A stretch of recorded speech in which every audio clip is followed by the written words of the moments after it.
I couldn't resist. Okay. Well, everybody, welcome back to the Open Yes Anime Podcast. I am your host, the Anime Collector. Joining me on this remarkably, unbelievably late podcast is Reese2753. Yes. Sorry, my esophagus is still sore. Okay. From the gayness. AC rigged Also, Green Line 743. Hello, everyone. Late and gay as we are. And Putnam, whose new internet tower was established today, and it is going so well that he's joining with his phone.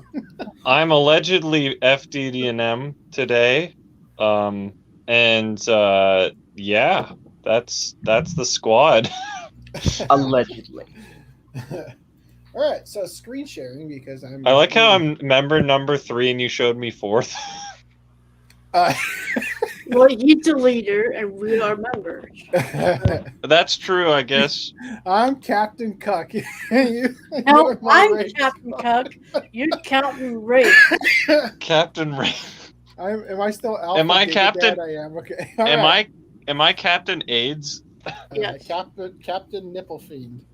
Okay. Okay, I'll take that.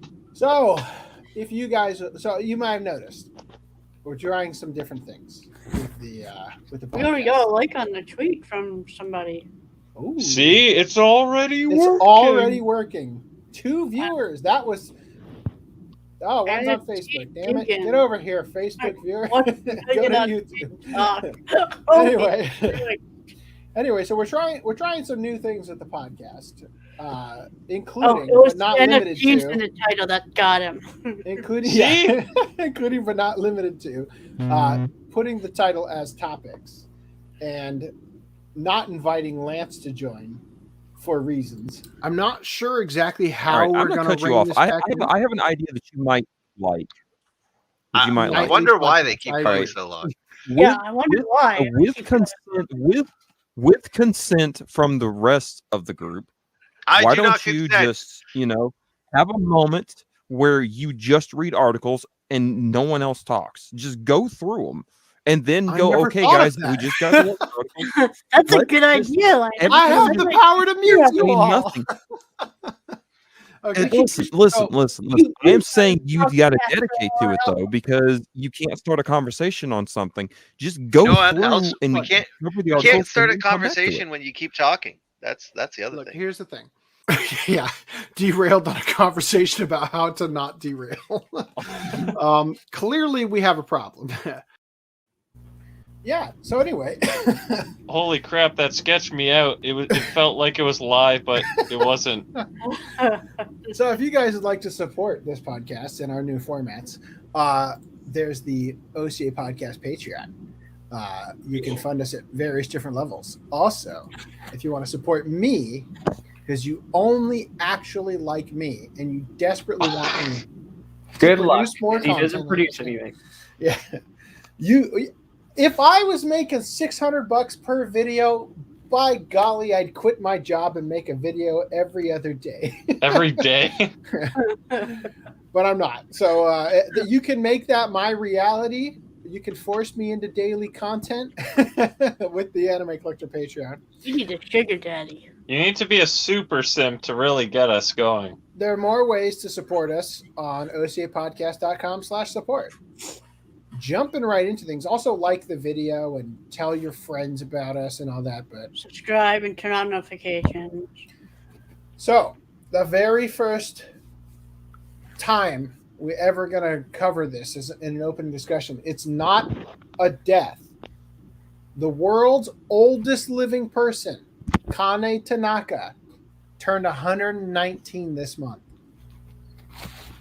Wow. So, wow, happy birthday. Yeah. To that person. Dang. So this is a rare thing to see in Japan.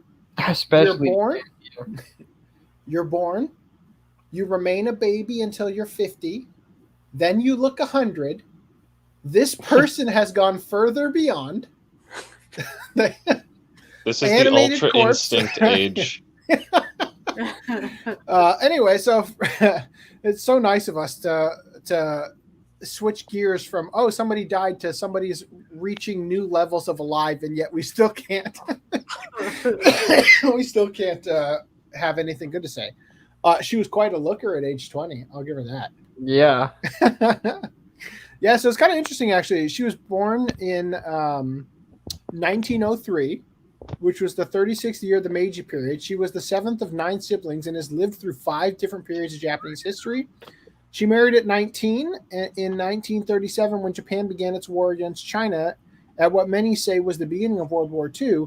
Both her husband and her oldest son were drafted into the Japanese military, so she took over an udon restaurant to support her family. That is how she has lived this long. Udon is life. Like the one alien at that one episode of Space Dandy. We might cover tonight. Well, we definitely aren't covering tonight. She enjoys solving math problems, kanji puzzles, eating chocolate, and drinking carbonated beverages. All things I would expect a person who's reached 119 to be their favorite thing, not like, soy lattes or something. Yeah. Anyway, now that we've stalled enough, let's jump into the real first topics. So, voice actor Troy Baker has angered fans with a new NFT partnership. So, oh no.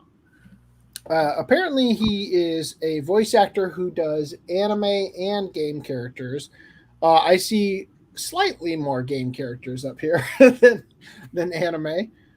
In fact, I don't think I could tell you the names of either of the 2 anime characters I see.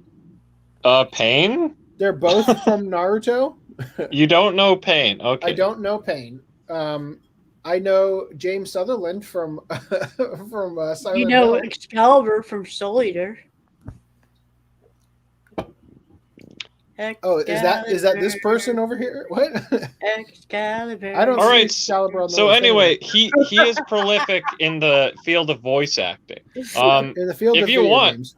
If you want, I can give you the summed up version. You could. I think let's just read his tweet to start up with. So he said, I'm partnering with @VoiceVerse NFT to explore ways where together we might bring new tools to new creators to make new things and allow everyone a chance to own and invest in the IPs they create.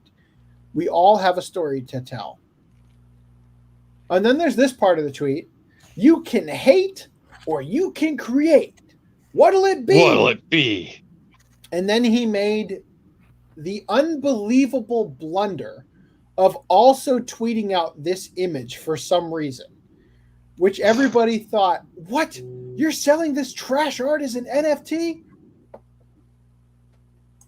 Hello, Random 11. Hello. I mean that's not actually the bulk. Tonight, Random 11. What'd you say? So before the show, Random 11 mentioned that he didn't need to be on time because I was going to be late anyway. And I'll just acknowledge that we're at least an hour and a half late.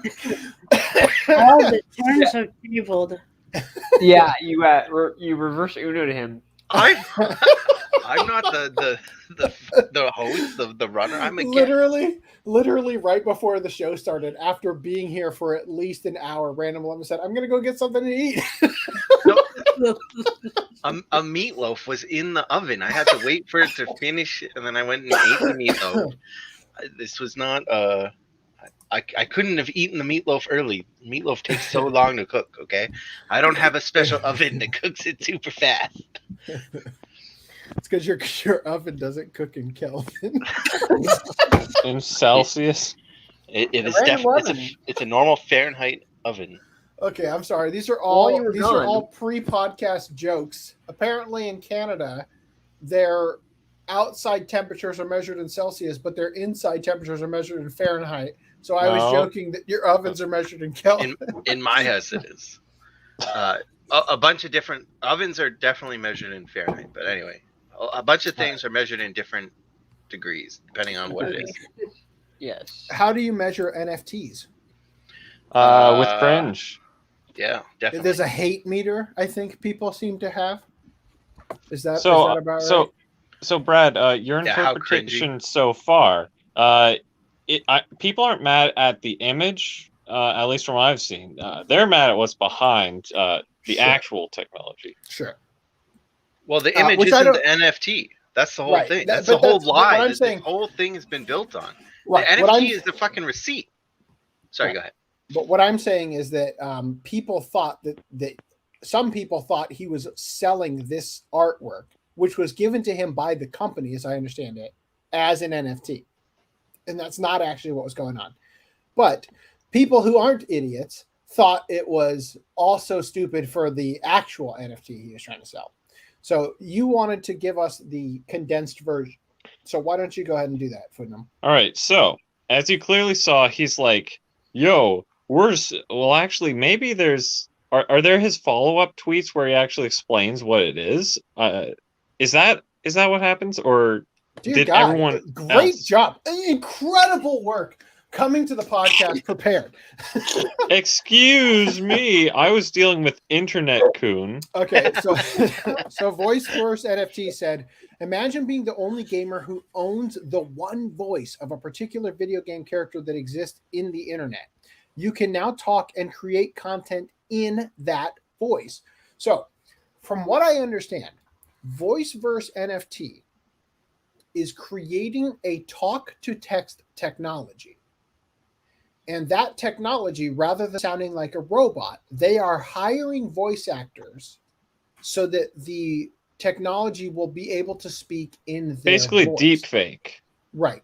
And you're going to be able to buy through a non-fungible token, which basically just dictates that through the blockchain, you are the owner of the license or whatever. You will be able to buy the voice of certain people.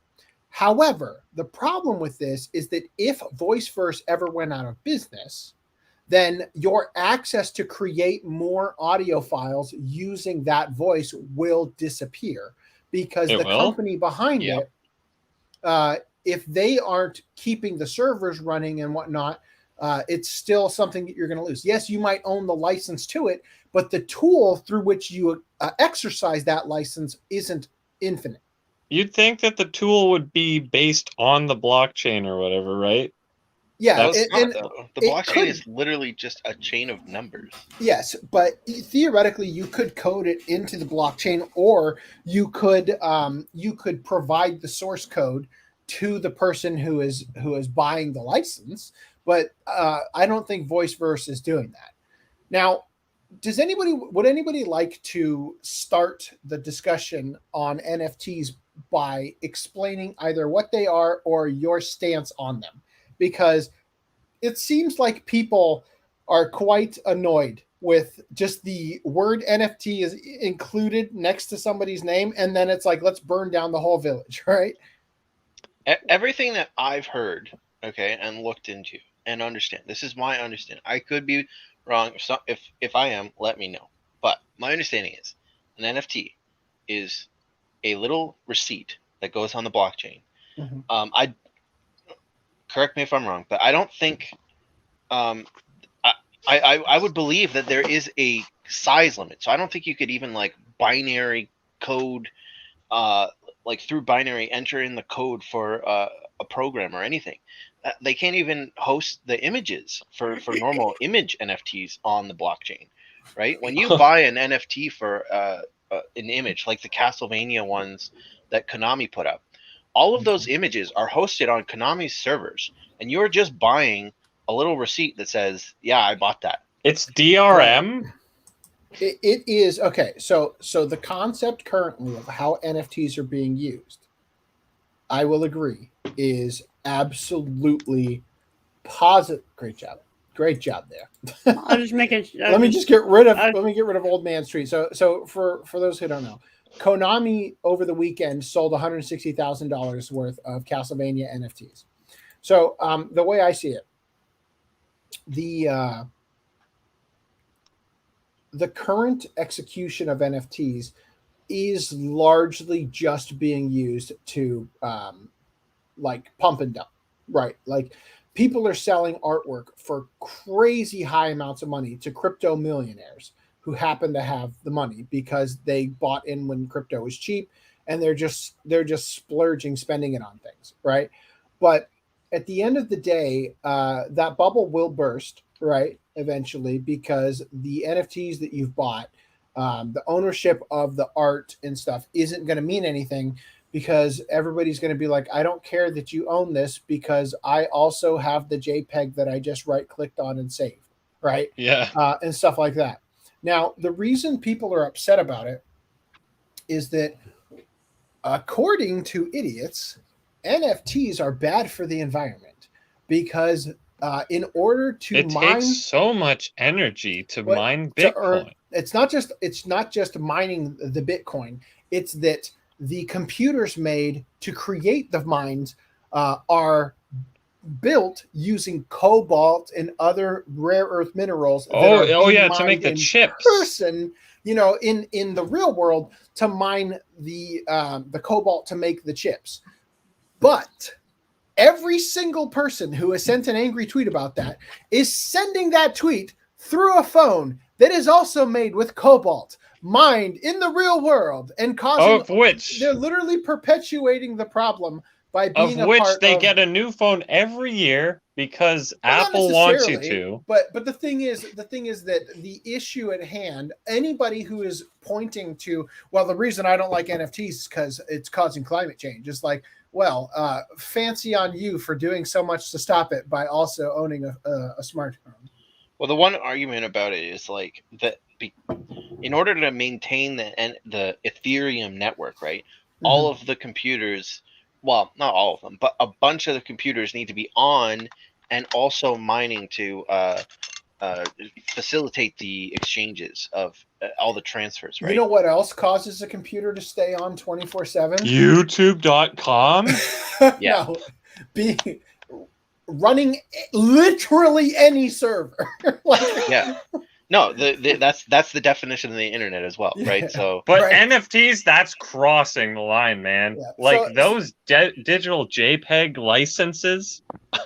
Yeah. So the point is that the people who are upset about NFTs and are coming at it from this like bleeding heart liberal perspective of it's bad for the environment are complete idiots, right? Who heard it's kind of like the climate change summit where all of them had their private jets type deal. Well, it's not even just that. It's like this argument as far as NFTs go is the stupidest one because it's coming from people who literally like they heard the news blurbed about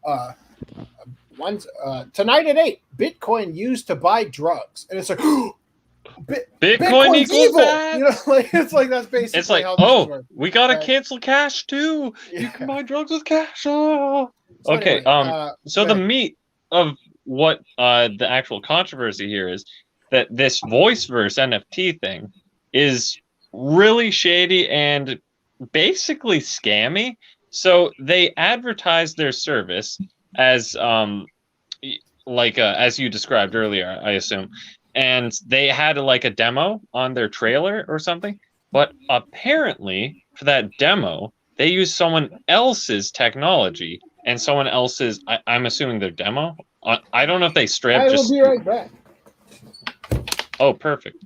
I don't know if they straight up took the technology from that other user or something, but basically, yeah. So their preview isn't accurate and representative of the final product. So, I mean, presumably it's going to sound like complete ass. But you're assuming that they're going to not use whatever they're using now in the final product, right? Well, whatever the thing that they previewed is someone else's. And who's to say that they're not going to use that in the final product? NFTs are stupid. Like, people go on Google Images, copy an image, upload it as an NFT, and say, "Oh, look how much money I made selling Google." Well, images. yeah, but you can't exactly just copy and paste source code for a what do you call it? A deep fake engine for your voice. No, there is right? no source code though. You're not getting source code. It's just basically they're going to use a program to generate some fake voice from a voice actor and give you access to use it to render clips out. That's my understanding, right? In the same way that there's a big difference between like a Snapchat filter and a deep fake, like I'm assuming the same is for the voice technology. But I don't think it's a deep fake. First of all, It is effectively. I mean, it's a deep fake in a different way, right? Well, yeah. So deepfake implies that it's going to take my audio, kind of render my audio out into thing. That is literally what it's doing. Are you positive? Yes, because that's the way they're describing it. I watched a stream. What was her name? I could be wrong, but it would probably be more economical for them to have a really good text-to-speech engine like Siri that was used based off of some voice actor's voice, right? I have a feeling they have two. They're going above and beyond that. Two versions. They're probably going to have two ways to use it, probably both. Alana Pierce runs a podcast called Play, Watch, Listen. And Stop, Play, and Pause? Yes. And she is she's a friend of Troy Baker. So they did a show specifically about this topic, and they talked specifically about voice verse. And this is the other side of the controversy. It's taking voice actors' jobs. It's taking voice actors' jobs. Which again, I said this when we talked about AI being used to color anime, right? That it doesn't matter what field you're in. There are going to be advancements in artificial intelligence that are going to disrupt your field of work, right? And that even though I thought, because I was in a very creative field, I thought that it was going to be I thought I was going to have a lot of job security. And in the visual effects and 3D modeling and stuff, that is where, like, you know, tremendous gains are being made in artificial intelligence, generative adversarial network stuff is being done. So it's nobody's job is going to be safe in the long run. However, competent people are going to be able to rise in spite of the advancements in artificial intelligence to utilize the tools generated through it in order to produce more and more,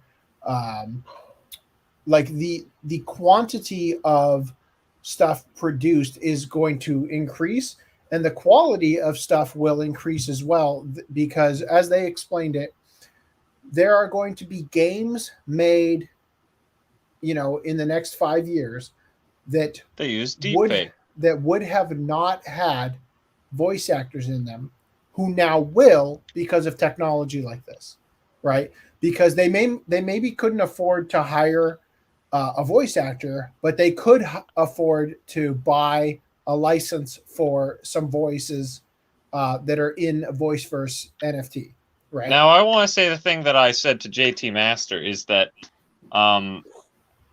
kind of like deepfake. I mean, while deepfakes look pretty good, at least like in semi-low resolution, but it's like if you really like look at a high quality whatever 1080p deepfake, it's like, no, you can easily tell that's fake. But basically what I'm saying is that you can tell when it's fake, and that I don't think you can replace an entire field with this technology, because it's going to be so blatantly bad and fake that no one will want that.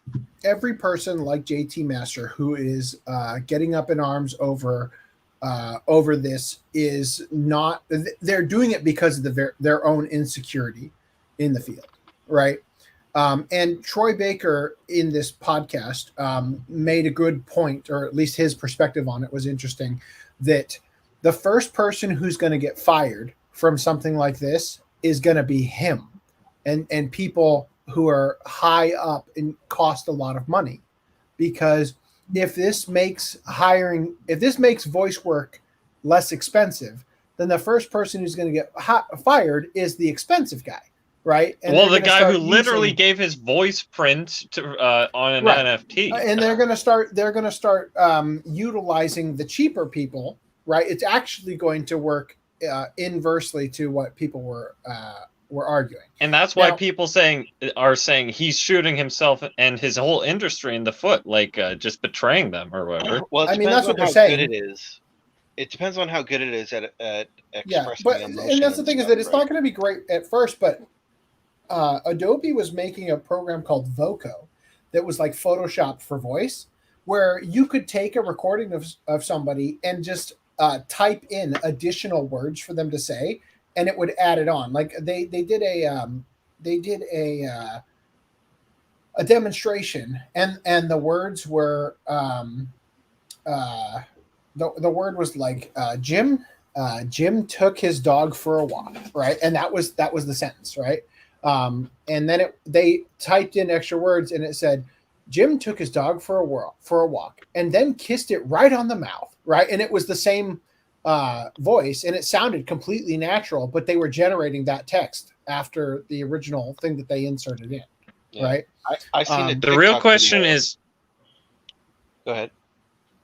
I was going to say the real question is how can you really program in the nuance into voice acting so it's like, what are you saying? Disappointed or something. I think if it uses a generative adversarial network, you're going to be given samples of like 5 or whatever parameter you put in versions, right? And you're going to be able to click on the one that is going in the direction you want it to, and then it's going to generate 5 or 10 more. Right, and then it's going to eventually get you to the one you want. Right. For the people that are doing or who are trying to replace a voice actor, yes, they would probably want that. But for the average consumer, for the average consumer, like if you're making anything consumable, it's just going to be like you get what you get. Look, all I'm saying is, sign me up for buying Monica Real's voice so that when people send me a super chat, a little thing will play that says, "Thanks for the super chat. I've screenshot it and sent it to my attorney and law enforcement. Oh my I will God. not be harassed. Have a nice day." That's all I want. At the end of the day, I don't care if every voice actor goes out of business. As long as I get that sound clip and I can have that play when people click on can send me a super chat, that's all I want. I don't care. I mean, in the general, other question. In general, deepfakes are going to have to we're going to have to talk about like laws for like what can you take an image or a voice. If government is anything to go off of, we will solve this problem a good 35 years after it should have been solved. They've already made it illegal to do a deepfake of a politician, so they're quick on that one. Oh, you can't legally make a fake of a politician. Yes, of course. Because naturally, government is going to they're going to cover their own ass first. I'm talking about the fact that the Supreme Court a couple of years ago finally voted on whether or not states can charge sales tax for items purchased outside of that territory, right? And that's why, for example, Right Stuf chose not to have sales tax applied. So if you buy Right Stuf products and you're outside of Iowa, you don't pay sales tax, right? So the Supreme Court finally decided to solve this question, and it was about 20 years too late. After the .com boom had come and gone, and all the brick and mortar places had already closed up shop, they finally decided to take away the advantage from the online retailers. Right, about 20 years too late, and I expect that we can see this getting solved.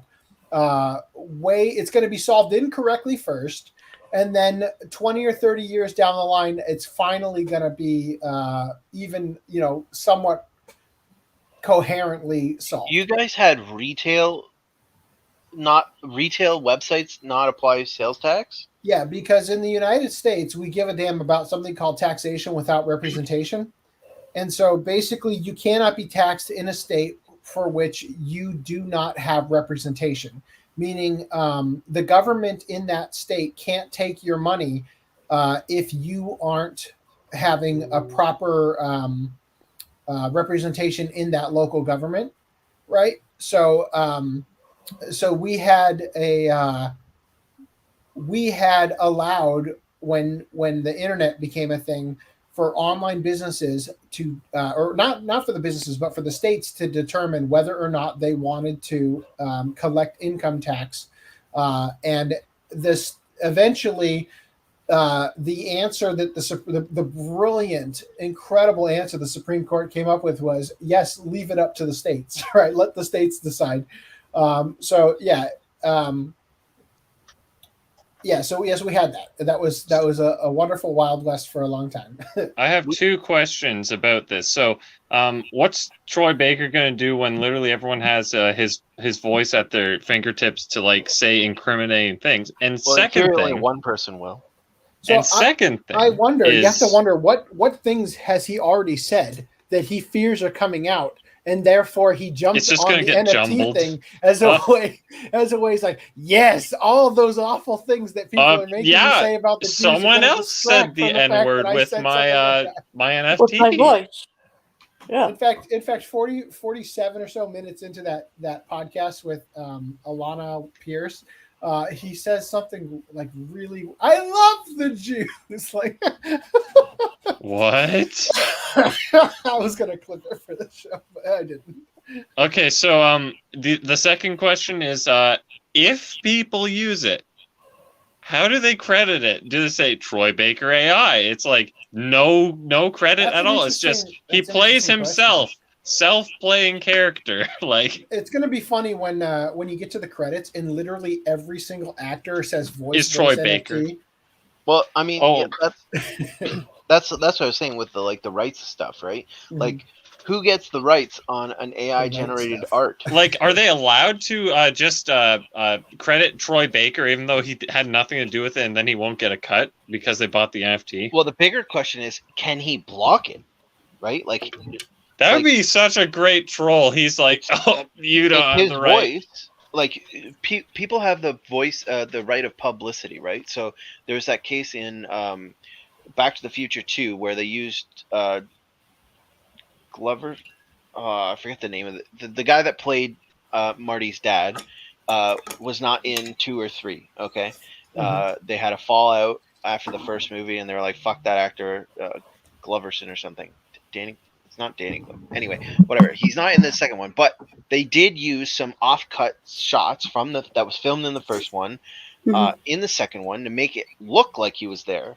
And they also the scenes with him at that character are of him in the future, so they just hired an actor that looked like him and put a bunch of makeup on it. Okay, it's and they also made him upside down, if you remember that. Right. Right. So even more so, you're not going to be able to notice like small differences. Yeah. And so he sued them and he said, "Fuck you." People think, and I've had arguments with people like, "Hey, did you know he's not actually in that movie?" Yes, he is. No, he was never in that movie. Crispin Glover. Crispin Glover. There you go. And so he sued and won. And he said he got the rights for actors to say, "No, you can't put me in a movie unless I agree to be in that movie."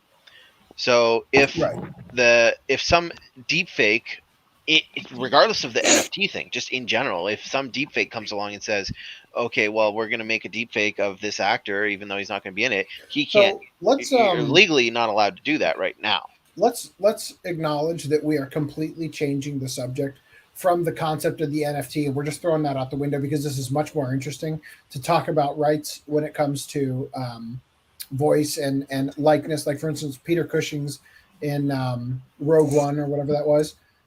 So yeah, let's change this topic in there. But first, I want to acknowledge a couple chats here. So first of all, hello, Anime Back When. Hope you're doing good, Rekka. Yeah, good to see you again. Effing Anime Addict says, so you are trying to not make the opening topic go less than an hour plus. Good luck. No. See, the thing is, we've decided that it's beneficial to actually have the title correlate to the topic that you'll be able to get to right at the beginning. So we're trying new We're stuff. experimental. Anyway, also effing Animat wants to know if he's as big as Vic was. I guess he's probably bigger just because of video games. I have never heard his name before. Well, you're uncultured. He's in like literally every video game. Yeah. Also, Christopher Barker says, "What the fuck are NFTs and why should I care?" Rewind. Hold on, real quick. Quick. This is from the Beanie Baby craze. Okay, imagine the Beanie Baby craze, but everyone's just trading the receipts. Yes, that's effectively what's going on. But I would just like to wish Christopher Barker a early birthday. Happy birthday, buddy. Oh. An alert popped up on my phone telling me that your birthday is tomorrow. So So I hope you're having a good one. Reese, I love your intense inhales when that is my favorite thing about the podcast revolving around Reese. Also, you hold on. What is it? You forgot this one. Outside is Celsius, and the stove is Fahrenheit because he's in Toronto. Yeah. This is what I'm saying. And how convoluted that is measured in L. Yeah, no, but he said outside is C. He meant Kelvin. No, that's crazy. All right. Anyway, let's see. So that's probably more than the Metal Gear pachinko machines made in gambling, I'm sure. Well, not only that, but the pachinko parlors are closing down because of COVID. That's an article we haven't covered, but they're down pretty significantly over the past 2 years. The number of them, because they've got to. You think they'd be increasing because they got to get people sitting more spaces apart. Christopher Barker says the only reason to get a phone is only if the one you already have is broken or no longer functional. Okay, so let me ask you this. Let me ask you this.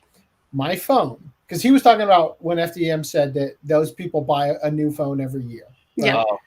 So let me ask you this. My phone is doing this wonderful thing where it's fully charged and sometimes even on the charger, and then it dies. And then it starts up again and says it has 10% battery, and then it dies within a minute again, and then it starts up again and says it has 100% battery. Then it dies again and tells me it's 10%, and then it goes back and forth like 6 or 7 times, and then it works for a good 20 minutes, and then the cycle repeats.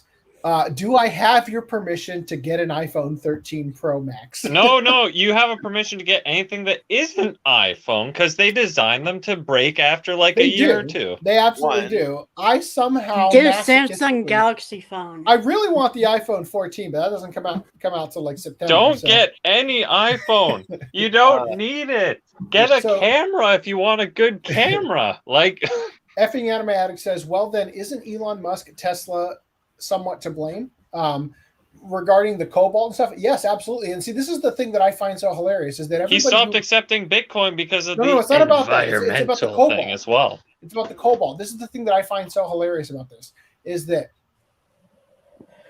the carbon emissions made in the process of mining the rare earth minerals used to create your electric car is greater than the entire life of your gas-guzzling car driving would have. I don't know how that works. I just don't know how. Unbelievable how ridiculously on its head the green movement is in regards to just basing absolutely everything on feelings and having absolutely no idea what they're actually talking about. What if the government wants you to think that because they want you to keep getting fuel, huh? Mm-hmm. Question mark? Yes, Random 11. I know I can get a new battery, but the thing I remember back when phone batteries were replaceable. What is like a SE? Physical battery? You don't know what an iPhone SE is? No, because I've got a fucking 7 here, okay? SE came out before 7. What? iPhone SE came out before 7. SE is like it looks like the traditional iPhone 5, but it's got like the new specs, right? Yeah, so iPhone SE came out after 6, before 6S. It was in the 5 chassis, but had the internals basically of the 6, mostly, except the camera. My wallet case, like symbol and text is readable on my phone. Oh, so we can see your credit card number? No. It says Vault Skin on my case. It's like embedded into my phone now. Yeah, they made a second iPhone SE that was based off of the iPhone 8's case that came out a year and a half ago, 2 years, and now there was rumors that there's going to be another iPhone SE. Generally, the idea is a more budget-friendly phone that comes out, but a modern budget-friendly phone instead of the solution for budget people to buy old phones. And just quickly, I put it there because it wasn't important enough to actually talk about. I'm just curious what it is.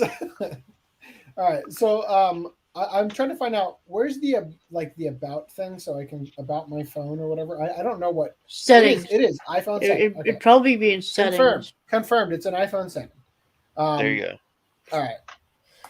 Anyway, yeah. So no, you don't understand though. If I'm gonna get raped into getting a new iPhone, I want the one with the 30,000 cameras on it. Yeah, well, okay. The difference is like the iPhone 13 Pro Max is probably going to set you back $2,000. Jesus, why? If Why you get would the that? higher, I think it's $999. no, but like that's for the base, like what is it, 256 gigabyte? Like if you get the upper gigabyte one, it's like fucking stupid. Just get an S10e. They go up Galaxy to a terabyte. S10e. In fact, the iPhone 14 is supposed to go up to like they're saying in the rumors are saying that the quality of it is going to be like in terms of the storage capacity is just absurd. And Hey, I have an idea. Why don't you get like literally any Android and get a micro SD card of your choice of size? I got 256 micro SD card in my phone. The thing is, well, this phone currently has a battery or not battery. The reason is because I'm an idiot. What? Where do I see? And the idea would be that the new iPhone SE will be probably like a $500 phone. So I may choose to literally just get the battery replaced on this one, just to hold me off until the next one, just simply because. And I honestly, I'm probably not gonna buy it. I'm gonna go to the AT&T store and they're gonna say, yeah, that'll be $3,000, and I'm like, well, see you, buddy. I'm just gonna leave that phone right there, take my credit cards with me, and never come back. Right? I've decided to go back to carrier pigeons.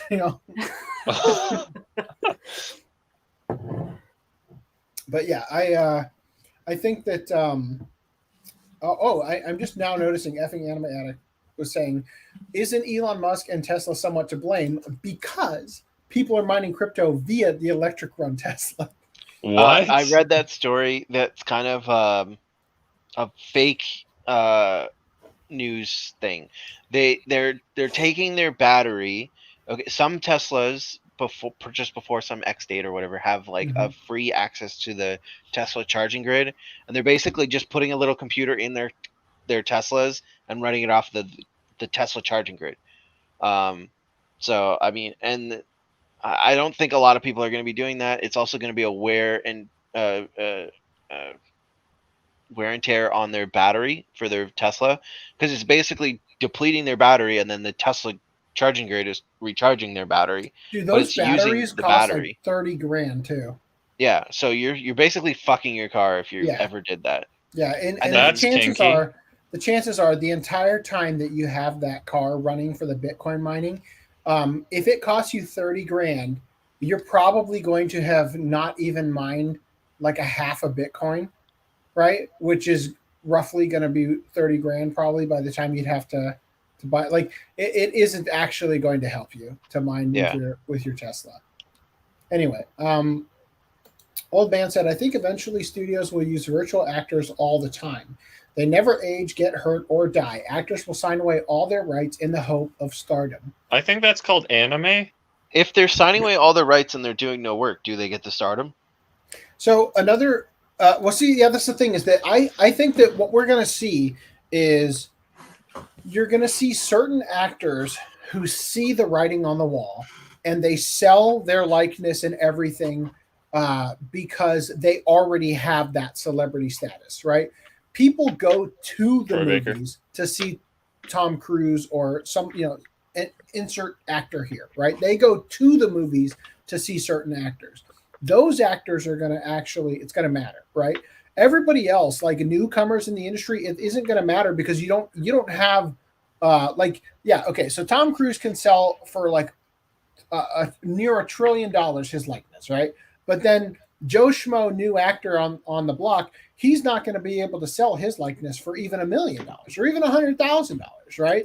Because it's not worth anything yet, right? And that is, I think, where the industry will go, is that they're going to start having stuff like that happen, where people, like, all the performances are going to be just some schmo who has some ability to act, who is driving a puppet of an actor who looks way better, right? Yeah. And all that. And there's an episode of Black Mirror that does that exactly. Yeah, I'm not surprised. They premise of the thing is this guy has this like cartoonish monkey that's like controlled by like puppetry and like motion cab and has a synthesized voice. And by the end of the episode, basically, some people are basically telling him like, we want you to do X because politically we think it works better. And he's like, no, I don't want to do that. And they basically just chuck him aside. Yeah. Sorry, your connection stalled for a second, but your connection footnotes. So I have a thing to round out I guess you could call it the part A. Is I think he's getting internet herpes through being on this podcast. An ITD. I told you it was contagious. So to round off the part A, I guess you could call it, because he has a response to himself. Is that I think he's probably doing this, like betraying his kind and all this, because he knows this technology's ass and that it's not going to replace him. So, he's just, there you go. He's just selling his likeness or because of that, because he knows it's going to be at non-functioning testicle. Oh God. Oof. So here's what he said. Here's what Soundcracker Complex had to say. So here's the upon seeing the backlash, Troy made a series of tweets apologizing for sounding too sarcastic. Yeah. So he said, "I always want to be a part of the conversation, even if sometimes that finds me in the midst of a loud one. Appreciate y'all sharing your thoughts and giving me a lot to think about. I'm just a storyteller out here trying to tell my story to whomever will hear and hoping I can help others do the same. Sometimes it works, sometimes it doesn't. I'm grateful there are those who are passionate about their stance and not only feel safe to express that, but also have the means to do so. The hate create part might have been a bit antagonistic. Hope y'all will forgive me for that. Bad attempt to bring levity. Anyway, feel free to resume the conversation or not as you please. I appreciate those with truth showing it, those with support offering it, and those with anger doing their best to express it." Is he suggesting creator hate was levity? He clarified that he wasn't making an NFT of himself, but people had their doubts. This is what I'm talking about, right? Is this you? Is it an NFT? Technically, it's right. So people didn't understand. The picture isn't the NFT. It's a promo image for the partnership. I don't think the vast majority of people even had that confusion. Well, enough did that it was something that they were talking about on that podcast. Well, that could be the straw man where it's like, oh man, everyone's complaining that I'm too sexy or whatever. That's not the case. I'm just going to confirm to you that I'm indeed certified not completely sexy. Like, I don't need your fucking NFT, Joel. It's like, oh, thank God. I'm glad we've cleared that up. Now, on towards the less important part, the scam. No.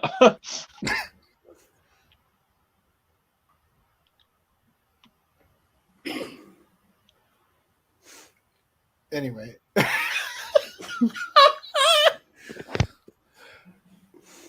Oh, no. Hello, Random 11 number 2. Random 12? One of you talk. That's an assuring beep. He's an NFT voice now. Oh, the NFT Random 11. He bought the R2D2 NFT voice. Bleep, and he's going to be communicating with it from now on. Oh, man. His curfew in hell is up. He'll give the eulogy for his grandmother in the R2D2 voice just because he can. Abby was right.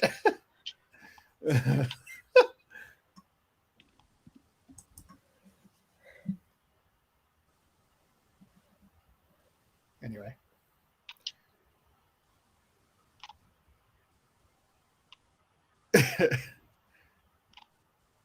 All right. Anyway, you guys have anything more to say while I go take a quick piss?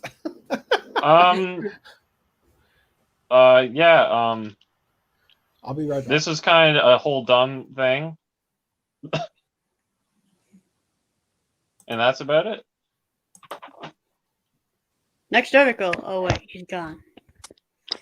Yeah, like everything about NFTs is retarded and cringe, but you know, he's doing him, and if you're stupid enough to fall for that and actually think it's going to significantly impact things, like I don't know what to tell you. Like, I really don't think if it's you got gonna. money to burn, you know, learn a lesson or two, I guess. Basically, I can't see that being a legit replacement, at least with the current technology levels we have, especially when that scammy NTF voice verse whatever. It's like their technology is probably so much more ass than what they're presenting.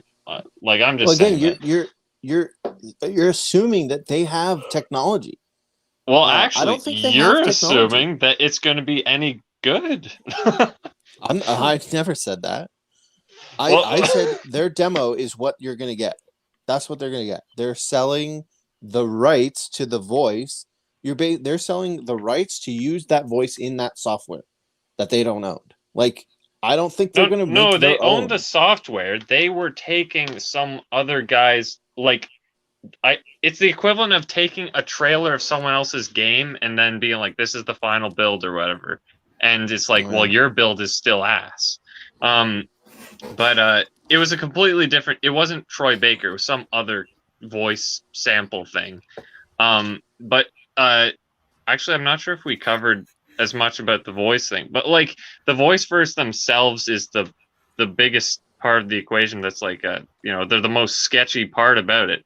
I believe there was Kitty is here. So yeah, there were some more like details about the voice verse, and it appeared to me that they were super sketchy, like borderline just straight up a scam, if not like pretty obvious. I don't think that article you have has any of that in it, or does it? Sorry, I wasn't here for most of what you were talking about because I was. I'm just saying the voice verse seems really basically scammy. What? Basically scammy. So I don't know if your article had any of those screenshots of people calling that out. I don't know. This is why I asked you to come prepared. I see this absolute cringe self-plug tweet here. Thank you for the splendid job you did voicing one of my favorite fictional characters of all time that inspired me and I wanted to start cosplaying. And thanks again now for being a total disappointment. Kanji Tatsumi says, fuck NFTs. The amount of cringe I have to endure just to see that. All right. Also, Twitter in 2022 is just waking up to find out which celebrity you previously liked has turned into an NFT grifter overnight. Oh, God. Everyone disliked that. AC. Mm-hmm. Also, Fire Lance, if he does not join, no mercy. Well, Lance, you're fired.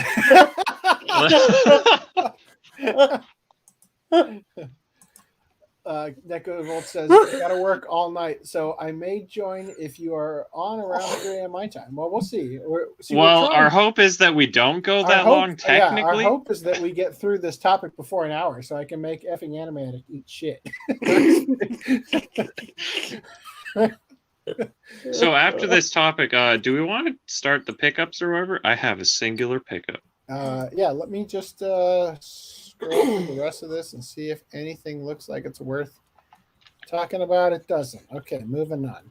Let's do pickups. Would you like to go first, Footnum? Yes, I should be prepared. Hopefully my bandwidth doesn't die. All right, we got... wait. Oh, damn it, I can't get the green screen. Wait. Why do you need Your dick's in the way. Oh, you got your face. I don't know. It's a better backdrop than the AIDS. Hold your phone sideways. I can do that. You're but it's not going to adjust. Yes, Random 11. That's a good I've totally idea. fixed the problem. You're supposed to turn the camera on when your phone is sideways. So turn it off, turn your phone sideways, then turn the camera on, and it should orient. Does that actually work? Or he has rotation. It works. Oh, Guess not. I thought it would. I don't know. Do you have rotation lock on your phone? Oh yeah, that's a good idea. Here, does that? Holy shit! Magic. Holy crap! I am Okay. a tech wizard. Call me Whoa. Master Okay. Random 11. I'm so disoriented on how this works. Okay, I got Transformers the movie. Hold 4K. on. I'm sorry. Hold on. How did you grow stubble in the last hour? High definition stubble. Yeah, it's called my phone's camera's better than my webcam. Probably. The resolution is equal to my beard size. Did you guys ever watch the movie The Peanut Butter Solution? Oh yes, I have seen that. No. I think Bonnie Bedelia is in that. From I don't know any of the actors. Dude, I watched that movie in New Zealand. Oh yeah. Well, FDDNM put some peanut butter on his chin there. God, what an obscure reference. Oh, what peanut butter? Okay, so, I don't have peanut butter. It's a on my- movie what about a kid who Hold on, goes I'm balding, gonna- who has this special peanut butter that he puts on his head and makes his hair keep growing. And then I'm Okay, glad. hold on, Well, hold I on. have You're this doing I framing. terrible. would love to Hold have on. that shit. No. The kid loses his hair for some reason. I think he sees Excuse something me. here. I Oh, have the perfect he gets framing. scared. He's scared No. so badly Yeah, he he's loses all scared his hair. so badly that his hair falls out. So he finds a solution known as the peanut butter solution, which is a concoction of like frog legs and bull testicles and all sorts of weird stuff. But it's runny. So they say you can add peanut butter to thicken it up. But if you add too much, it fucks up the thing. So of course he adds too much, and his hair grows and never stops growing to the point where he's walking around like Cousin It. How the hell do I remember this movie so vividly when I saw it while my dad was filming Lord of the Rings? Like, Okay, now that I have the perfect framing and I've been just waiting to I'm gonna Your use arm it getting done. sore yet? peanut butter all over your face so that I can use it as the thumbnail.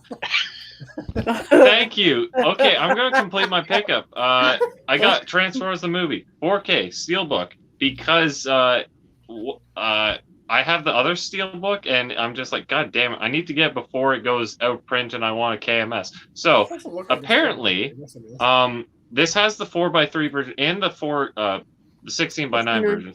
Same with the previous Steelbook release, but this time the 4x3 version is only in 1080p. And I learned that shit. apparently it's like the ACO. What's that other thing called?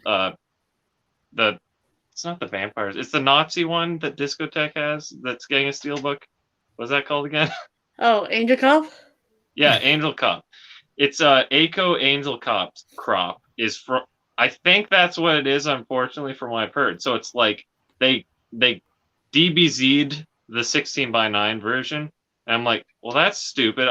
Because like the Digimon movie, our war game was released in 4x3 on DVD, VHS, and all that crap.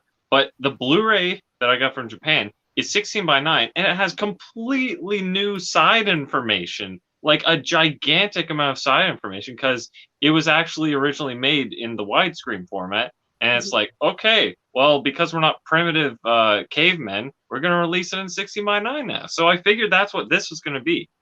But so you're either watching the 16:9 cropped with nice HDR and all that, or you're watching it in the 4x3 full frame, whatever, True version. without the pretty colors. But from what I could tell from the 4K, I'm kind of disappointed with the resolution of the scan because it doesn't look like super crispy sharp. I'm assuming because they weren't perfectly focused on the when they put it up to the scan or whatever. It wasn't like in focus fully. It doesn't look like it's fully in focus. Like the top layers look like they're really nice and sharp, but I don't know. It's kind of weird. But the HDR does look really good. So that is my breakdown. My what the hell? See, this is why I used the green screen. I had to. All right, that's my pickup. Your anus is ready. Put me out of my misery already. Okay. Probably the most lit thumbnail. Anybody else have live pickups you'd like to share? Green line. More like Keep Green going. Live. All right. Okay. Go to Green Light's not here right now. I Please leave a have. message. I technically Oh, he's have there! a pickup. Oh, he's Oh. here. Technically. Yeah. Technically. Do you have pickups? I do. I have a pickup, technically, but well, it's not anime, but it's a. So it's production sheets of a show is what I got. Denga. So of a cultured show. Let's just say. Is that from Agent Aika? No. What is that?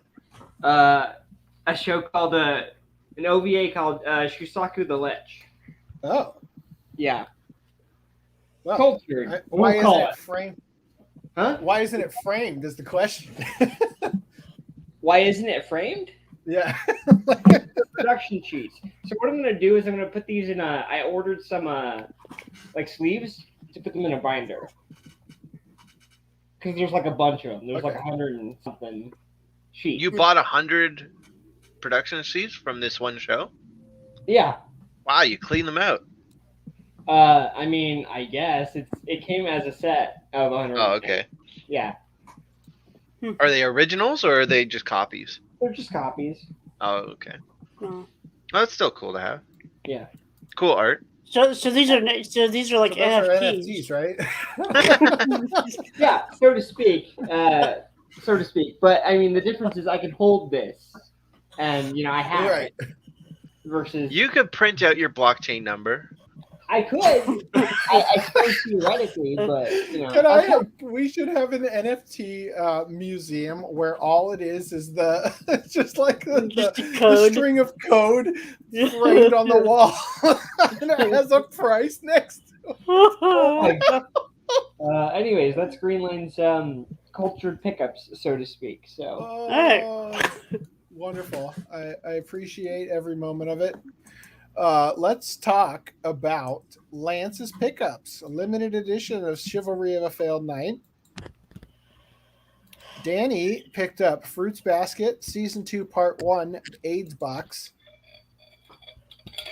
Also, Eatman/Eatman98, Inukami, and Gaku and Utopia. That's I'm a little scared at whatever this is atop. Oh, Manabi He probably Straight, Gaku got it for the same reason I got, because it's ufotable. Yeah. Or whatever. UFO table. Haruka Nogizaka's Secret. Himitsu Kiss X Sis. Oh, good job. cultured. Also, Hajime no Ippo Collection 1 and 2. Fist of the North Star, the movie. Sorry, I read it in my head. Go Shogun, The Time is Strange, and Eternal Alice and Izumo. These are, you sure are on a discotheque streak. Earl and Fairy, Eat a Kiss, Karate Master, Koi Koi 7, Dororo. See, the way I see it, you can tell the quality of a show right away. I'm going to show you two things. Look at Koi Koi 7. And now I want you to look at Kiss Access. Inukami. I want you to acknowledge, when given the opportunity, when the girl is jumping in the air to show that little peek of panties, if you didn't do it, well, you've already lost me. Koi Koi 7 does look very bland. Like that All right, cover is not doing it back up. favors. That these are all from Lishansky below. Oh, Lishan, he purchased these from Lishansky. So is that season 4 of High School DxD? He's got all of them. The third one's on a different pick. That is season 4 though, right? God damn it, Yeah. Lishansky. I needed that one. Oh, the $10,000 one. Yeah, the $10,000 one. Great investment on your new NFT. What is this called? Devil's Line? No, that's Mysteria, friends.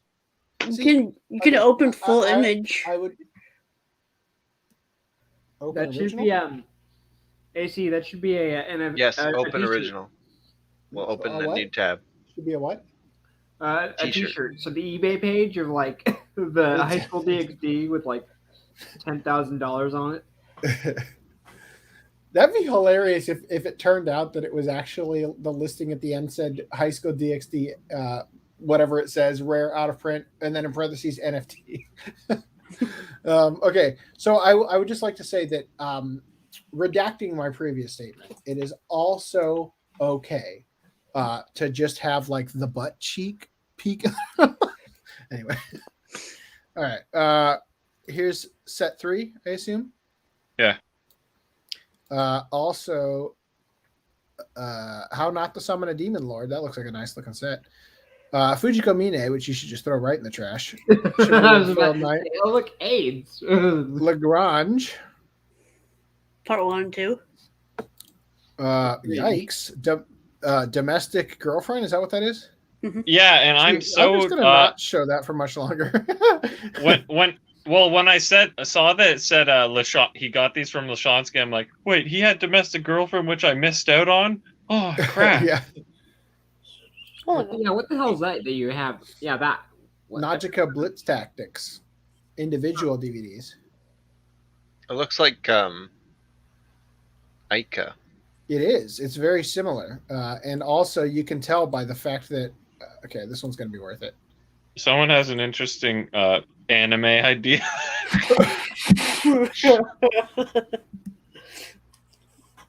How are you supporting her? That is the only way to support her, according to this anime. It's like, I understand if you're leaning into it and like holding her up mostly with your hip, but that's all just your left arm. That is a Chad arm. Anyway, all right. Then we've also got Testament of Sister New Devil, season 1 and 2. I'd like to comment on these, but I haven't watched any anime in 69 years. Lupin the Third, Goemon's Blood Spray, and Fujiko's Lie. Great choices. Blood Seal of the Eternal Mermaid, even better choice. And The Last Job, which I haven't watched yet. Also, Voyage to Danger, Island of Assassins, and Jigen's Gravestone, which was all right. The Morose Mononoke in. Oh no, he got the season that Vic got yeeted from. How dare you support that? Oh. Why the hell are you here, teacher? Which it's a Sentai with a slipcase. Watch Club Win. These are all things I do not own that I desperately need to purchase at some point. From Seb, we have Seven Deadly Sins. So Seb is from Sweden, Switzerland. Yeah. What was it? Sweden. So, so these for viewers are not all going to be Region 1. Backstory: the My Hero Academia season 4. He sent a link of. He's like, this is a really good deal because it said My Hero Academia season 4 part 2 limited edition, for Region 1 or whatever on Amazon Spain for like 15 euros. So I think he said, yeah, he ordered it, but it turned out to be the Region B one. And I'm just curious if maybe it's the identical ones from region like that we got in North America, but they just like put a different back slip on it, you know, because sometimes they're multi-region. Reese, by any chance, do you know if the My Hero Academia ones are Region A only or multi-region? For the Funimation ones? Yeah. 1 second. I'll go check. Reese is on the case. Also, lucky, huh? Yeah, also,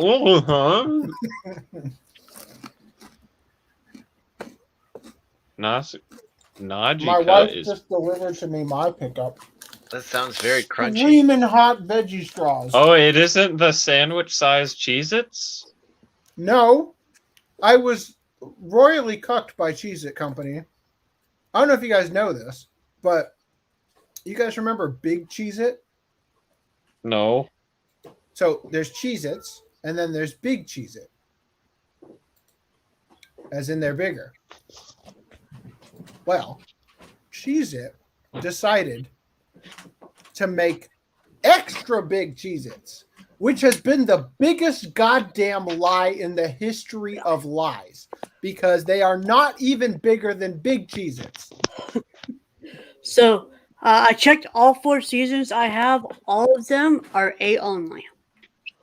Okay, so maybe this one just straight up is a region B then. But I proposed a life hack because I saw on Amazon.ca part 2 or part 1, what is it? Is $52 or something.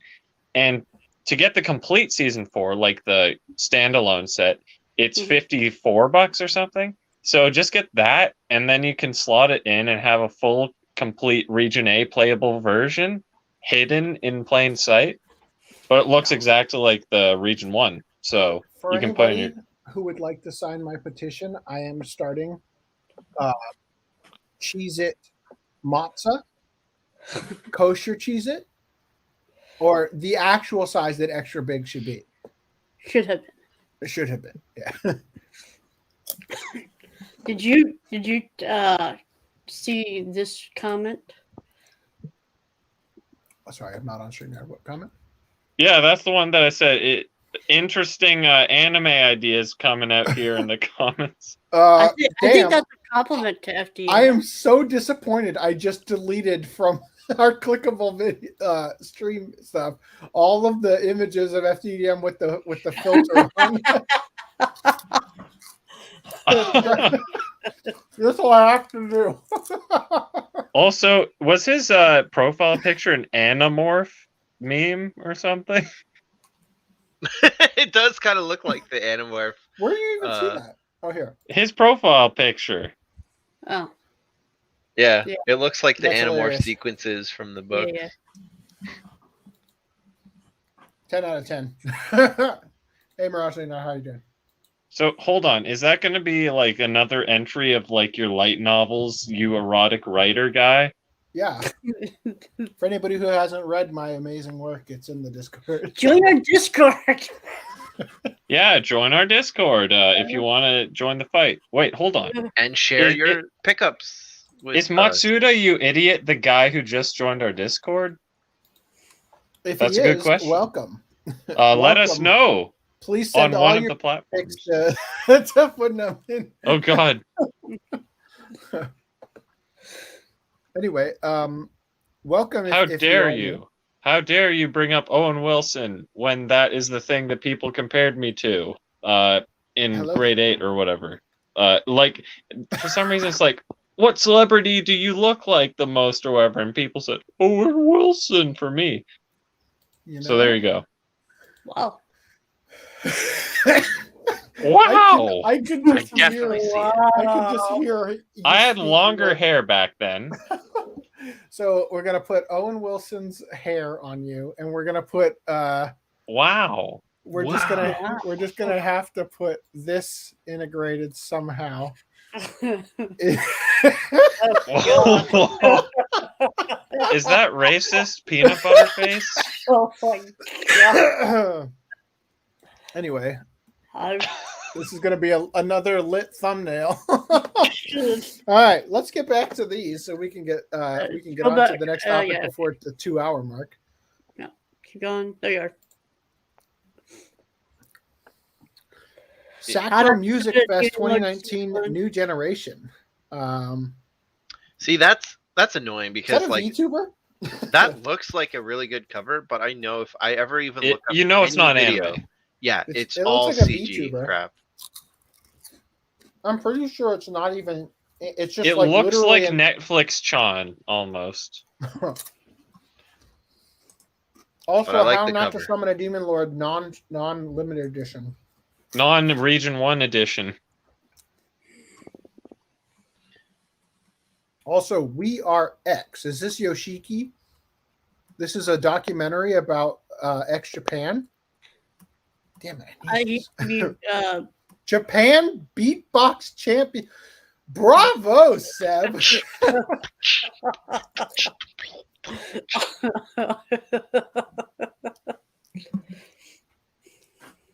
You don't have to read that. There you are. That's my stuff. So I bought both the DVD and Blu-ray copy of Space Adventure Cobra the movie. So I mean, the because Blu-ray of- has more definition on dad ass. Yeah, they changed the covers because the Blu-ray used to look like the DVD cover, but when the 4K came out, they updated the covers and the disc art, but not the menus. And Yeah, they really updated your version in particular. and they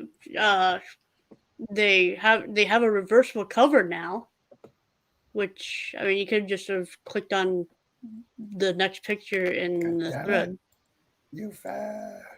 No. Okay, yes. There it is. And go to view open image. You can zoom in on it. Click. There we go. See, it's got like a line from Crystal Boy's shoulders, Mhm. just repeated for some reason at the very top. Crystal Bowie. Yes. Whatever. It's a reference to David Bowie. Get it right, you bigot. It says Crystal Boy in the subs. So Boy. boy. But yeah. So but yeah, it's got the reverse is the exact same cover as This the is 4K. 4K. So let's talk about the part where You get exiled. You said, "Hey, Brady Hartel or Justin Savakis, is the Space Adventure Cobra BD supposed to have this weird glitch line at the top of the reverse cover?" To which old man Savakis says, "I sent to Discotheque Media. Please send to that account from now on." Or you He's will get officially blocked. grown tired of us. He's officially grown tired, period. Putnam and I are the only ones still on his good side for the time. No. It is our task to be the next to be exiled. Yep. All right. So go back to the. He's done taking your crap. You can, Its yeah. at handle is And full so- of crap. My full amount of pickups, I got Doomed Megalopolis, which if you're following the Velvet Room, I showed a certain picture of a woman on the ground with like a penis slug coming out of her mouth. Oh. God, that's what it was. And Danny was asking, "What is this from? Is this from Doomed Megalopolis?" I watched it, and it was a thing. It wasn't as I don't know, epic. I was kind of expecting. So I guess. you're saying you're willing to sell me the version with the slipcover later? I would be, yes. So Reese, I just wanted to acknowledge, for your sake, because you like to read, Doomed Megalopolis is based on Tato Monogatari, I know. It's Tale like of the Imperial Capital. 12 light novels, which have never been released over here. So, if you're interested, there's also a live-action movie Not really. called Tokyo. But I know Media Blasters is probably going to release those later this year, so I might check them out. I don't know. Oh, the Great Yokai I War is might part of it, sweeten the apparently. deal for FDDNM if he wants to buy it. Huh. Guess I'll have to buy the Great Yokai War. Here it is. Tokyo, the Last Megalopolis. Tokyo, the Last War. And Doom Megalopolis now. Tokyo, the Last Jedi. All right. I also Cool. got. Oh, go back to that. I Yes. also click on it. So The I also Saga got of Tanya the Evil. Saga of Tiny the Evil, Book 9. Yeah, next. And then Space Adventure movie and Space Adventure Cobra, the TV series, and Cobra the animation. And I watched the movie and the English pilot episode of the TV series last night. And tell me, what are your thoughts? Is it Lupin in space? Not really. It doesn't it have like Yuji Ono music and everything? It doesn't have Yuji Ono's music. It doesn't? It sounds so much like when you listen to it, it sounds like I'm watching Yeah, Lupin in it's got a space. similar jazzy type Yeah. theme. But I mean, like the badass who's kind of horny and stuff, and it's got The badass is kind of... goes out to the triplets in the movie, and is like, "Oh yeah, my love for you is going to my sister because I'm dying." I was like, "Oh well, I guess I'll go after your sister who looks just like you." And then she dies, and then well, now what? Oh, there's another sister. All right. I was like, oh, she doesn't like me. The end. What?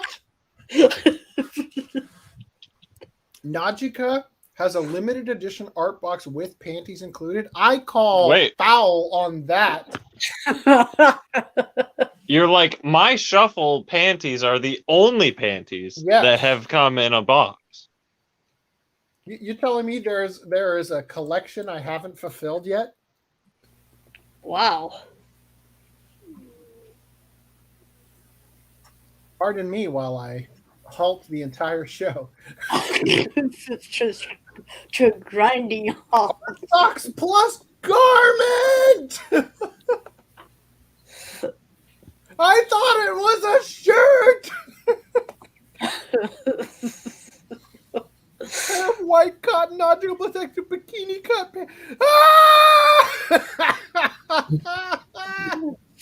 All right, we'll put that on the docket next to mine and Footnum's. Fuck, AC.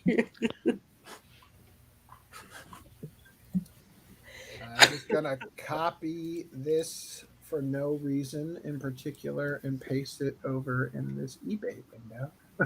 But if you buy it on eBay, you might get used panties.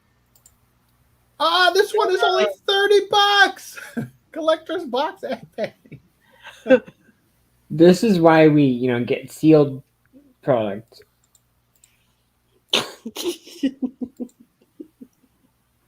What? Okay, it says collector's box and panties, but there are no pictures of the panties. Very good. An item that is still used, but it's still in very good condition. I bet you there's a disclaimer that says does not contain panties. One moment. Any panty shots? God. Why no photo? I need to see what these look like. I need to see panties. Are they the shuffle size though, or are Probably. they like collectors? I found the collectors just the panties. What the? The current bid is $10. Link me that shit. Oh, okay. It's gonna be $1,000 by the time it's over now. All right. All right. Wow.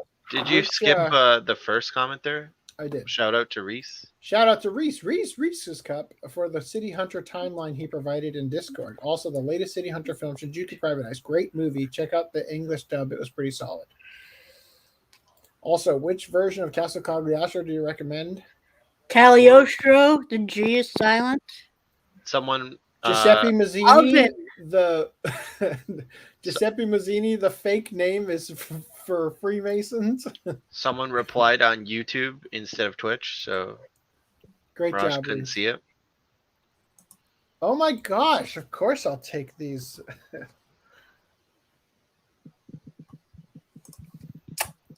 That's the reply. So I don't know if you know this, but the Najika Blitz Tactics panties are still sealed. So Ooh, very nice. win. All right. There are only No two skitter dozen- stains for you. Najika is Panty Shot the anime, so I guess Najika is the original is Agent Aika. That's Panty Shot the anime. Also released by ADV. All right. Anyway, are we? Yeah, we're done. We're done with yours. Was there more? No. Keeps going. Someone keeps Podcast tapping on their table or something. 182. All right. Keep We're hearing out of tapping. pickups. Let us return to the roundtable discussion. Extra thick, Jesus. He's doing the Owen Wilson, the wow face in that picture, right? Still love you, buddy. Hello. All right, so let's get into the major topics of the night, which are Leonardo needs to get in line behind Matsuda. yeah, Dibs on FDDNM. dibs on that ass. All right. So, in Kickstarter news, so the Thin Blue line has 17 days to go. If you're interested in picking it up, once again, it is from the team behind the original serialization of The Punisher and Lady Cop special issue. So if you wanted to own the libs with your purchase of a Kickstarter, this is one of the ways you can do that. Have you backed it yet? I have not. I probably will before it ends, just because I could sell it on eBay for twice as much. Scalper. Yep. And also, I'll probably read it. Read it, and I'll probably buy a couple copies and give one to Dan. But I have $0 to spend at the moment. In fact, I got an alert on my phone regarding Keizo Murase's kaiju movie Brush of the Gods final campaign that a charge outside of the 50 U.S. states was made on my card, and my card has been terminated. So thanks a lot. But yeah, it was successfully funded. No thanks to me. I will need to provide them with my new card as soon as I get it. And you're shit out of luck if you wanted to back it, because it's over. Also, Eroge developer alleges last of crowdfunded money was taken by PayPal. Just gonna scroll a little slowly so you guys have a chance. That's a skirt. Toffer team, the developer behind Eroge Lewd Idol project that had their PayPal account locked after raising money through Kickstarter, announced that PayPal has now allegedly taken the last of their crowdfunded money from their account. The developer made this turn of events known through their Twitter and shared a relevant screenshot. Quote, "Well, guys, now it's official. Not sure why you..." It's called subtweeting. Is it like Pussy Pal? Is that... It's so that you can say PayPal without giving them clicks and, searchable terms. All right. Never knew that's what subtweeting was. PayPal took away all of our remaining funds for Lewd Idol project that were funded in a legitimate way via Kickstarter after 6 months. This is so frustrating. Please do not use this payment processor anymore if you're a lewd content creator. Well, I am. They also... That's why I only sell my feet pics as NFTs.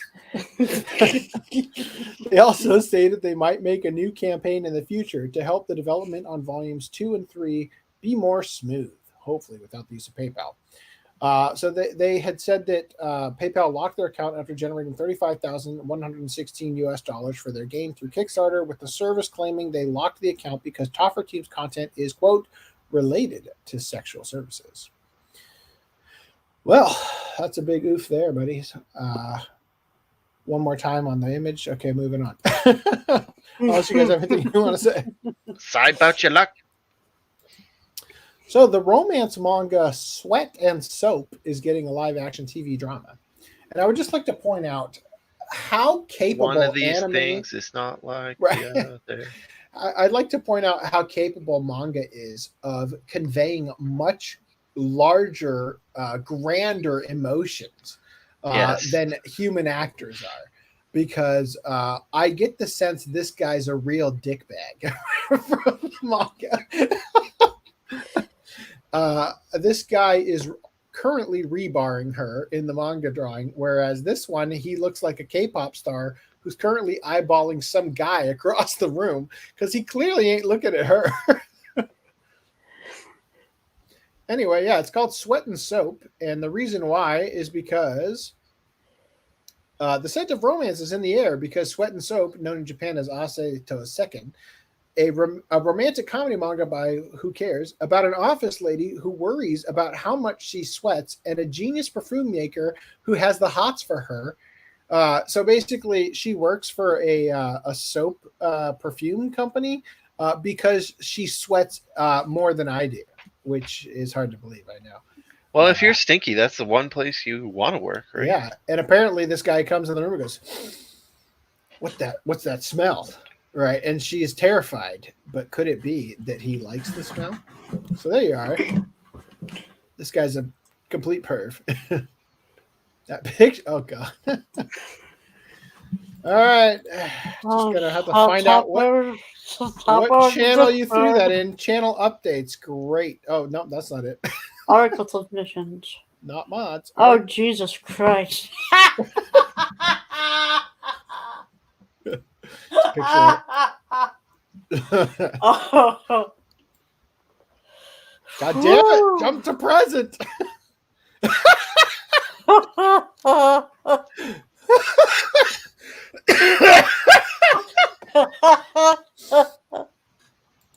Excuse me. Oh, no, wave. Hi to Matsuda. No, I'm not trying to reply. Matsuda, you.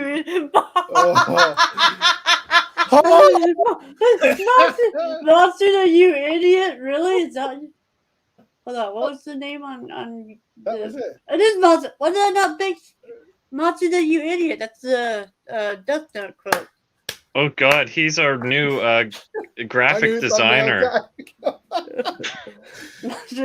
I'd like to know what the heck is going on. Is this a picture? This is just the original Owen Wilson one. Wait, is he trying to do an anamorph of me to that peanut butter face guy?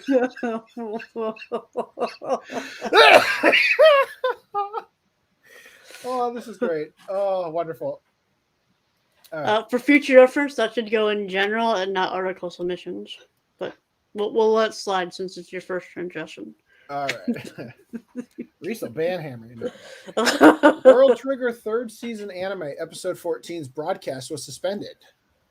So the official Twitter account for the World Trigger anime adaptation had posted a terse and sudden announcement confirming that today's planned broadcast, this is from January 15th, for the third season's 14th episode has been suspended, and that further announcements on the series and episode broadcast will be made via the account in the series' official homepage. The announcement was made 35 minutes before its scheduled broadcast in Japan and gave no reason for the sudden suspension. Well, the reason turned out, due to special programming in Japan covering the volcanic activity in Tonga, World Trigger episode 14 has been delayed. The new broadcast date will be shared once available. And Reese, did you want to share another show that also got yeeted that they decided wasn't worth covering? Miss Kuroitsu of the Monster Development Department. Oh, that's a tragedy.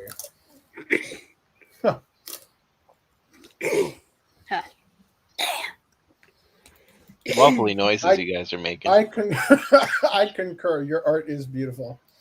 Fantastic. All right.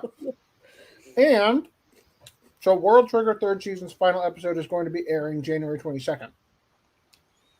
Salaryman's Club was postponed a week. There you go. Presumably for the same reason. Blame volcanoes. All right. Yeah. Netflix raises subscription prices in the U.S. and Canada. I feel like we've covered this before. It's happened before. Yeah. Multiple times. I feel like this could have been one of the topics in the in the title. So remember when Netflix used to be $10? Yeah. I remember when Netflix used to be $10. Patrick Charles remembers it was $8. Jesus. Subscription plans now cost US $20, $15.50, and $10. So Netflix announced on Friday that it has raised the price of its subscription plans in the United States and Canada. The service's standard plan, which allows users to stream in HD on up to 2 separate devices, raised its price from $13.99 US dollars to $15.49 per month. The service's premium plan, which allows users to stream in 4K on up to 4 separate devices, increased from $17.99 US dollars to $19.99 per month. Well, that's a steal. The basic plan, which does not allow HD streaming, increased from $8.99 to $9.99 per month. The new prices will roll out to existing subscribers, and Netflix will email current members 30 days before their price changes. The new prices have already taken effect for new subscribers. The service last increased subscription prices in the United States in October of 2020. That doesn't feel like that long ago. So I'm assuming that the disc plan is staying the same price. I think they forgot that even is a thing, and it's a miracle you're still getting discs.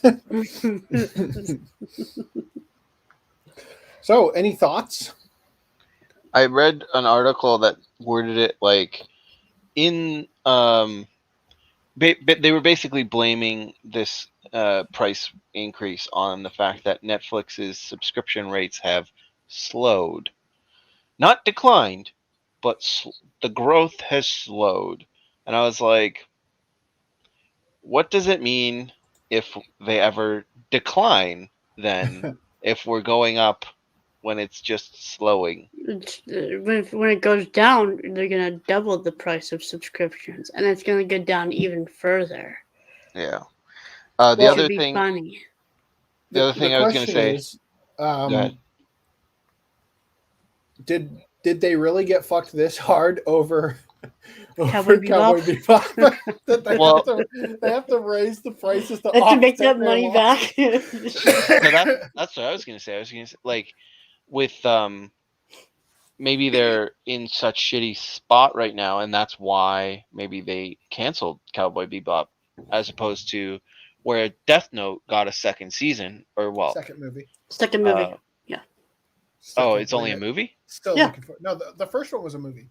Was it? Oh my god. Yeah. Okay, yeah, you're right. So anyway, the second movie, it still hasn't come out yet though. Right. And so Don't I mean, cancel it, Netflix. I can't wait to see it. Potentially it could get canceled. But whereas it got a second movie, maybe now they're like, well, now we don't have the money, so fuck you. You're gone, Cowboy Bebop. If he gets a Japanese girlfriend named Misa in the second movie, I will be so fucking disappointed. Netflix, you're going the wrong direction with the story.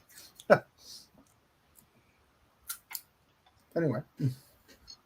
Awkward pause. Sorry about that. Okay. Next. So, in theater release news, and then anime release news, series news, I mean. So, Poppin Dream film is going to be screened with extra footage from January 14th. So, the all-new film made its 10th place debut in the first weekend of January. Who gives a shit about that? I shouldn't have read it. So, the official website for the feature film Poppin Dream has announced that it will be screened with an extra footage featuring the members of Poppin Party. Will begin. Great job proofreading. Miki, okay, maybe I can let you have it because you're not native. Will begin on January 14, 2022. The price for the special screening is 100 yen more than the normal price. The 5 members who will appear in the extra footage to be screened after the film are Aimi, who cares, and who cares. So it is expected to be a live action footage. Wow, 100 fucking yen to see some trash I don't care about. Wow, should have read the article ahead of time. All right, good. So we don't have to worry about the bang edition of the movie being released over here.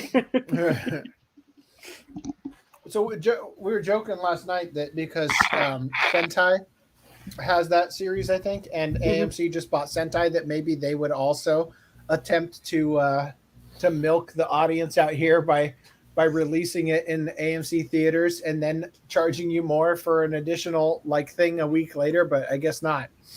So Twitter denizens whine about racists in the what is it called? Don't Toy With Me, Miss Nagatoro. Yeah. Oh yeah, I've been looking forward to this topic. Yeah. So, in a turn of events that could only ever possibly happen in the deranged West, Twitter addicts whined incessantly about racism in a tweet announcing the arrival of the English dub for Don't Toy With Me, Miss Nagatoro, which was likely due to a black actress being selected to voice main heroine Nagatoro. 2 tweets from Crunchyroll served as the battleground for odd and cringeworthy comments from social media denizens as they announced the English dub of Don't Toy With Me, Miss Nagatoro was now available. So I'll remind you, this is what she looks like. And they decided, because they don't actually watch any of the anime they licensed before they decide to dub it, that she was black for some reason, because they read En Toro and read it wrong. So Kim Campbell is going to be voicing her. And this non-binary fairy is going to be voicing Senpai. The usual mentally unstable people on Twitter were overjoyed to the point of tears over a black actress getting to voice a so-called black woman in anime, even though Nagatoro is merely tan. Their exaggerated rollicking making it seem as if this were a historical first. And here's the thing. 10 years ago, if she had been cast in this role, before all the race nonsense has come into the fandom, I would not even care. Yeah. But now I can't look at this as anything else besides a diversity hire to appease the lapping, ridiculous people on Twitter. Right? I listened to it. I did listen to it. She sounds all right, but yeah, still, I'm sure she is a fine voice actor. But now I can't distance the fact that Crunchyroll is 100%. Clearly making this 100%. Move entirely to stroke off. You know, I'm gonna go on Crunchyroll and listen to that beautiful black actress right now. Yeah. To quote a certain and it's like so let's read the comments here. So there were also some commenters using more colorful words in the quote tweets, causing some of the aforementioned celebrating individuals to take offense at their mean words while slinging the usual insults such as incel and racist. A slew of comments of both sorts. So they're like, let's go, congrats. What's her name? Kim Campbell? Yeah. Kim Campbell, yeah. Yes. I am thrilled for you, Kim Campbell. It's like, congratulations, Shinji. You know, like, you got a role. Like, come on. I mean, like, there's all this bullshit about a black actress voicing a white character, but nothing about a black actress voicing a white character in any other show, or a white actress voicing a black character. Or yeah, whatever. Well, yeah, it's a double or a girl voicing a boy, it or would be a boy voicing to look a girl. At all of these people who are saying they're thrilled for her and congrats, and go through their previous tweet history and see the last time she was announced for anything, and see if they even noticed, and also congratulated her. Right. That's the thing. It's just like, where's the congrats for everybody else? If she does a good job, that should be fine enough. Doesn't matter what her color is. If you're worried about what her color is, you're a fucking racist. You're exactly what you're playing everybody else to be. So this person says, I thought Danny Chambers was voicing her. Danny Chambers is another black voice actor, isn't she? Yeah, she in Shadow's house. There's the girl, Emilko, and then her master, who's covered in soot. She voices the white girl Emilko, and then a white actress voices the covered in soot her character. It's like the exact opposite. That's funny. At what point do these actresses and actors realize, I'm being tokenized, and kind of? I know pride isn't their strong suit, but at some point, isn't somebody? They should just get up and say, if you don't want me in this role, you are racist. So how long until companies can buy the black NFT and just they just buy black people? the black token. To be clear, the OCA podcast is not racist. None of our members are racist. But we gotta call out bullshit when we see it. We do not adhere racism. We will laugh at it. Like I said, we do not intend to be discriminatory or negative. No. Like I said, I'm sure she's a splendid voice actor. Just like you're a big fan of Shadow's House, which I've been waiting for the Blu-ray release for. And I'm sure that Danny Chambers is excellent in that too. This has nothing to do with them. And their skills as actors. This has everything to do with the white savior liberals who are treating this like it's the biggest accomplishment a black person has ever made since becoming president of the United States, right? Like just the unbelievable way that people handle it. So major congratulations. Yo, oh my God! Congrats! That's the best news ever. Yes, right. Like some of these might be like literal trolls. Like that comment seemed like a sarcastic troll. I didn't know the character was black. Is she black? Tan. Representation. Like, yeah. So you see her tan lines in the show, right? Like all the time. Oof, bad casting. Why is she black? Why are you white? So again, and this is the thing, like they're worried about this. Why aren't they screwing? Why isn't she being voiced by a Japanese voice actress?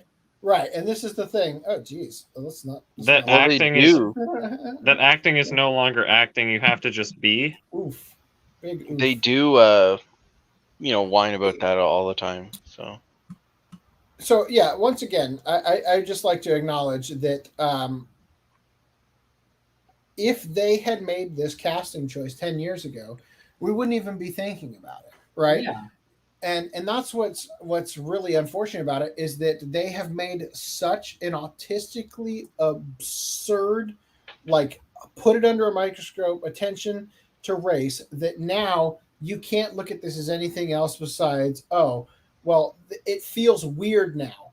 Like, it's so on the nose that you chose to that your casting call went out this way and you decided to cast this person specifically because they're black. We don't know if that's the case at all. Yeah, we don't even know that. But the problem is that because of this obsession, and we've had to cover stuff about like, I don't care if they cast Scarlett Johansson as the Major in live action Ghost in the Shell, as long as I get a chance to play Black Widow in Avengers, right? And stuff like that. And it's like, that's not how this works, right? Also, Scarlett Johansson sucks ass and is a terrible actor. just throwing that out there. Anyway, yeah. So it's absurd, and it's, again, I'm not even upset about the casting. I'm upset that I can't enjoy the show without having the little whispers of all these idiots on Twitter, being the thing that I have to think about each time. You know what I mean? Like, we just can't have people, especially today. By the way, it's Martin Luther King Jr. Day, so a shout out to him. Shout out to MLK. Shout out to him up there. Right. And it's just like, it's irritating that we had made so much progress on people being judged based on the content of their character and striving towards the best person for the job being given the chance.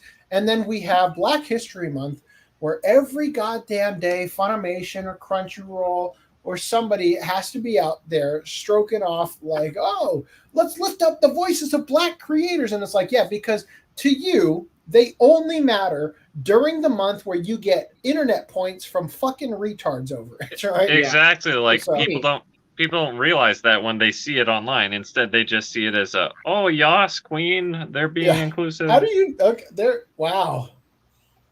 Well, your audio's coming in fast and your... What?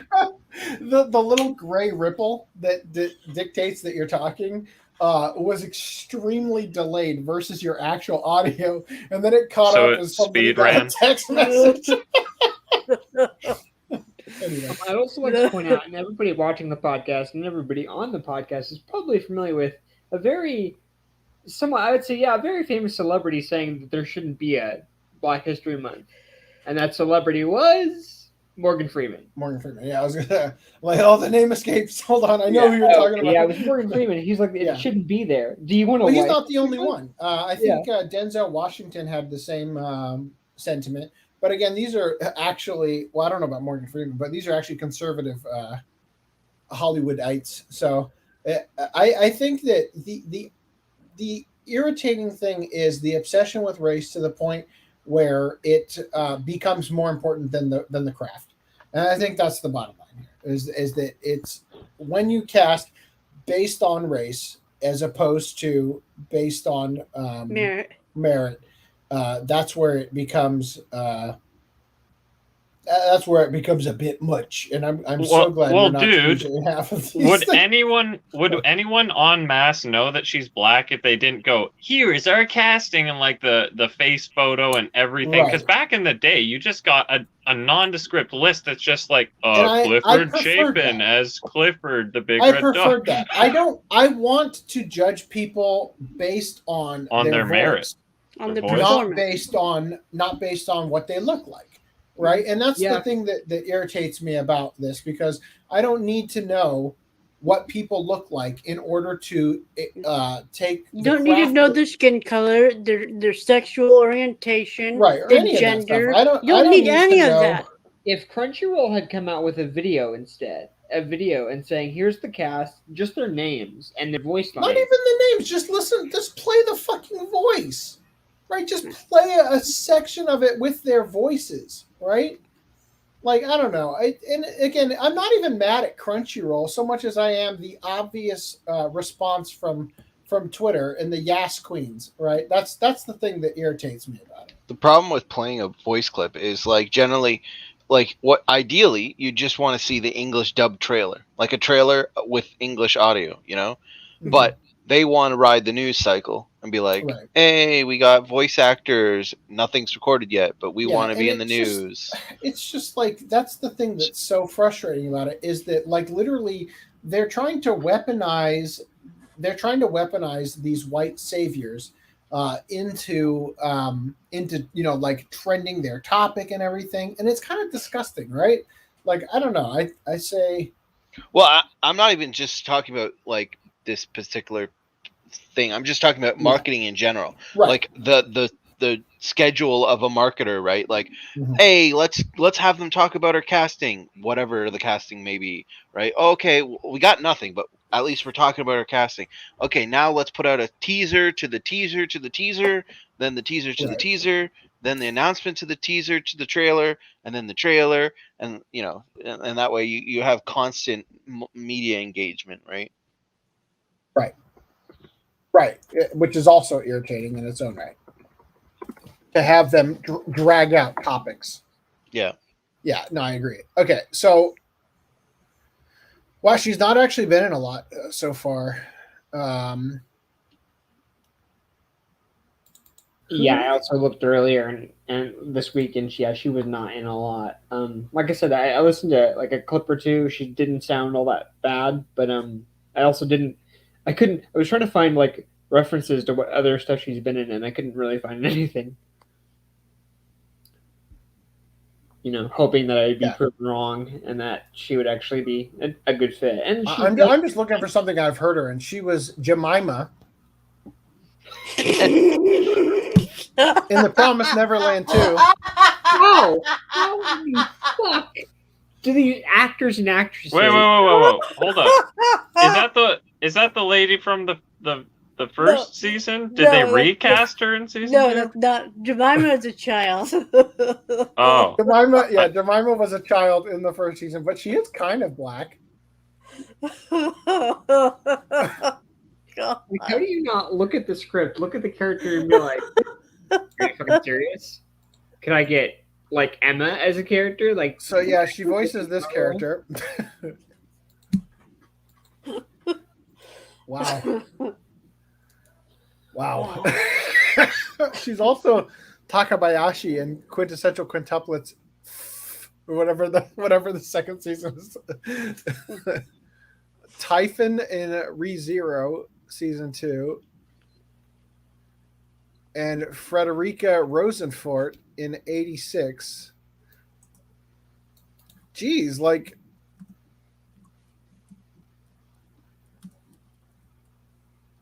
Okay, when I found she's not in a lot, I was really hoping to find like a backlog for stuff. Yeah.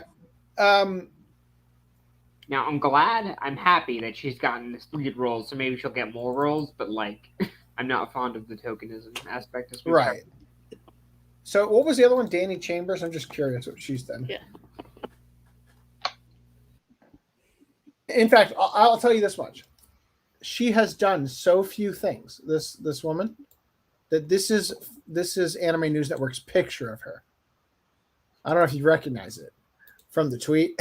Like, Wow. it's literally not even her headshot. It is a picture of her headshot in Crunchyroll's tokenist tweet, right? Anyway, let's look up Danny Chambers. Wait. You can't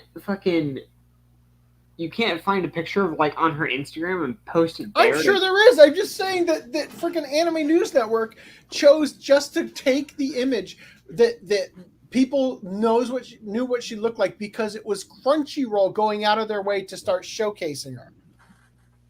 Other articles: amplifying Black voice actors in anime. June. Oh, what do you know? Stroke off Black People Month. That's what a great thing to do, Anime News Network. If amplifying literally what you are doing, you are literally saying Black people are incapable of doing as well as white people unless white people or privileged people lift them up because they can't do it themselves. And I find that to be so incredibly racist. It's disgusting to me how they treat But what people. gets me is they say amplifying Black voice actors. If doing an article is saying amplifying white voice actor would trigger people, amplifying Black people should trigger them for the exact same reason. Yeah, and I think that the question is, if you swap the word black with white and you read it and you go, wow, that's racist. Guess what? It was racist when it said the other thing. Mm-hmm. Right? Yeah. Anyway. That's what I was trying to say. Right. I have not watched any of these.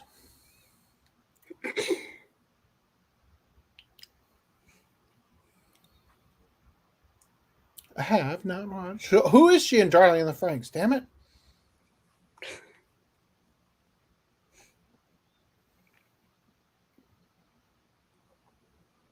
Do you guys know any of these roles? And so many of them, they don't even have a name next. They don't have her thing next to it because she's like Chungus in the background, season 4. Throwaway character in episode 5. And it's like, who the fuck is that? Dude, if I make a show, I need to make a Chungus in the background in season 5 or whatever it is you just said. Like a Chungus in the background that's just like, hey, how's it going, man? Or something. And it's like, there we go. We have a cast that says Chungus in... Oh, come on. We have a Chungus in the background cast. I thought you were going to have a Chungus in the background going... I would definitely do that, actually. That would be even better. Which, by the way, I looked into the lore, and he says peak, apparently. But wow. It very much sounds like Yi. She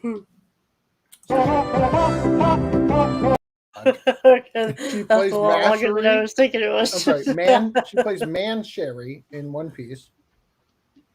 Oh, she's also in Quintessential Quintuplets as Raiha Uesugi. Why aren't they ranting and raving about miscasting in that? I mean, all those characters are probably white. You know, I honestly think that this topic ended when we found out that the other girl voiced Jemima. Anyway, anybody want anybody have something else you'd like to share? I feel like we're rehashing a point we've made already. Yeah, I think the horse is. I think the horse is dead. For the podcast, though.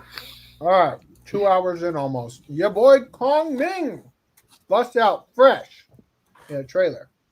So, sadly, is that the actual name? Your boy Kongming. Yeah. Why your boy? It's your boy. Because he's hip with the lingo. Yeah, so apparently he's a hipster. Sadly, the actual story looks to be a lot less funny, but there do appear to be a lot of shirts for a certain website.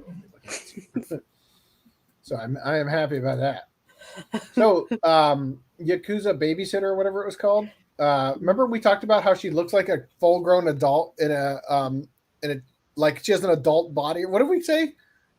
Remember the artwork for her character design? It looks less I don't remember. off-putting. So if you're curious, she's the Yakuza boss's daughter, and this Chungus has to be her babysitter. Oh no, that Chungus. Oh no, Chungus. Anyway, so Rent-A-Cuck gets a season 2, and I just gotta say, if at the end of the series he has a harem with all the girls, does that still make him a cuck? Well, if Tyrone is the only one that they smash, yes. He's got 5 separate girls to... Son. Tyrone's son, oh my... No, Tyrone Sama. Tyrone don't know. Oh. Sorry, my wife brought me dinner. Apparently she cries over him. Or Tyrone. Oh no, that's him. That's him under the covers, crying because he's such a cuck. I thought you meant your wife cries over Tyrone. No. Wow. There's something mesmerizing about this polka dot skirt, though. Polka dots. I still think this girl is best girl, and I haven't even seen her in the show. I'm still waiting for the limited edition of From Sentai, assuming we get one. Don't make me buy that. All right. What was this show called again? This is the one where the Sentai hero falls in love with the villain. I can't remember. This airs next season, doesn't it? I think so. Looks Just, like it. just whetting your appetites a little. Probably the easier way to do that would be to just full screen that shit.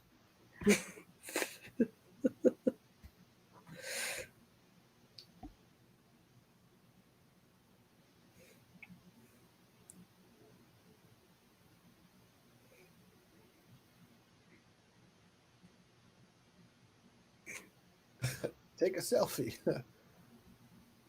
Anyway. There you go. All right. Okay, hold on. Pardon me while I prepare. At least we have something nice to look at while you prepare. You guys ready? So you guys, do you guys remember the Dress Up Darling? Oh, that thing. Yeah. So those are some ballistics. All right, it's fapping time. It's what time?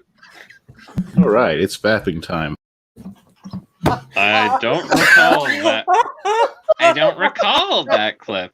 I added it last night. So let me just show you what you had to look forward to in Dress Up Darling. The dead or alive jiggle physics. Yeah, we previously thought that it was about a guy being forced to crossplay, but apparently it is this girl. He is kind of a what you call it though. I'm just gonna skip to the.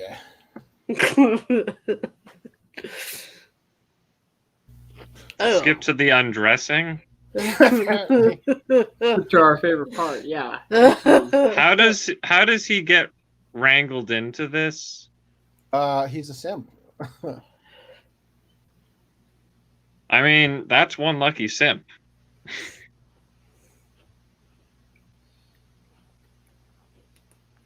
Oh, sorry, Randall. Oh no! Trigger warning. Yes. Yes. Random Love, are you paying attention? I hope you are. Why is there like a map of Japan on the right? No idea. Is this like the news broadcast? Because I'll pay for that. No. we need to have a shirt, AC, with a Random 11. It's like, isn't that the Clockwork Orange scene where his like eyes are like wide open? But it's on the Spider-Man eyes. Yeah. And it's like all So, pics. So to answer the question about the map, I believe what this is the tsunami warnings for the Tonga volcanic eruption, and these are like the danger zones and whatnot. If you're an anime addict, well, shit. I hope if Morgan Freeman feels that way about BLM or BHM. I think he probably meant BLM. What's Black History Month? BHM. Oh, BHM. Okay. Then I'm curious what Betty White having her birthday on the same day as Emma Clay. Well, unfortunately, you're gonna need an Ouija board to figure that one out. It's called Ouija board. Or whatever. And it's for talking to Luigi. Anyway, there are about 1 billion, gosh darn, images. At least they're relatively easy on the eyes. But the thing is that there's animated GIFs. There it is. There you go. Yeah.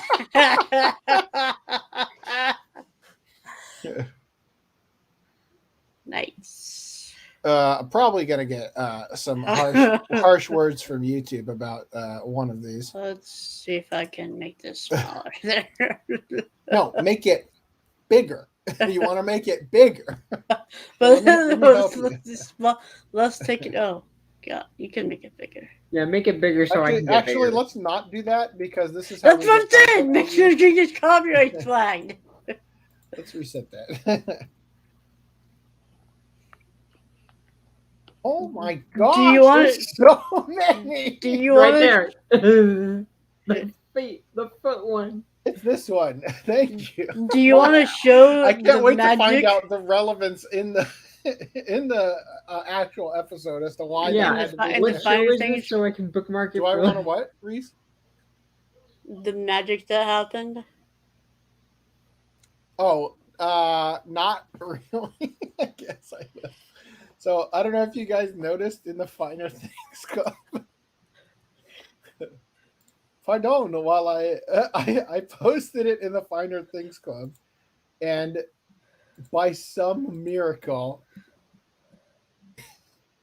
Mirage Leonardo last tweeted a GIF in December. Posted a GIF, yeah, and I would just like to point out how flawlessly what I posted today.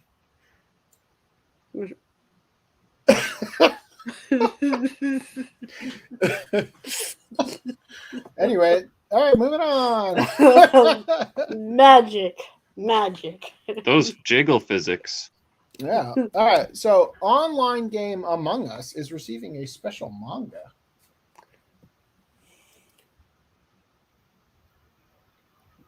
That's it. That's the news. I don't know how you're going to make this into a manga, but good luck. It's coming out in next April February in Beisatsu Kokoro. I'm sorry, Korokoro. Also, Amazon and Kodansha team up to release motherfucking Ghost in English. That is a canon title. Yes, and he looks like the clothes are shrink wrapped onto him. This is the guy that she told you not to worry about. Anyway, all right. Got 12 comments I haven't read yet. Let's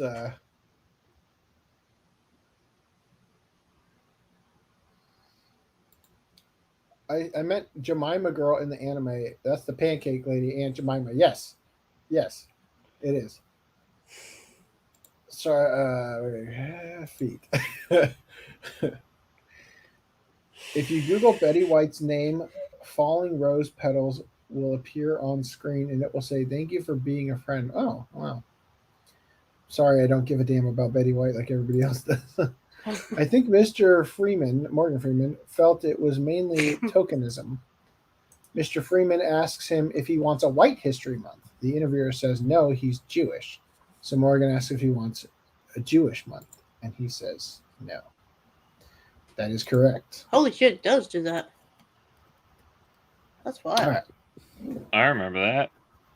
Chainsaw Man is once again the highest ranking manga on the New York Times list for January 2022. So I just showcase for you the naked lady on the cover, of which there is nothing shown. So there you go. It was not ranked number 1, but it was the highest manga on the list. Anyway, in games news,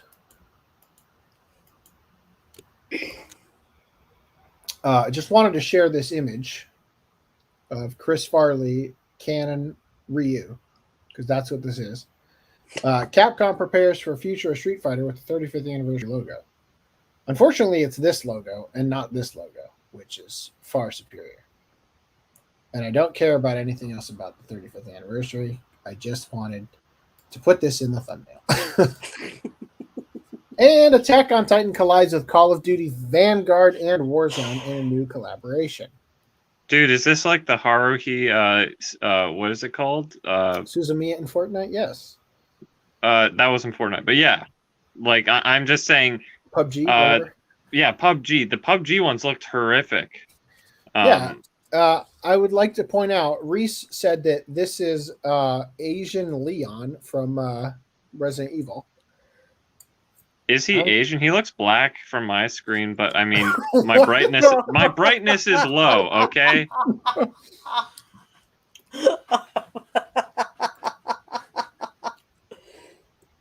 That's supposed to be Levi. Leon Vi? Yeah. Chungus in the background. You see how cringe Attack on Titan is in real life? You can tell it's Levi because of the ascot thing. So I'm glad you full screen that so we can get copyright easier. Mm-hmm. I'll leave the best for you. Give your heart, soldier. Attack on Titan crosses with Call of Duty in Levi Edition bundle. See the stylish items in action. Ooh. Oh, yeah. It looks so cringe. Like,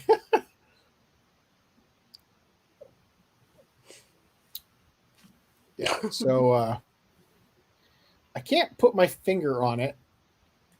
Who it looks like? Can you put it in it? No, the face. He looks like somebody. I think it's from a meme. I can't quite put my finger on it though. Is this an all Asians look alike joke? No, it's not. I can't. I know. That was a joke. I can't quite get it, but it's funny to me. And he clearly looks absolutely nothing like Levi from the anime. Anyway, so I thought this would be a fun topic. Ready or Not developer Void Interactive apologizes for red pills. Void Interactive, the developer of the recently released shooter Ready or Not, decided to apologize over nonsense typical of the modern era due to an article published by the ever-offended and politically correct Kotaku, who complained about various jokes and memes inserted into the game. Ready or Not, which was released in December of 2021, is a title where players take on the role of a SWAT officer sent in to defuse hostile situations. And considering the involvement of police figures, Kotaku naturally wrote a scathing article. Some of the things that they took offense to were, quote, an Easter egg in the game starting headquarters area consists of a discarded red pill box in a trash can with the words noggin joggers on the side, which some have interpreted as 4chan speak for the N-word. Now, I don't know if you've ever been on 4chan, but 4chan speak for the N-word is the N-word. Like, hard R's and all. I have never once heard noggin as that N-word. Just the head. Well, clearly, noggin joggers is implying that red pills get you thinking. Yeah, right? They make you based. And when I hear the word noggin joggers, all I can think of is Nick's outro song. No. All that means is that it makes you like you're taking the red pill. You're literally taking the red pill. It gets your noggin going or whatever. You see the truth. But I'm just saying the whiskey drinking lawyer song on Nick's streams has the lyric about drinking whiskey to get his noggin jogging along. Right? Anyway. Elsewhere, a box of vitamin D supplements for boner health from Whore Foods sits on a table next to spare ammunition. Wait, really? While another vitamin box references the Pepe meme. There's also the now infamous anal staircase sign from one of the game's old trailers, which belongs to an upcoming sex club level. This isn't Call of Duty? This is from a game called Ready or Not. Oh, well, now I want to play it. Right. I was going to say. According to Kotaku, the developer inserted an actual physical box of red pills into their game, which in the current era is asking for outrage and complaining from overly sensitive individuals.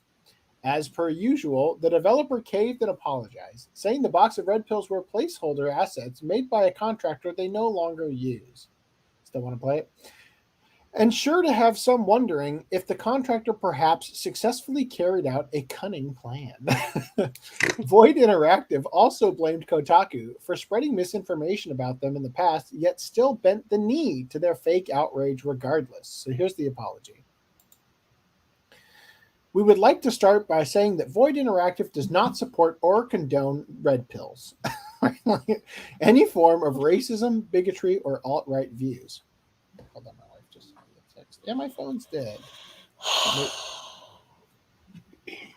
Sorry, Reese.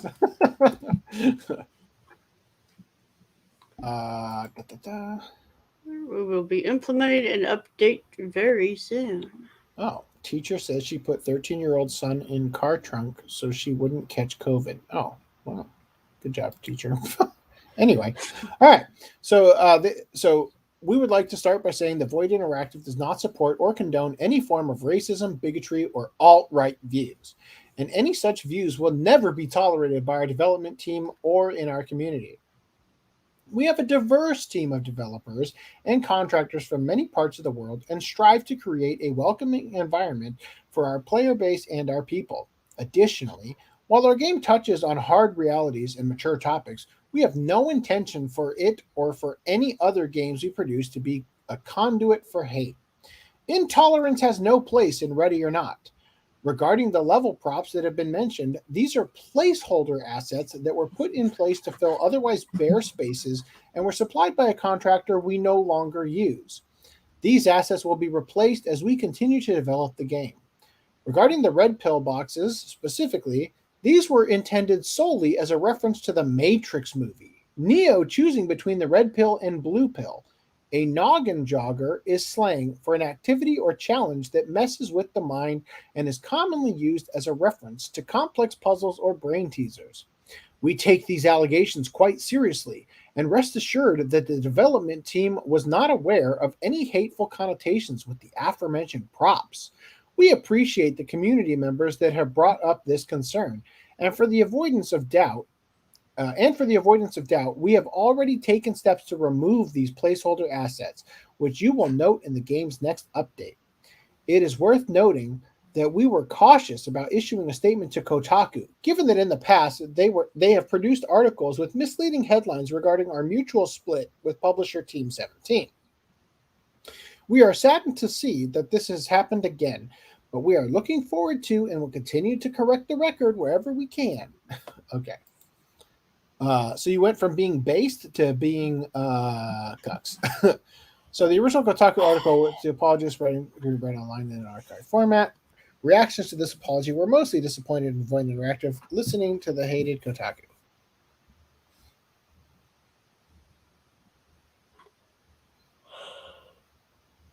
Anyway, so if anybody locates or discovers who this contractor was, I need to hire them for our game. for the recent NFTs I will be producing.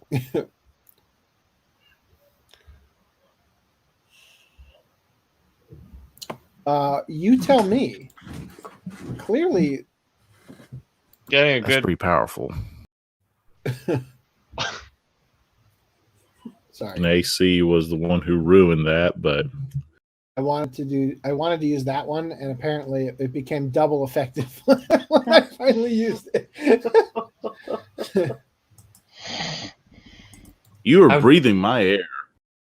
Okay. Anyway, you tell me how it's working out for me, effing anime addict. What's up, Foodum? Was I saying anything?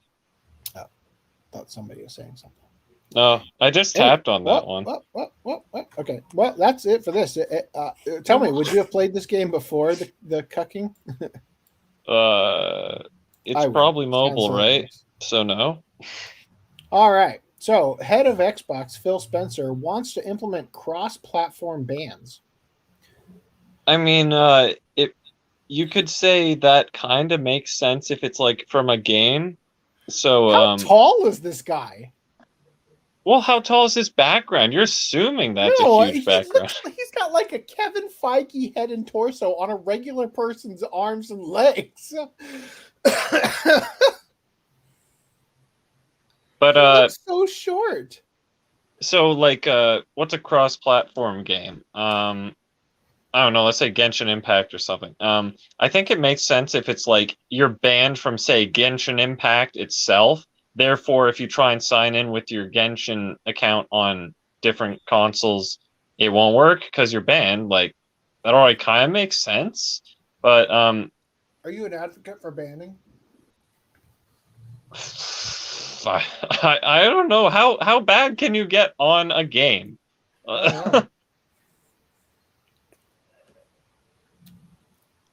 Like, I'm just saying that, games that do bans, I can actually see this kind of already making sense because I feel like this is already a thing. It's like you get your Fortnite account banned. I'm assuming you can't play it on your other Fortnite. Can you get banned in Fortnite? Can you even offend? So it seems to me like if I was a developer, I would ban people from a server. I would allow the host of the server to ban people, but not from the game. I think it's probably mainly due to stuff like hacking or whatever, is what you get the big bans for. Yeah, but still, banned from server, not from game. But no. Well, say Fortnite, you don't exactly, what is it? You don't connect to a specific server, I don't think. It's just like, it's not peer-to-peer, but it's like you have matchmaking, so it's like a new server every game, so it won't really be effective. Right? That's what I'm saying. But you're not going to reconnect it to it, so what's the point of the ban? Oh, you're saying kick. That's what I call kick. Yeah, effectively, I want the people who are hosts, like you could, as a player, blacklist another player so that you don't get paired with them in games like that.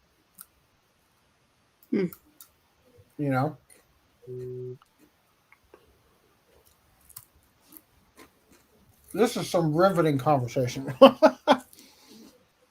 During an interview with the New York Times, Phil Spencer, the vice president of gaming at Microsoft and the head of Xbox, declared his interest in cross-platform banning, whereby a person banned from one console or service would be banned from every other console or service.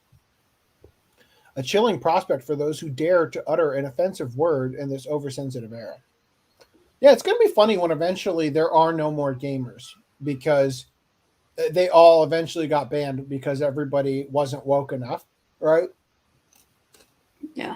Like over time, the people and it's going to be their fault that there's no players. Yeah, exactly. And this is the same thing with PayPal shutting people down for one thing or another, or any service, right?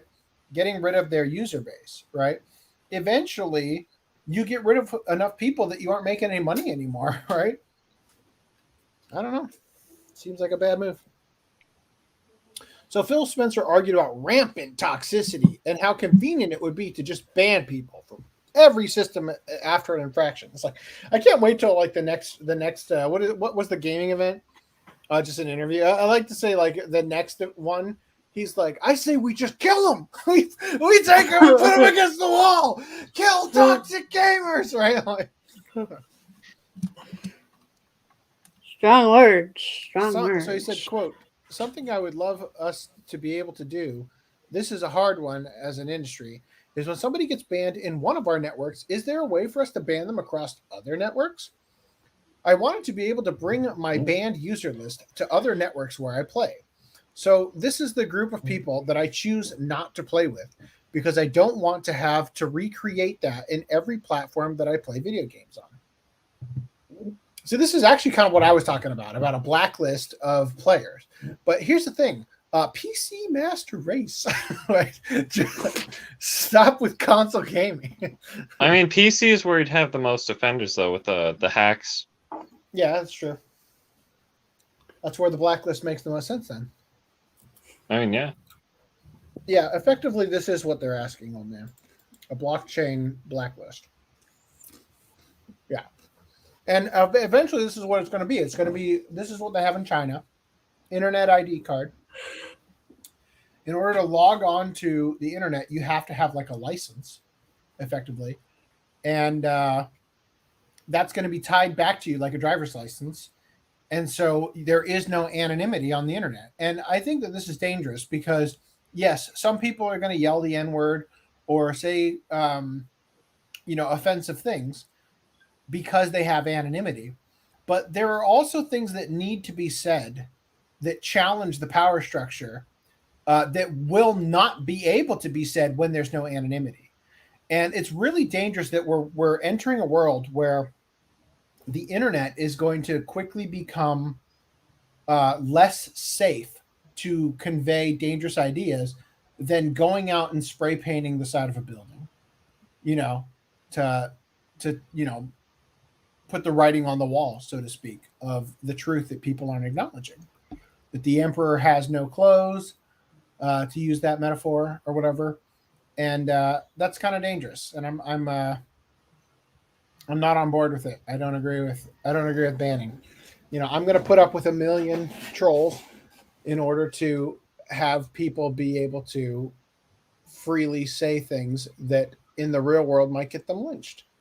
Because in the real world, I don't know if you guys have noticed, but there's a certain worldwide event going on that you aren't allowed to question. And I don't know. I think it's dangerous to not let people have an opinion that causes a knee-jerk reaction that people dislike. So anyway, you guys have been a riveting audience to my it's like I look down, everybody's muted, and like anyway. I'm still here. Thank you. I need a good sigh next time I say something. Right? Or not sigh, a gasp. Damn it, don't sigh. Hold on. Do you want to or All right, it's fapping time. All right, so Phil Spencer went on to discuss Microsoft's new AI that proposes to read chat messages and determines when things are getting out of hand. The AI can monitor the sentiment of a conversation to help detect when a conversation is getting to a destructive point. So it's going to be really annoying when we're just hosting a show and they bring this over to StreamYard, and all of a sudden somebody says, "You are breathing my air," and then they end our stream because it's getting too heated, right? Hell, Hitler.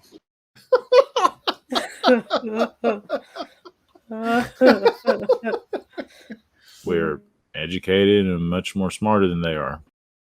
In this case, rape. Okay. Any more? I don't really see the lewdness. Then again, I was the kid that ran up and did stuff, but all right. Any number of these can be used to make that point. Anyway, so the head of Xbox then made it clear that we're not a free speech platform. An absurd remark the individual also proudly uttered almost 3 years ago, where he said, quote, We're a platform around. Hold on. We're a platform around interactive entertainment and video games, and we're not there to allow all kinds of social discourse to happen on our platform. That's not why we exist. Later on in the interview, Phil avoided answering whether or not he felt Xbox was better at content moderation than other major platforms, and instead highlighted the transparency of our business model. Quote, "We don't get paid on Xbox by how many times you click on something. I get paid by how many times your kids like playing Minecraft." Okay, I felt like that was a dig at me. Shut up. And I do think the transparency in the gaming space means that we have to be very, very consistent with our customers, because we almost more have a subscription relationship with our customer that if you logged into Minecraft tomorrow and had a bad experience, you might never come back. Nobody is going to log into Minecraft, go to some server and have a bad experience and not just play single player or go to a different server. Whitelisted servers are a thing. Use them. That is the most absurd statement that to specifically use Minecraft. I'm triggered. Anyway, any thoughts on cross-platform bans? I can't wait till people click on the video because it's in the title, and you guys had absolutely nothing to say. I don't believe you. Well, no, I was directed I said it basically at the beginning of the article. Yeah, you were a bootlicker to the state. I got you. All right. I thought about buying a Switch, but it was like, okay. Where So, can I find one? Reese, can I have you do the right stuff? I have to step out for a minute. But first, Shout Factory is offering replacements for Neon Genesis Evangelion's Blu-ray. Random 11, are you stuffing your face with meatloaf, or are you hearing the important details to how you can get your disc 5? Option A. Meanwhile, he's beating off the foot. Old man says, wait. Well, Halo 3 servers are shut down, so they won't need to block them now. You know they will block people for calling out Microsoft. A lot of people were complaining about the new Halo game. Now they'll just be blocked. And this is what I'm saying, is eventually you will ban every one of your customers, right? Hold on. Didn't Phantasy Star Online 2 have that whole thing where Something they banned like that, a lot of their player base? Yeah, they banned like 60% of them. It was absurd. 30% maybe. Maybe 60% was the left. Yeah, and they're seeing the profits from that business decision. Yeah, so anyway, back to this.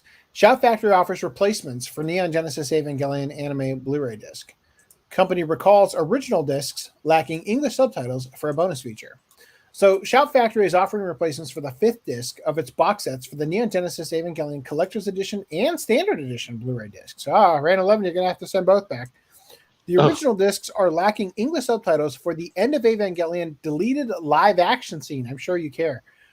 Bonus feature. Customers can order the replacement discs with their proof of purchase on the company's website. Shout Factory and G-Kids launched the Collector's Edition on December 8th and launched the Standard Edition Blu-ray set on November 9th. The company began, why would you phrase it this way so that you would, never mind. The company began selling digital downloads for the series and the films on November 2nd. Why are you going backwards?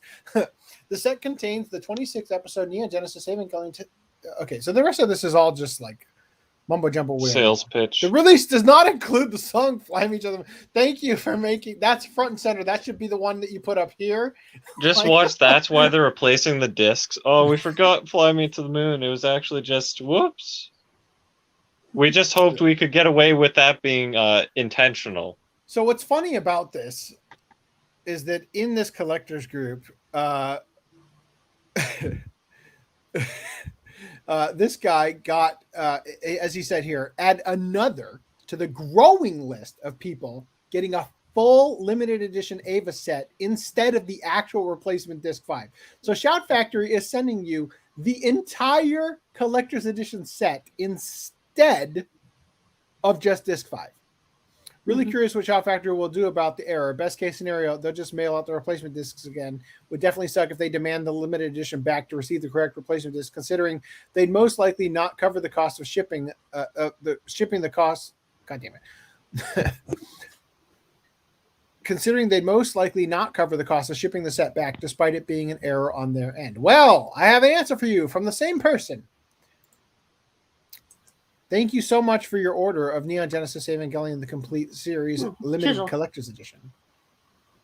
Recently, you've requested we send a replacement for disc 5 of the set. When your order was processed, the warehouse mistakenly selected the limited collector's edition and shipped that to you instead of the replacement disc. We apologize for this error and are processing the order for your replacement disc. We would like to ask that the product shipped in error be returned to us. We realize that you may not have kept the box, so we will ship your replacement disc to you in a carton that will be used to return the series set. In the next day or so, we are sending you a new box and a UPS return label at no cost to you, and we are offering you a $50 shopping spree on the Shout site for making the effort of dropping off at a UPS store to get this back to us. Wow, I might be able to buy a standard edition Ava set with that. Do they think you're gonna fall for it? Because wow, $50. How many people are going to write on a note? I never received another limited edition. Thanks for the disc. You know what? I think it's a pretty good incentive. For people who they could have just asked you for it and not and held it ransom. And not given the $50. They could have said, please return the one we sent you, and we will promptly send back the disc. The disc. Well, they should give you the disc anyway. They should, but I'm saying that potentially they could have gone that route. Yeah. Right. And I would just like to echo Professor Who's statement. Shout discs suck, or whatever he said. It's ironic because doesn't he literally work on Shout discs now? Because Media OCD did Evangelion.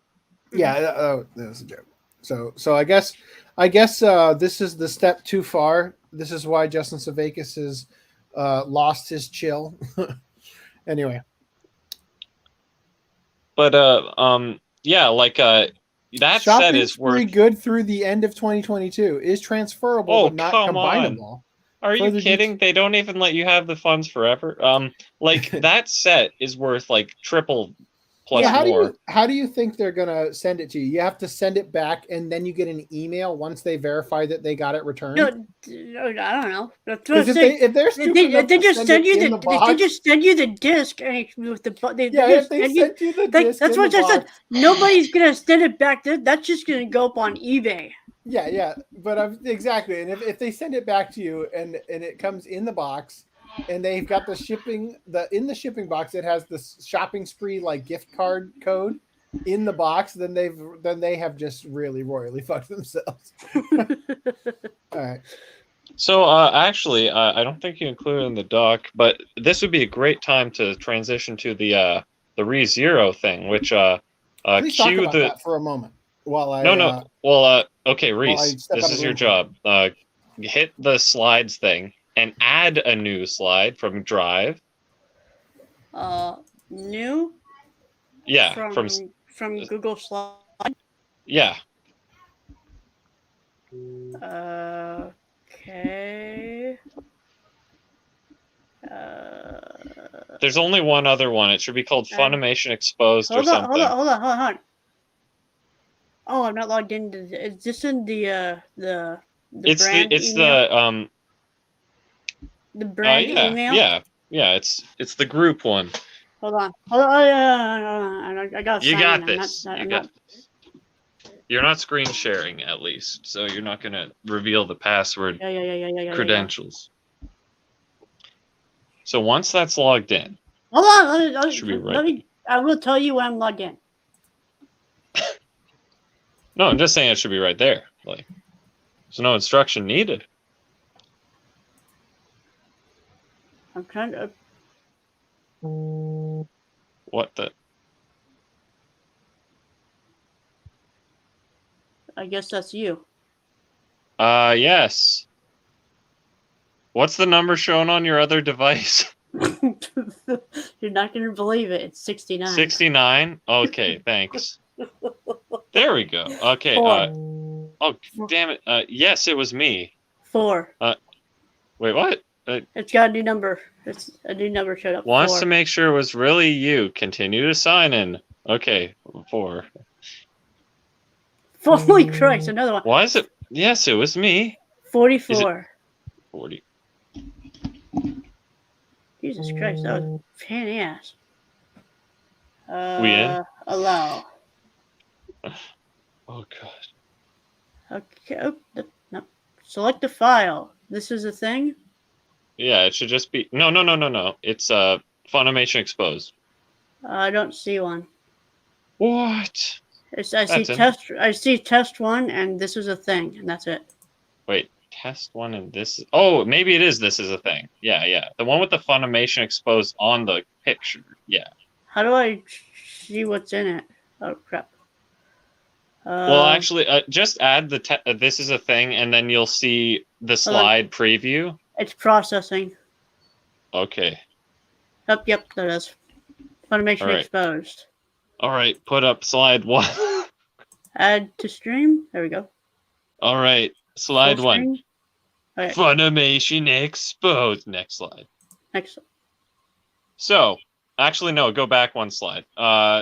We don't want to spoil the next part. So, in lieu of the Evangelion disc situation, on Discord, Danny was discussing the ReZero discs. He was like, "Oh, I hope my ReZero discs were good and everything." And I forgot about like whether or not part 2 was affected or not. And Danny had some questions about it. So I looked back into it and I noticed some things. So slide 1, please. This is slide 1. Or 2. Slide 2. Yes. Okay. So stay next slide. Just stay next slide. All right. When Funimation released the home video for ReZero Starring Life in Another World Season 1 Part 1 in 2018, there were reports and complaints about the video quality and the banding artifacts on the Blu-ray. Because we want to make sure that the fans of ReZero have the best Blu-ray quality product, Funimation is offering a Blu-ray disc replacement program for Season 1 Part 1 for home video because of our mistake. Okay, so there we go. Replacement program. Next slide. I was readjusting my chair. Okay. We made absolutely sure to use the best available video materials for the upcoming ReZero Season 1 Part 2. So no need to worry about that. So that's good because what I got said your discs for Part 1. And I'm like, uh-oh, do I not have Part 2? So that's cleared up. And next slide. Now, I received this letter from Funimation that was actually in my case. I just kept it in the case to verify that, yeah, I have the replacement discs.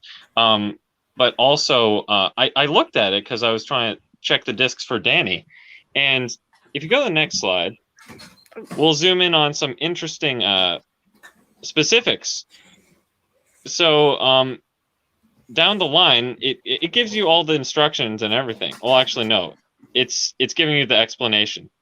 But said, for this reason, we have decided to send discs with the limited edition artwork. I think that's just something worth noting in case you were wondering if you had them. So the limited edition and standard edition have different... Well, I want to interrupt you. I have all the right stuff links pulled up. Okay. Okay. The limited edition and the standard edition have different art on the discs, but they're the same discs, obviously. So if you got the standard edition and you were wondering if you had the replacement discs, the limited edition artwork should be on it. And I'm pretty sure the re-release complete set of Season 1 should have fixed discs, so you probably don't have to worry about that. But the detail that comes after is what really triggered me. We are not asking for any discs to be returned. Next slide.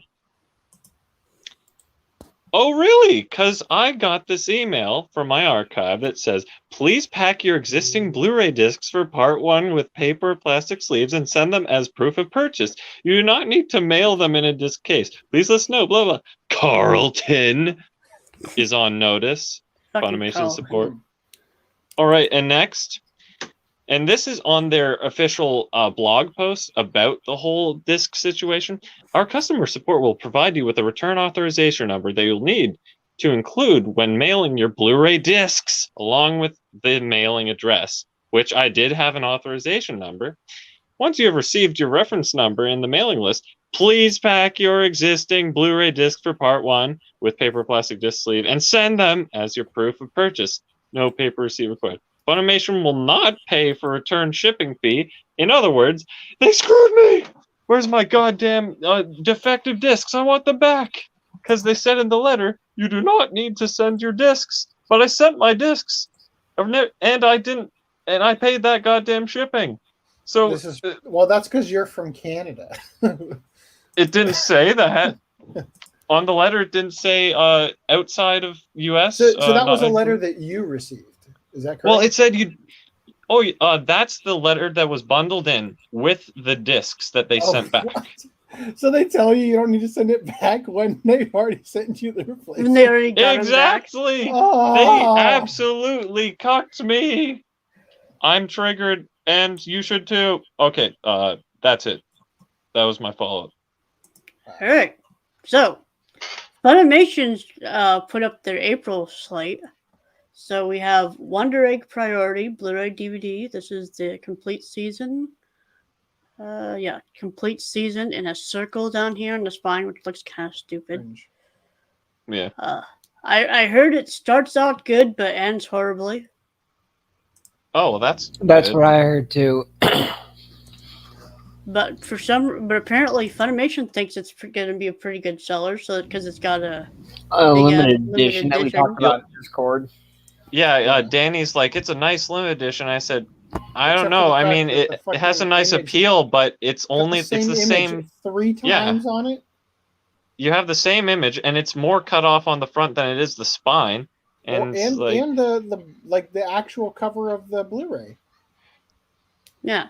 We they see have this little very few sunflower. assets to work with, but they had enough assets to make the art cards out of. Maybe they And just to were Yeah. make, and to make the gosh darn pin things like or are those patches, embroidered patches? Hold Or are up, those pins, they right? These look like what they- pins. Hold on. They totally were like, we don't have Enamel enough art to make art cards, so they just took the actual like cover arts and just were like, here's art cards. Imagine For the imagine Japanese being the Blu-rays. kind of masochist who pays extra for the limited edition just to stick those fucking pins on your goddamn lunchbox or something.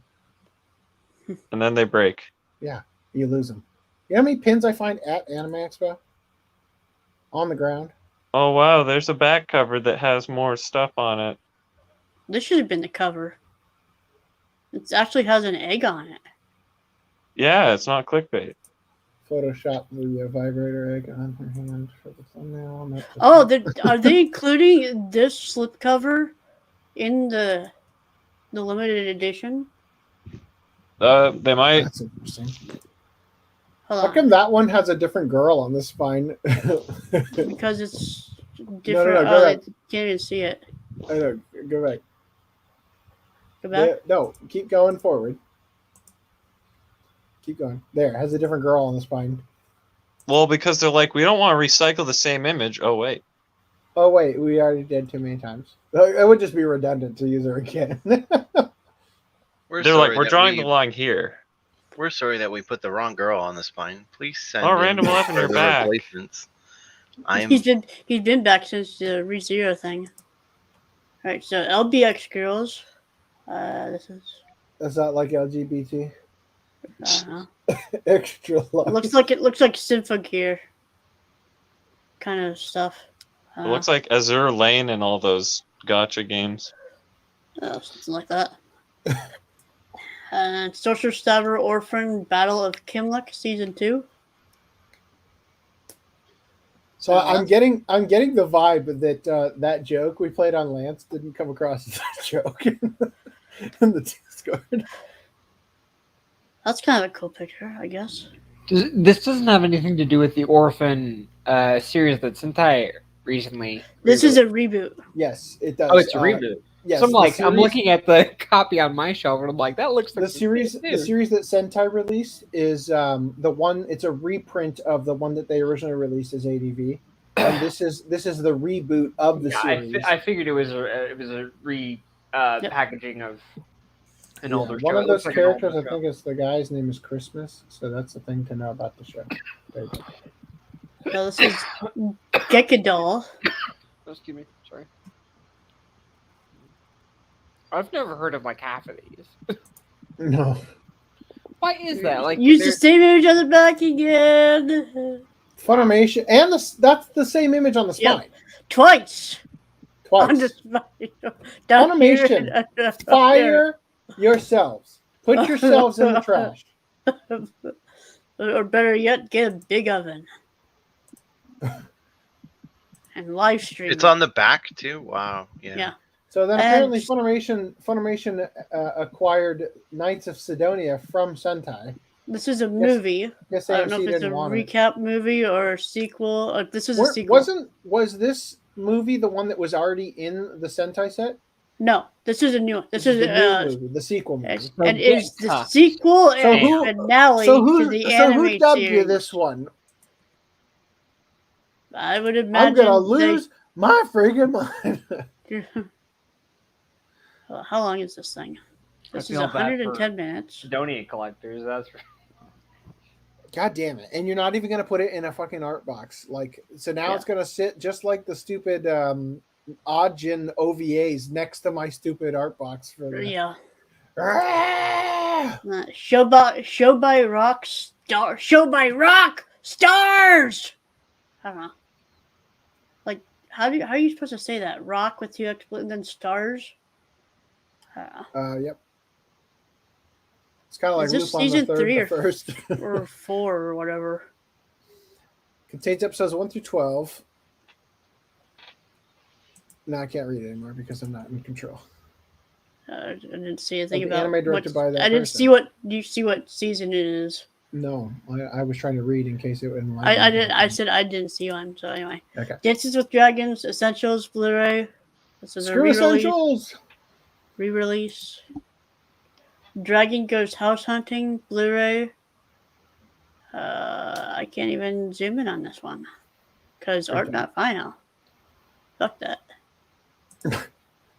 And Funimation got Megalobox from Viz for some reason. It's gonna look like fucking ass next to the other one now. Oh And my did they even god, give a limited Funimation, I hate edition your for this guts. one? I got the standard edition. I'll get cucked. And I don't know why, but they put the title up here Fucking terrible. and Fire then down your here. entire art team, all of them, This looks great. This looks fantastic. I love except for this the thing. stupid like border shit that they just threw on there for no reason. The frame. What the This is a theme in the ending credits. So Still it- looks it like works. ass. Would have been a great image without it. And it includes the Hummingbird and the Traveler short. So that's pretty At cool. least there's that, I suppose. Watch, they dubbed it and they replaced the cast. No, it's the same cast. Okay. They I did would a simul lose dub. some fucking They did a mind. simul dub. It's the same cast. Well, at least when it comes to back. I am gonna burn Funimation to the ground. For the most part. I'm gonna burn just specifically the art team's department to the ground. Bottom tier character Tomozaki. FDM, didn't you say something about the series? Yeah, I was watching it. I can't remember if I thought that it was like it started off better than I expected in some way, and then it went into a bit of a lull, then it got better near the end, and then it had two specials, and I was anticipating the specials, but they were like half length and dumb. It kind of like filler things. It didn't feel like anything happened, so I'm just well, that was kind of dumm. But they put a character on the spine that's not on the cover. How do That's I what know that's it's what the that's same what I did. character? It's a different character. Is this a Is it? mistake? It's not just Chad version. Oh, it's after on the he got back. parasite? It is just Okay. Chad version. It's on the back. That's right. So OVA 1 and 2, is that what you're talking about? Yeah, I liked where it was going. They probably need like maybe another season. Honestly, probably another It's half getting season. another if they- season. Oh, well, there we go. Oh damn! We were gonna cover it because, and the only reason was because the first season is gonna be on the right stuff. It's like, yeah, never mind. Let's just eat it. Oh, so much for that. But you got the idea. I just gave you the information, so I might have seen a glance of that and just thought, oh, cool, and then moved on and forgot. Anyway, you're welcome. It's good to know. Your thank. So that time I got reincarnated as a slime, season 2, part 1. Excited. I love this image. I'm aware that this image was used in the Japanese Blu-rays. And having Shion front and center for this season, for this part, is a nice touch. Yeah. For spoiler reasons. Gonna get the limited. But yeah, part 2 will have the limited. I did notice that they do not list the I think 24.9 recap episode that aired before the season started. Even though they had the recap episode in season 1, they're not including the recap episode in here. And there's another recap episode after this one that they probably won't include. I mean, I'm disappointed. Yeah. I think they dubbed that one too. They did dub it, but they're not including it. Here's like they also have like OVAs. Yeah, there's OVAs, but that's a different story. That's a completely. Yeah, but it's on their streaming. They are streaming them, and they did dub them, but that's a different. But I'm talking about specifically season 2, part 1. That they did dub that recap episode, but they're not including it on disc. I'm disappointed about that because I just want to have all the as much as I can on disc, you know, recap movie or not for franchises I love, you know. Right, and I want the OVAs, especially with the following. What's her name? Hinata Sakaguchi. For that recap episode, who's a new character for this season, right? But I could just watch those episodes because it's not just a clip show. There's a framing to it that's exclusive to that episode. But yeah, I agree. The OVAs really should be over here, but I think they have only been released on DVD in Japan. So similar to like how the Attack on Titan OVAs were only released on DVD with the manga volumes, but now that they're getting a Blu-ray release in Japan, we're finally getting them over here streaming, and I presume we'll get them on disc, just because there is a Blu-ray of them in Japan. Like they're not going to allow us to have a Blu-ray of it over here when there's not one in Japan, and Funimation just isn't going to release it on DVD only over here. So we're kind of screwed on it. Well, that's unfortunate. So, One Piece Collection 29 Blu-ray DVD combo. And I liked what they did with 28 because they didn't have a flag background for it. And now they're back to flags. And I was like, oh, they're changing up the style. I was like, nope, that's just going to be sticking out for people who are like want consistency in the covers. Mm-hmm. So what? Because it's lopsided. With how. Hello, getting lanced. Hello, how you doing? Right, how you guys? Good. Oh, is that Lance? Yeah. Damn it. Glad to see you didn't off yourself after a joke. Wait,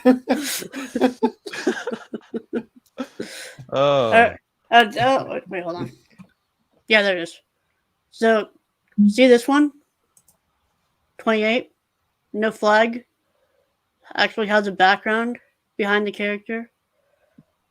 Every other one has flags behind them. That one was the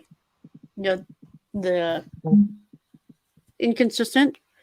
I was like, oh, they're gonna change the format. Nope, back to flags. So like, just that one alone is gonna stick out just because of that. Anyway, King's Raid: Successors of the Will Part 2. I'm guessing nobody has anything to say about it.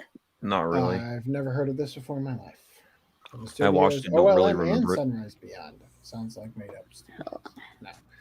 I hear all things like anime. No, that was AIC. Oh, there he is, right there, almost touching his own image twice. Funimation, I want you right here to go in the corner and seriously think. Wait, whoa. Look at the spine again. It's fine. Part 2. It's up. What about it? There's no electricity overlay. Oh. Is it different enough to appease you? No. No. Funimation can still go die. Hypnosis Mike Division Rap Battle Rhyme Anima. Japanese only. Effing anime addict. Well, dude, it is about rap battles. I don't think it would be easy to translate every song. Who cares? For the lack of trying, fuck you guys. And then this is what we covered last Pokemon Black Hill. Oh, we covered this one last already? Okay. And in White Destiny. Okay. So we're back to where we were before. I'm pretty sure on the cover we are literally seeing what was her name? Jemima voice actress. And then the guy who's voicing Nagatoro Eric Kimmerer. Like that's them. He had blue hair. Iris. We covered this. I know, I'm just looking at the Pokemon. Alright. How do we move? Alright. So if Stop you're looking screen. for more ways. Oh, Random Eleven's back. How long you been down there? Oh, just a minute. If you're looking for other ways to support us, stealthweed.com for all of your unofficial merch needs. Moving on. Also, OCApodcast.com/store, where you can buy such amazing merch as Straight Outta Chungus and Bloodbath and Beyond. More coming in the near future, and by near I mean probably like 6 months. We'll see. Hopefully I get more out. All right. Let us discuss. Let me turn off the stupid ads. The potato war of 2021 and 2022. So, as McDonald's Japan restricts French fry sales, Rival boosts its fry sizes by 25% for free. We've got potatoes. The Yokohama-based burger chain wants everyone to know. These are dark days for French fry fans in Japan. In December, McDonald's Japan announced that it would be suspending sales of all French fry orders except smalls due to a potato shortage. And though they promised this would only last a few days, the chain has now said that the rationing will be continuing. The sound of the resulting cries of sadness and rumbling of stomachs has apparently reached the ears of rival Japanese fast food chain Freshness Burger. Terrible name. And they've decided to declare themselves Japan's Spud Saviors with a promotion simply called We've Got Potatoes. So here's the potato. So, it says that they're boosting its fry sizes by 25%. Not only are they boosting them, apparently they are now just potato wedges. Like the fry sizes have grown so much that they aren't even fries anymore. As the name implies, Freshness Burger wants everyone to know that they've got plenty of French fry ingredients on hand, and they're not afraid to use them. So from now until February 27th, Freshness Burger will be increasing the amount of French fries in its regular and large size orders, as well as its combo meals by 25%. What they won't be increasing, though, is the cost to the customers, as all prices will stay exactly the same. You just get a larger potato portion. But how is Freshness Burger able to keep its French fries flowing while McDonald's isn't able to meet demand? Because of where the two chains' potatoes come from. McDonald's potato rationing was triggered by flood damage at the Port of Vancouver and pandemic-related international shipping difficulties, since it gets its potatoes from North America. Idiots. Freshness Burger, on the other hand, sources its potatoes domestically from Japan's northern prefecture of Hokkaido, meaning it doesn't have to worry about the infrastructure and international border crossing headaches that McDonald's is dealing with. So here is apparently a picture of a field of Hokkaido potatoes. I hope you've enjoyed it. That is quite the stream of water. That gets my spuds a tingling. After spending the last few weeks having to adjust to fewer French fries than normal, this sudden change of fortune for Japanese fry fans was cause for celebration on Twitter. Quote, This makes me feel like this makes me like Freshness Burger even more. They're expensive, but their food is really good. Freshness Burger makes my favorite fries, so I'm definitely going to get some now. They wait until you place your order to start cooking the fries. Ooh, standard operation in most places in the United States. More fries is nice and all, but I'd rather they build more branches. More fries! That is awesome! So where's the nearest branch? I can't remember. Oof. Getting called out in your own promotion. As alluded in the comments, Yokohama-based Freshness Burger doesn't have anywhere close to the number of locations that McDonald's does. They're not exactly rare, but you're not as likely to randomly bump into one as you will with the Golden Arches. And several prefectures don't have any Freshness Burger branches at all. Prefectures with Freshness Burger branches are marked in green, those without in gray. And yes, Freshness Burger is slightly on the pricey side for fast food in Japan. A large order of fries will cost you 380 yen, or US $3.30 at Freshness Burger, compared to 280 at McDonald's. And Freshness Burger's 540 yen classic burger is 150 yen more expensive than a Big Mac. Does this look more appetizing to you than a Big Mac, though? Yeah, absolutely. A hell of a lot more. It's but not if you saw this next to the picture that McDonald's pretends a Big Mac looks like, I should have had this on hand. It looks almost like a chicken burger or something. It's only... This is what McDonald's pretends a Big Mac looks like. Tell me if it's Pretends. Yeah, definitely that one. That one. Yeah, it's two different genres. Yeah, look at the toasted sesame seeds on the bun versus whatever this monstrosity is. Does the other than McDonald's burger have a piece of bread in the center? Nope. Yes. And it has the bottom of a bun. Yeah. Oh. In the center. Well, that's not in the center. Oh wait, the McDonald's one is only in the center. No, the other one. Does the other one have a piece of bread in there? Already getting better. Well, yeah, you get less fluff, I guess. Okay. I think Hardee's is better than McDonald's any day of the week anyway. I'm with you. McDonald's larger quantity needs and lower menu prices are probably both reasons why they chose to import their potatoes rather than use domestic supplies. Since free trade is free trade, after all. No, since North American agricultural organizations tend to have better economies of scale than Japanese growers. But factor in 25% more fries, and Freshness Burger is by no means a bad deal. And now we wish they'd start offering hash browns too. Why? Because it's something we covered last podcast. Anyway, moving on. French fry war escalates with a 300% larger bucket potato from Mini Stop convenience stores. You have got to strike while the iron is hot. Let me just go ahead and get rid of these ads real quick. It's the Spudocalypse. More salt in the very salty wounds of McDonald's. As we've seen over the past month, the global supply crisis and other factors have taken a huge toll on the supply of potatoes scheduled for the thousands of McDonald's locations in Japan. What started as a week or two prohibition on anything bigger than a small order of fries has worsened into a month-long potato austerity, which has more recently included a rapidly dwindling supply of hash browns too. To make matters even worse for the major fast food chain, the competition have smelled blood in the water and are capitalizing on McDonald's moment of weakness. Rival chain Freshness Burger boldly launched the We've Got Potatoes campaign that we just read about and increased their regular and large order of fries by 25% without changing the price at all. Now, even the convenience stores are getting in on the action, with Mini Stop announcing the bucket potato.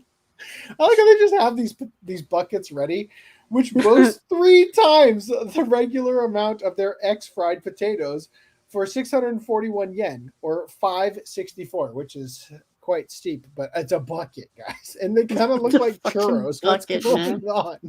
They don't look crispy and nice. Oh, they're X-shaped. That's why. These fries are given such a name because of the lengthwise ridge on each side that gives them an X shape on the tips. That looks fun. The reason that Mini Stop can pull this off while McDonald's are struggling with their own potato supply from North America is because Mini Stop's Agria potatoes arrived through a completely different trade route and are sourced from Europe, mainly Germany. Ministop makes no mention about McDonald's when promoting this product, instead saying that the bucket potato was in response to a popular 50% increase in size that was held over the New Year's holiday. It came in response to a need, not a desire. The timing, however, is highly suspicious, and in their press release, the chain declared that they will continue to sell fries in the foreseeable future. There's also the highly suspicious fact that a regular-sized order of X fried potatoes costs 213 yen, or $1.87. So if you order 3, it comes to 562. What are they charging? 564. You thieves! The reason for the 2 yen differential is because Ministop rounds down to the additional 0.8 yen of sales tax on a single order of X fried potatoes. Otherwise, 1 bucket potato and three X fried potatoes are exactly the same price before taxes. So it seems this product amounts to little more than a boast that Ministop has a lot of French fries at their disposal and can sell them by the bucket. So here's the regular and the bucket potato.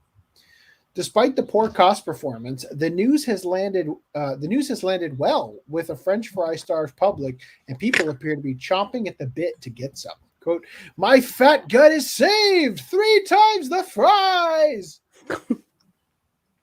Delica and snack. Okay. There isn't a Ministop close to me, but I have no choice other than to seek one out.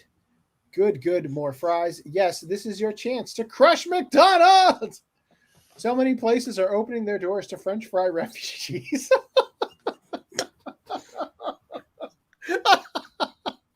I don't have a freshness burger near me, but there is a Ministop, so away I go. I was perfectly happy with their 50% ones, but 300% is beyond my wildest dreams. But the thing about these convenience stores is we've covered over and over again all the times that they've gypped you with their products, where they like pretend that there's chunks of strawberries in their strawberry drink by just putting pictures of strawberries on like that fake strawberry swirl look on the cup. So when you drink it, you're like, wait a minute, there's no syrup in here. Hold up. So these fries are X fries, you said? Like, isn't that like a way inefficient way to cut fries? Aren't they in a crisis? Like, what do you do with the rest of the fryling? That's what you make hash browns out of. Yeah. I guess, but like with regular fries, you'll get a way better percentage of the potato being used for fries. And He's that's not why wrong. regular fries are boring compared to the luxury X fries. Those luxury X fries look soggy as balls. I'm not. Well, how does crinkle cut fries work then? They don't. That's a I good like- question. I like waffle fries Yeah, and curly fries. That's Curly fries are my favorite, actually. curly fries are pretty good. Hardee's curly fries and barbecue sauce. I've never been to a Hardee's. The only place I get curly fries from is Jack in the Box, and I also can't Do you believe. have Carl's? Are it Hardee's or Carl's Jr.? They have ones at Carl's Jr. I always get the crisp cut fries from Carl's Jr. Hardee's and Carl's Jr. are the same thing. Oh, really? They're the Yeah. same. It's I just- have a Hardee's, but not a It's Carl's called Jr. Hardee's and it's called Carl's Jr. I don't know why, but it's the same Well, thing. It's I've like got a- McDonald's and McDonald's is the exact same thing. So sounds like McDonald's. he's not actually the But genius. you know what I mean. You know what I mean. It's the exact same store. We're just under a different name. Didn't know that. Now I feel like an idiot. I am sure if I looked, I could find at least twice in the podcast previously where I have learned this thing and promptly forgot it. As for the quality of Ministop X fried potatoes, our own Ahiru Neko is a fan of them as well as McDonald's fries. He bought a bucket potato when they were first released on the 14th of January and said the quality was just as good as usual with a subtly more crispy texture due to the shape. I'll take that for them. The amount was also quite hefty for one person. That's a share size. It's certainly a good refuge for those struggling to cope with McDonald's fry shortage. If this trend of competing campaigns from rivals continues, It might actually end up becoming an embarrassment of riches for French fry fans in Japan. I'm sure that is a link to this article. McDonald's Japan. Oh, it's not. What? Yeah.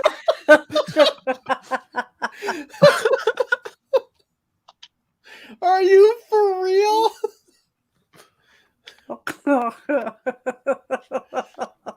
Random, this one's for you, brother. I can't believe it. I feel betrayed. So in other fast food news, China calls for a boycott of KFC. This is from Mirage Leonardo 84, by the way. Thank you for that. China calls for a boycott of KFC due to customers' quote irrational and excessive purchases. Getting too fat. I went to go get food earlier, and I came back as a failure. Now I'm really hungry again. Like, because I didn't fulfill my stomach earlier, I might go look for food. I think you should Uber Eats some French fries from from your favorite Hardee's. Are you saying we have Uber in a town of 7,000? That is No. the most likely scenario, actually. And at 10 o'clock at night? No. That is the time you need it. Your Uber Eats Also, we driver is don't have a also Hardee's your within weed 100 dealer. miles. Just call your dealer and be like, "Hey, I need some weed, and also bring me some ring fries." I'll be right back. Okay. Following successful meal toy promotion with the Chinese toy company Pop Mart, KFC is facing backlash and calls for a boycott in China. Reports suggested some consumers bought hundreds of dollars worth of the meals to acquire the limited edition collectibles, but threw away the accompanying food. The Chinese Consumers Association Chinese state media called for a boycott, saying the collaboration was causing irrational and excessive purchases. Honestly, I bet you that the real reason China wants a boycott is because the KFC is a filthy Western propagandist brand, right? Like, they're like, no, we're helping that capitalist swine. The Chinese Consumers Association and Chinese state media, I already read that. Thank you. Okay, great job, me. The collaboration between Pop Mart and KFC launched last week to celebrate the 35th anniversary of the first KFC franchise in China. The promotion offers customers one of 6 limited edition dolls with a purchase of certain meal sets. So you have to buy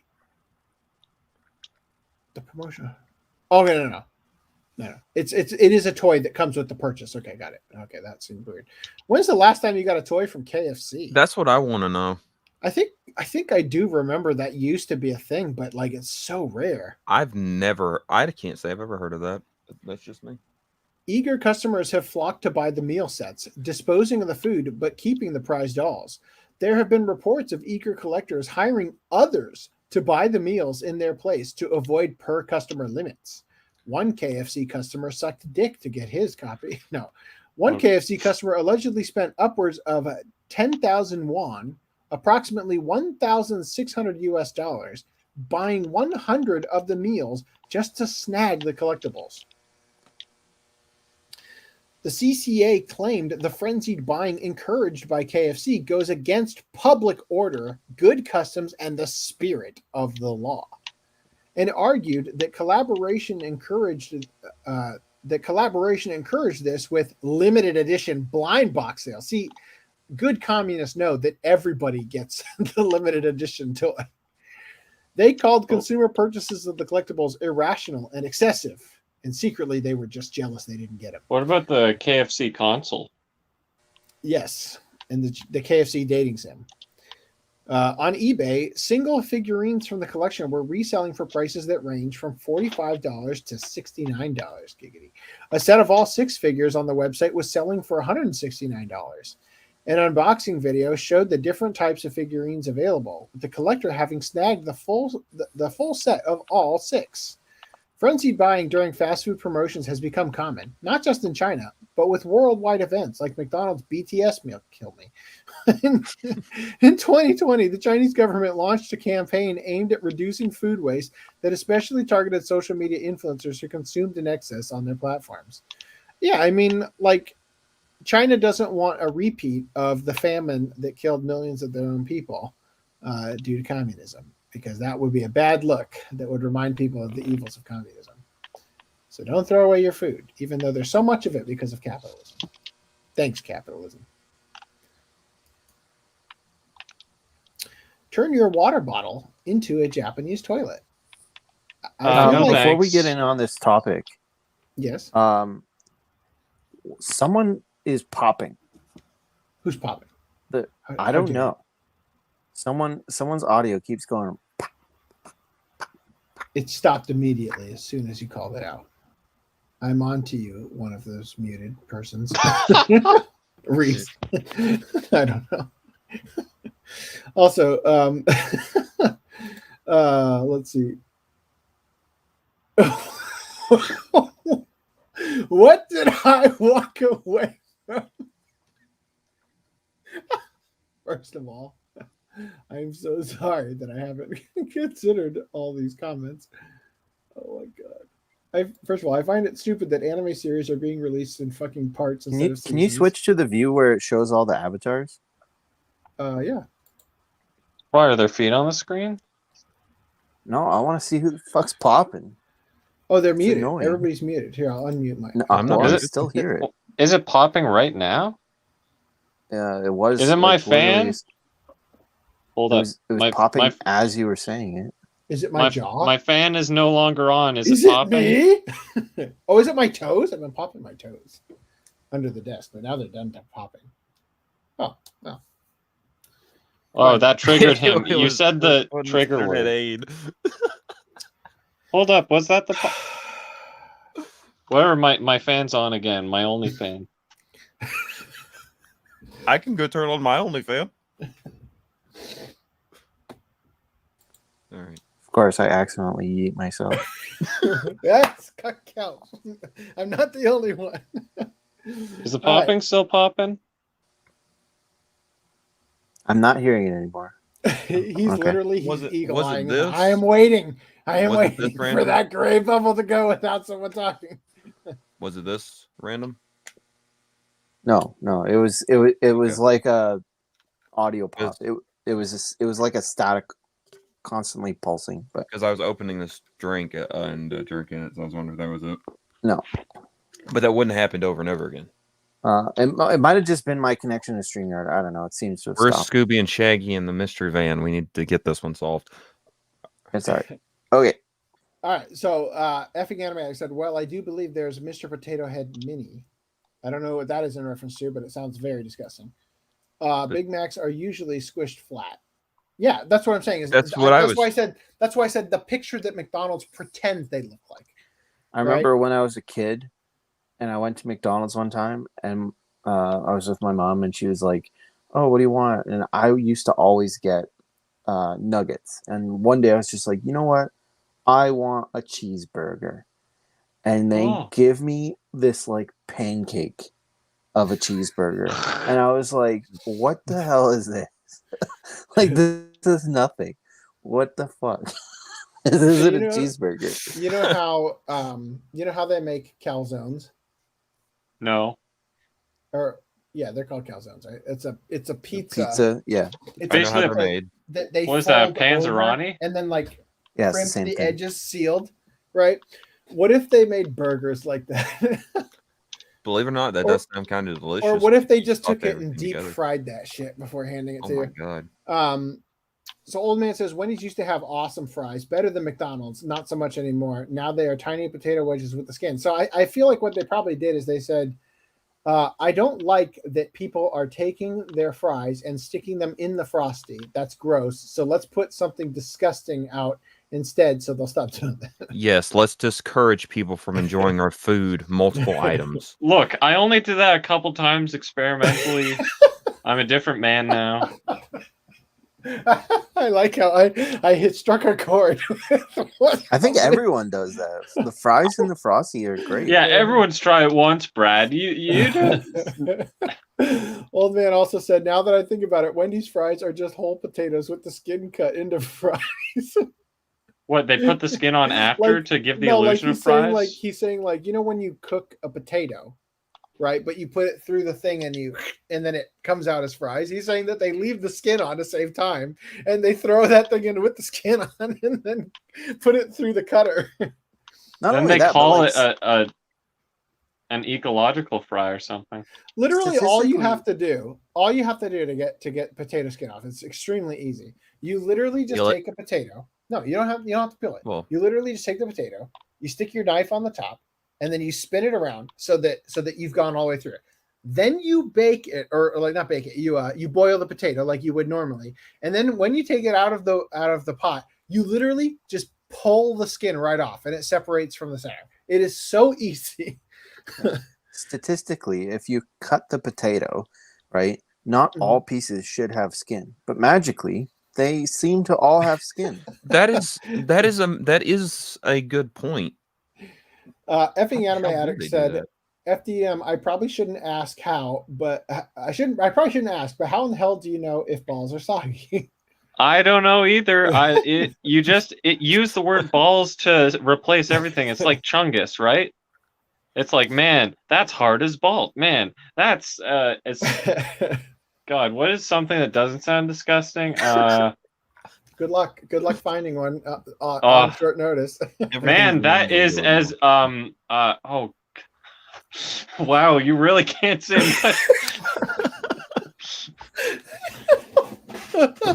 Man, that LED is light as AF. balls. As AF. All right, anyway. Old man also said my local KFC was so bad the workers accidentally burnt it down a few years ago. KFC rebuilt it, of course. I did not know that people in Japan liked the Colonel's chicken. Dude, they love the Colonel's chicken. That's the staple Christmas dinner, right? And my sense of humor is the best. Thank you. I know. I'm amazing. All right, so let me show you more about let me show you this amazing invention from Japan. I don't know if it's I'm clicking on the StreamYard one instead of the actual one. I don't know if this is supposed to be a regular water bottle. I don't know. I don't think they're using it for the. Why is there a toilet? Hold up. I thought by a toilet you meant like a usable one. I was gonna say no. No, it's just a freaking bidet. Why do you need that attachment? To save toilet paper. Does it though? Can't you just use the raw bottle? You're not end? supposed to. It's a freaking capsule toy.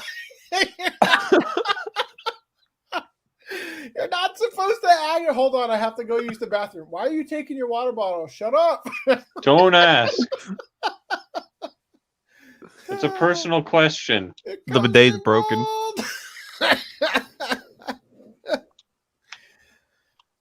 It can be used with still and carbonated beverages. Oh, it's got max compatibility. It's backwards compatible. I don't understand how this works. I just want It's to got see a the hole awkward situation. that's narrower than the bottle beneath it, which creates the gush of water that said to... Okay, so she's got to be like squeezing it. Let's watch. No. They have a hidden hose underneath the half-cut water bottle to make it look like it's a water bottle. There's a strong likelihood that you're right. She shakes it like that's going to do anything. What if it's carbonated? Well, yeah, maybe that one. They're saying it works with non-carbonated beverages. Oh gosh. Well, She if put you Mentos squeeze in the it. bottle as you open I it, have guess. this weird like it makes me think of Juden-chan a little too much. Moving on. That's a you thing, my man. So the a Japanese company has engineered a soft toy that will nibble your fingers for folks who are into that. I see this getting misused. You mean for non-finger things? Don't put your dick in it, kids. Hold on. I know biology says put your dick in the kitty, but don't put your dick in the kitty. All right, it's bathing time. All right. Anyway, yeah, I don't know. It's a little weird. Also, Reese asked me to share this one for some reason. Sailor Moon's Moonstick becomes the real world's coolest subway pass. I think I know where he's going with this. Is it canonically known as a moonstick? Is that a moonstick in your pocket, or are you just happy to see it? Fetch me my moonstick! I'm gonna banish you to the nether realm with my moonstick! So apparently it has like an RFID thing in it that allows you to use it as a subway pass. Because in Japan, even the children ride the subway. By the power of the moon, I command you, let me ride. Reese, are you making dinner again? I didn't make dinner the first time. So I came back empty-handed the first time, so I was like, now I'm eating omelet with leftover waffle fries and bacon from this morning. I had to pick up the chicken with my bare hands and shove it in my mouth to not make noise. I also used a paper plate, so just mute yourself while you're eating. It's Reese Samar, guys. Yeah. So Byleth, anyone? Hell yes. What? Look Sorry, what about Byleth? It's the figure. Look at them tights. Fire Emblem's best girl. Fight me. What do you mean best girl? You play as the character. That's what makes her the best. I guess it's the best because you choose you optimize the character to behave the exact way you want. Everyone's obsessed with Lucina. Byleth's just better. So I think games that give you an option for a gendered character should yeah, exactly. That's what I was gonna say. Is they should make the character you don't choose an NPC character, so you could waifu them at least. Why are you guys saying you can't waifu yourself? How do you? It's all a form of perspective, but dude, that's like beyond incest. It's called narcissism. It's called masturbating. Whoa, narcissist? It's like incest, but narcissist. Narcissist. I digress on the fact of that figure is amazing. I would love it. It is. I legitimately like it. I've never played the game. I don't care who's best girl. Tights are great. Moving on. Random Blow says they are great because they cover up the feet. All right. Yes. Mirage Leonardo, very much. Teenage Mutant Ninja Turtles mecha figures in development by Snap Designs and Heat Boys. What do you guys think? I like it, other than the fact that they spent all this time drawing the character and then quickly paint it over a cape. Yeah. Yeah. It looks cool as shit, though. It does look cool. Reese was like, I don't want to cover this. And then as I was scrolling through, he's like, these are so awesome. Yeah, the Gundam model kits are badass, especially if you get the higher grade ones. The detail is insane. What about Shredder? Cut like the Shredder. Shredder's a Gundam. Mm-hmm. Okay, that was weird. I just wanted to go there. That was weird. I just changed it over, and it changed to this on StreamYard, but for me, it was stuck. Now it's stuck again. Now it's stuck on the Michelangelo one for me. That's weird. Pull it out and stick it back in. It'll be all right. All right. There's Raphael, who both uses claws in his extended extra arms and also the sai. And Leonardo, who uses swords and guns. And then more swords. And also another gun. And then Donatello, for some reason, has to be the badass with the Ava reference on him. Anyway, Coolsville, thanks for sharing. There's nothing else to see. I don't know where I'm scrolling. What was the price? We found it. By the way, they're 9 inches tall. And I did not. They are $154. But if it's your thing, it's your thing. I mean, can't tell a man not to get it. Also, Lego Overwatch 2 Titan has been delayed, reviewing partnership with Activision-Blizzard. So the Lego set featuring the Titan from Overwatch 2 received enough complaints about Lego's partnership with the embattled Activision-Blizzard to provoke a response where they said, quote, sorry, we meant to not name him McCree in the Lego set. They said, we are currently reviewing our partnership with Activision-Blizzard, given concern about the progress being made to address continuing allegations regarding workplace culture, especially the treatment of female colleagues, and creating a diverse and inclusive environment.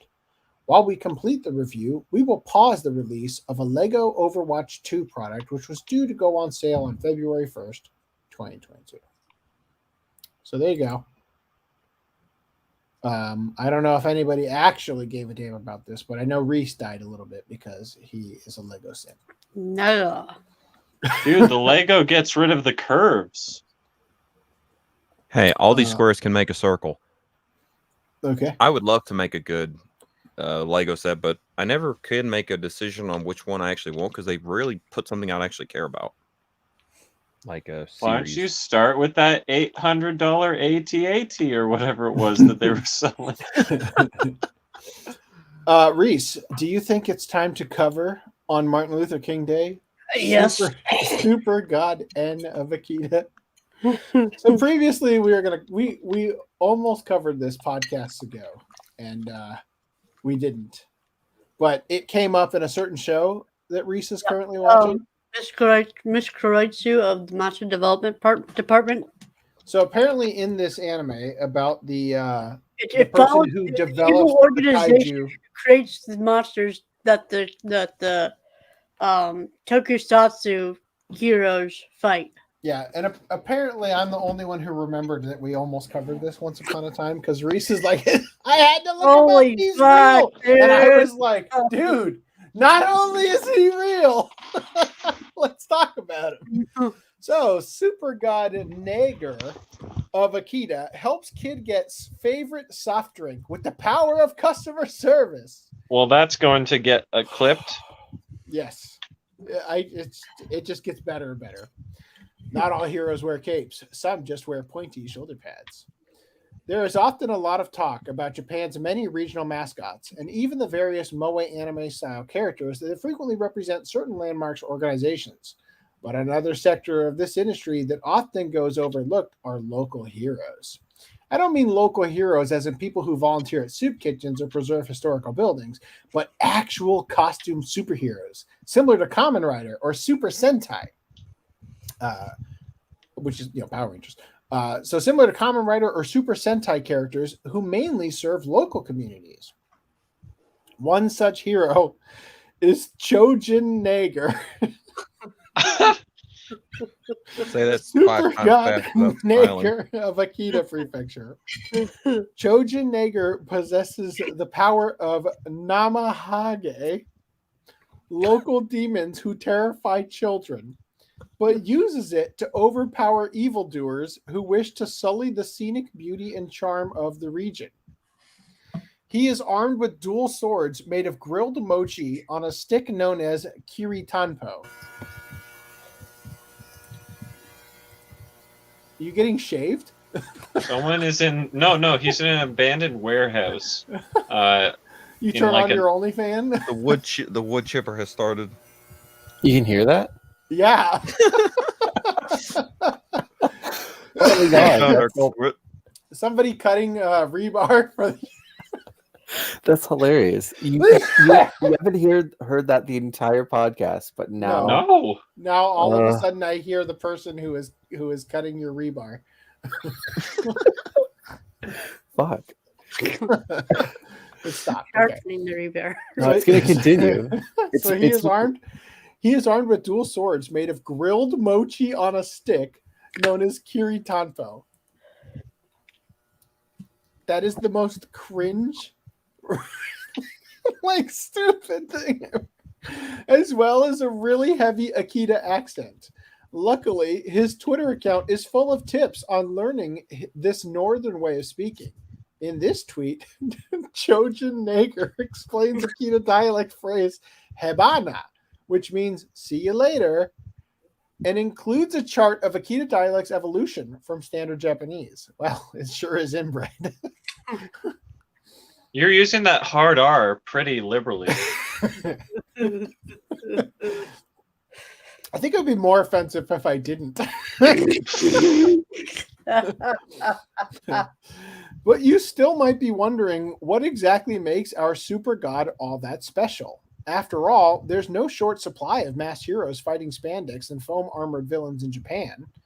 To answer that question, our story begins on a sunny afternoon in Akita, where Chojin Neiger had struck a deal with major vending machine operator Dido for a line of machines decorated in his image. All was well with this synergistic campaign until some young children placed a note alerting our hero to a crisis at hand. The letter read, quote, "To Neiger-san."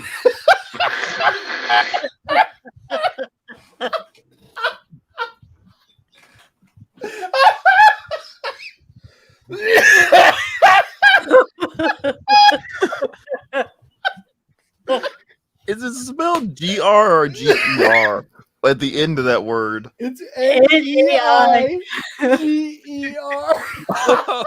Well, damn it. How did I we not can't cover defend this this now.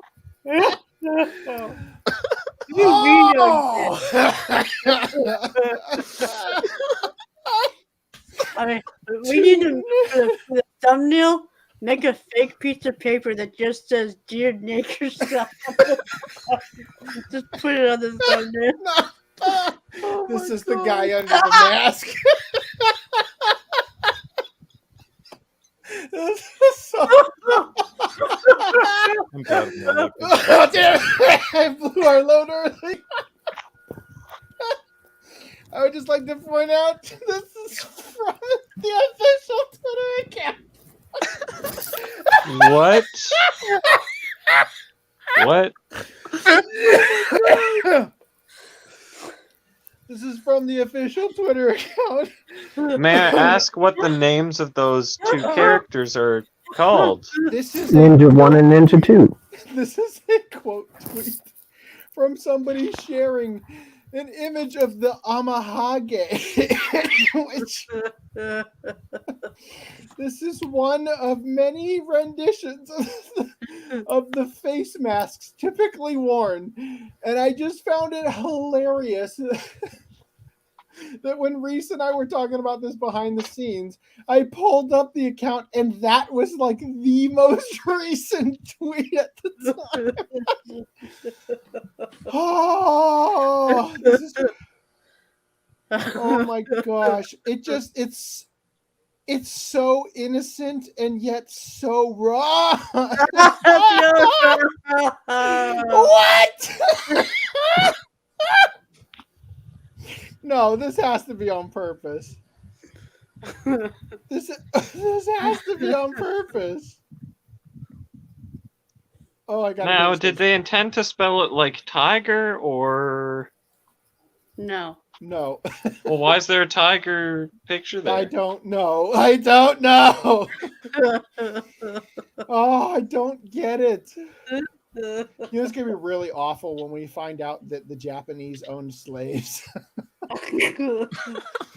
Oh, Happy Martin Luther King Jr. Day. why is this the guy who canonically is under the mask saying good morning? Ohio gozaimasu. Thumbs up. Oh gosh. Oh, anyway. Hi, Susan. Allow me to try this again. To Neiger-san. We are sad that there is no more Calpis water. Calpis water is our favorite. Neiger is also our favorite. Oh my god. They knew what they were doing. I'm pretty sure this isn't even a real thing. I'm pretty sure this is like a publicity stunt to like promote stupid water and stuff.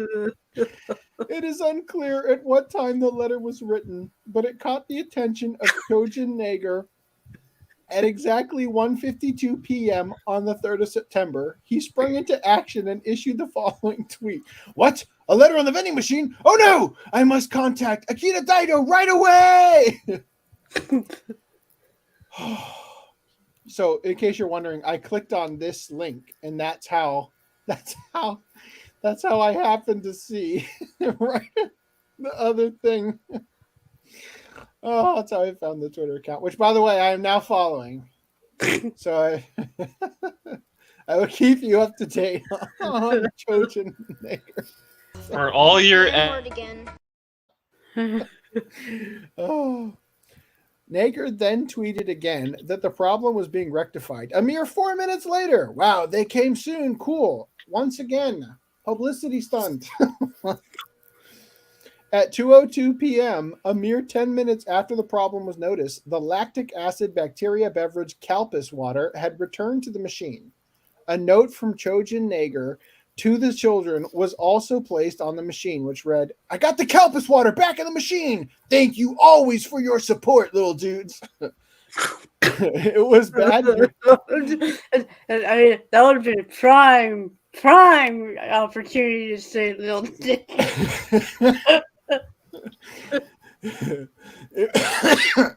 It was bad to remove it when the season changed. Now you can drink your favorite again. Hebena. He left like an actual picture of himself on it. Oh my gosh, kill me. Just So they blurred out the names of the kids because naturally this isn't a publicity stunt. It's a picture of the note. Wait. Tweet. He's real? Yes. He's real. I like how he's got like this Gurren Lagann style like face as a chest plate. Oh yeah. Looks like a cat. It does. A cat with like a mustache coming out right down here. Can't unsee it. Oh gosh, my stomach hurts. It is very important to note that, like Trojan Neiger said, this machine was not simply empty of Calpis water. They had actually changed the entire lineup of drinks and removed it from the selection completely. This means that in the span of only 10 minutes, Dido, at the behest of Trojan Neiger, completely revamped a vending machine's menu in response to a note that a couple of kids taped to it, which is something not anybody with real brain cells believes. Sure, the non-true believers out there may say that Trojan Neiger and Dido planned this ahead of time to make it look like it was done super fast, but even still, it's a pretty cool thing to do for the kids. Trojan Neiger is a pretty salt-of-the-earth hero who likes doing normal dude things in his spare time, like walking I thought you were going to say normal dudes. Playing guitar, and skipping stones. He likes to do normal dudes? And skip their stones. I sure don't see any of those other so-called superheroes of stage and screen facilitating access to our favorite drinks, with the possible exception of Pepsi Man, that is. Anyway, I know that you are all returning from the edge of your seats because I know I need to change my underwear. Mr. Potato Head mini comment has to do with the small portions in Japan. Gotcha. What was that creature that was on screen? Well, there you go. Sounds like a power saw in a wood shop in the backyard. Yes. Hey, who was this person who was blocked? Spambot, I'm assuming. Reese? Yeah, Spambot. Spambot? Okay. Explain yourself, Reese. Explain yourself! Spambot. Her name was Susan. Susan Wajiki's Alton. No! It was her alt. She's gonna ban us for banning her for promoting her .tech porn site. She misunderstood Neiger-san's name and came to check in on us, and you banned her. All right. Well, anyway, I didn't plan for this to be covered on Martin Luther King Day. But it's a blessing in disguise. It wasn't the right choice, but it wasn't the wrong choice. Anyway, everybody else intelligently remained silent during that whole article. Good on you. Well, we're going to talk about this week's Doge. What? You need to have uploaded those images ahead of time, my friend. I think Lance, I haven't heard you at all. I'm still here. Okay, yeah, you said, "How is my mic audio? Am I too loud?" No, you sound great. Okay, sorry, I was just getting up to date with the the comments now. Well, I remember that was an issue, and I kind of threw this setup together. I mean, sounds fine to me. Right. So this is another article that we are covering after many moons of not covering it. Microsoft. Many dogs have perished since then. Yes. Microsoft makes breakthrough in the quest to use DNA as data storage. The world is producing more data than we can store, but a solution could be the very molecule that contains our genetic code. Now, Isn't it hive mind is the thing that we're... I feel like this is an important topic to cover today. I mean, granted, this is from the beginning of last month, and we're only just now getting to it because that's how good we are at staying on time. But I just think it's kind of interesting that we get to cover this after the NFT idea of the voice modulator thing with Troy Baker's thing. So that's kind of interesting to me. So the world is producing more data than we can store, but a solution could be the very molecule that contains our genetic code. The world has a data problem. Each day, we created another 2.5 million gigabytes of data, and each year, the amount of data produced globally increases exponentially. Crap. Cancel. I hit the wrong button. There. Okay, great job. Sorry. I'm sure the audience enjoyed that. I missed whatever it was. I was like, we have a problem, right? It's like, boom. There's grace.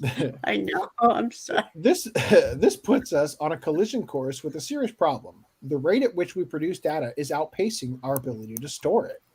If every YouTube video we watched, every photo we snapped from our phone, and every document we saved was stored on traditional flash memory chips, it would consume 10 to 100 times the expected supply of silicon by 2040. Nature predicts, according to Nature. Nature said that. Okay. Source Nature. Mother Nature says. You better slow down with that porn consumption, young man. It's going to outpace our supply of silicon by 2040. What's clear? Isn't silicon just sand? Silicone's used in a certain plastic surgery op. It's NFTs. So they're literal sandbags when you get a titty. So we're gonna run out of our surgery? supply of sand. Okay, well let's look. Silicon. Silicon is a chemical element with the symbol Si and atomic number 14. It is a hard, brittle crystalline solid with a blue-gray metallic luster, and it is tetravalent metalloid. It is a tetravalent metalloid and semiconductor. It is a member of Group 14 in the periodic table. Carbon is above it, and germanium, tin, lead, and fluorovium are below it. That was. Hey, babe, let me see those sandbags. Let me ask another question. Is silicon sand? Also called silica sand or quartz sand. Silica, this isn't the same thing, is made of silicon dioxide. Silicon compound. These are the things that you throw in like shoe boxes and stuff to keep them from getting. Yeah. Dude, just watch. These companies are like at your door. Do you have any of those silica packets left? We're desperate for more silicon. We'll pay you. Let me just show you a picture. Read the next sentence. Silicon compounds are the most significant component of the Earth's crust. We're gonna run out of it. Sorry, man. Mother Nature said.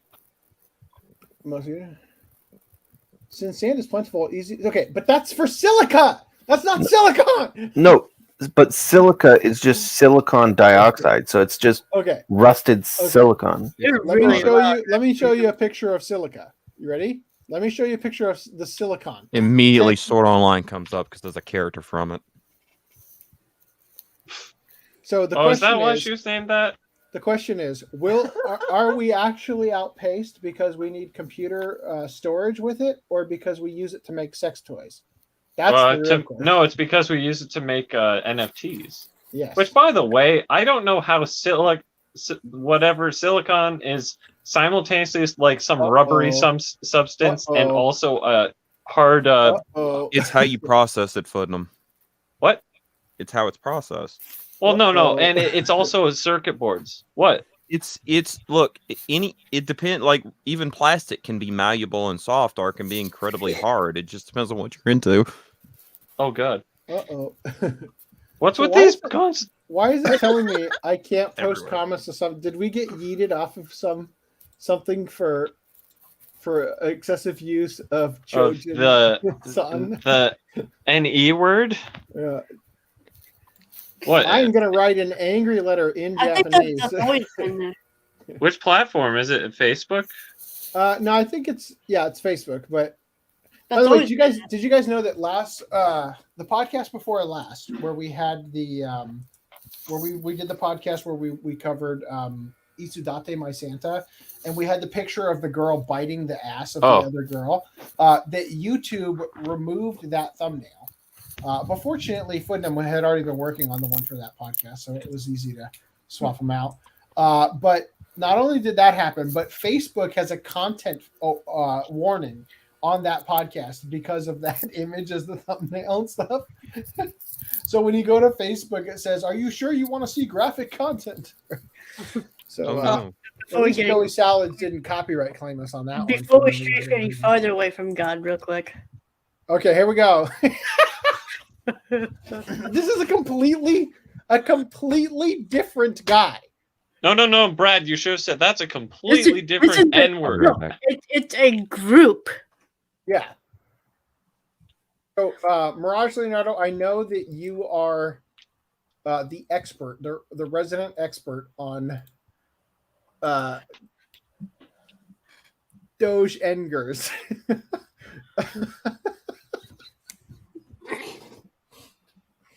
Oh, I hope Rekka watches the rest of the podcast.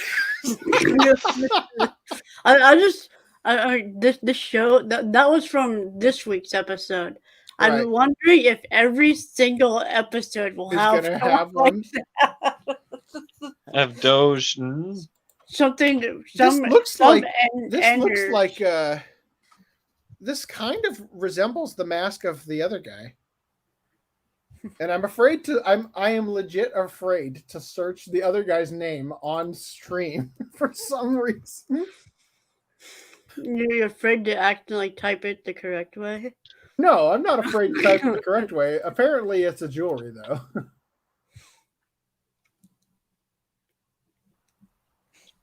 I may have been pronouncing this wrong.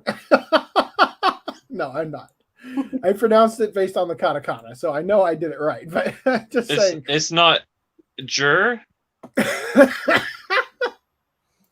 Hold on. That would be a big slip up if it was. It'd be Niger, which is a country. Jura. I found his service center for auto body repair sales. Oh, I didn't. I apparently fucked up on that. Somebody's got to have a side gig. Okay, so let me try this again. I'll be right back. Okay. Oh no, that doesn't look anything like the face of the other guy. I'm just an idiot. I just need to. Okay, no. Definitely gonna delete that from my search. Okay, back to this. It's too late. Your ISPs have blacklisted you. Yes, that's what happened. Of course, I lost track of where I was. I got off topic based on silicon. What's clear is that we need another way to store data, and not just any way. The data storage method of the future needs to be robust and dense. That is, the data currently being stored in data centers the size of football fields needs to be placed in a much smaller vehicle. And that solution needs to be transfer data quickly and store our most prized media for decades without causing it to break down. Where are we looking to find this holy grail of data storage? In the molecule that houses our genetic information, DNA. Oh wow, we finally got to the wow. We finally got to the thesis of the article. Yeah. So what are we, like the fourth paragraph down? Great job, guys. Where hard drives use ones and zeros, DNA storage uses 4 chemical bases: adenine, guanine, cytosine, and thymine.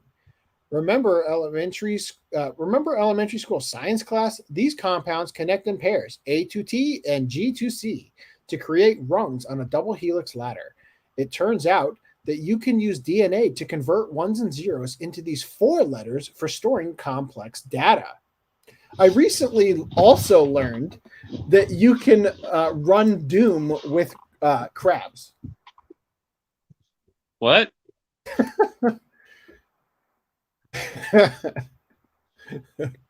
Sorry, let me just change the subject for a minute. You could run Doom on 16 billion crabs. But hasn't been proven? Scientists have also successfully built logic gates by using swarms of soldier crabs. It takes about 80 crabs to operate a logic gate, and there are 8 logic gates in a byte. So 640,000 crabs will be used to store a single tweet, which seems kind of horrifying. You can run Doom on 16 billion crabs. Oh god. It would be funny. Well, it wouldn't be, but it's just like, yeah, we just committed a minor genocide to play Doom. I'm gonna play this game. I have returned. How many crabs are there on Earth? That's a good question. How many? Including the ones in your pants. That's going to be a hard question. There are more than 6,000 species of crabs, belonging to nearly 93 families, including king crab. Thank you, crab facts I'll never forget. But how many crabs? How many crabs?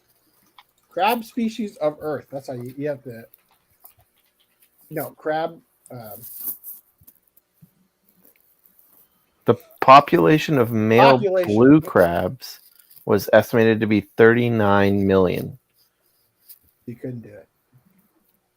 Estimated 158 million spawning females remains well above the overfished threshold of 72 million crabs. Hey, I have an ethical idea. Why don't we use human corpses to like power Doom? We're probably at least double the amount of power. Why don't we just get some volunteers and play Doom for real? But that's just blue crab. Aren't they about to kick on the Large Hadron Collider? I think we could get that portal to hell open any minute. At the drop of a hat.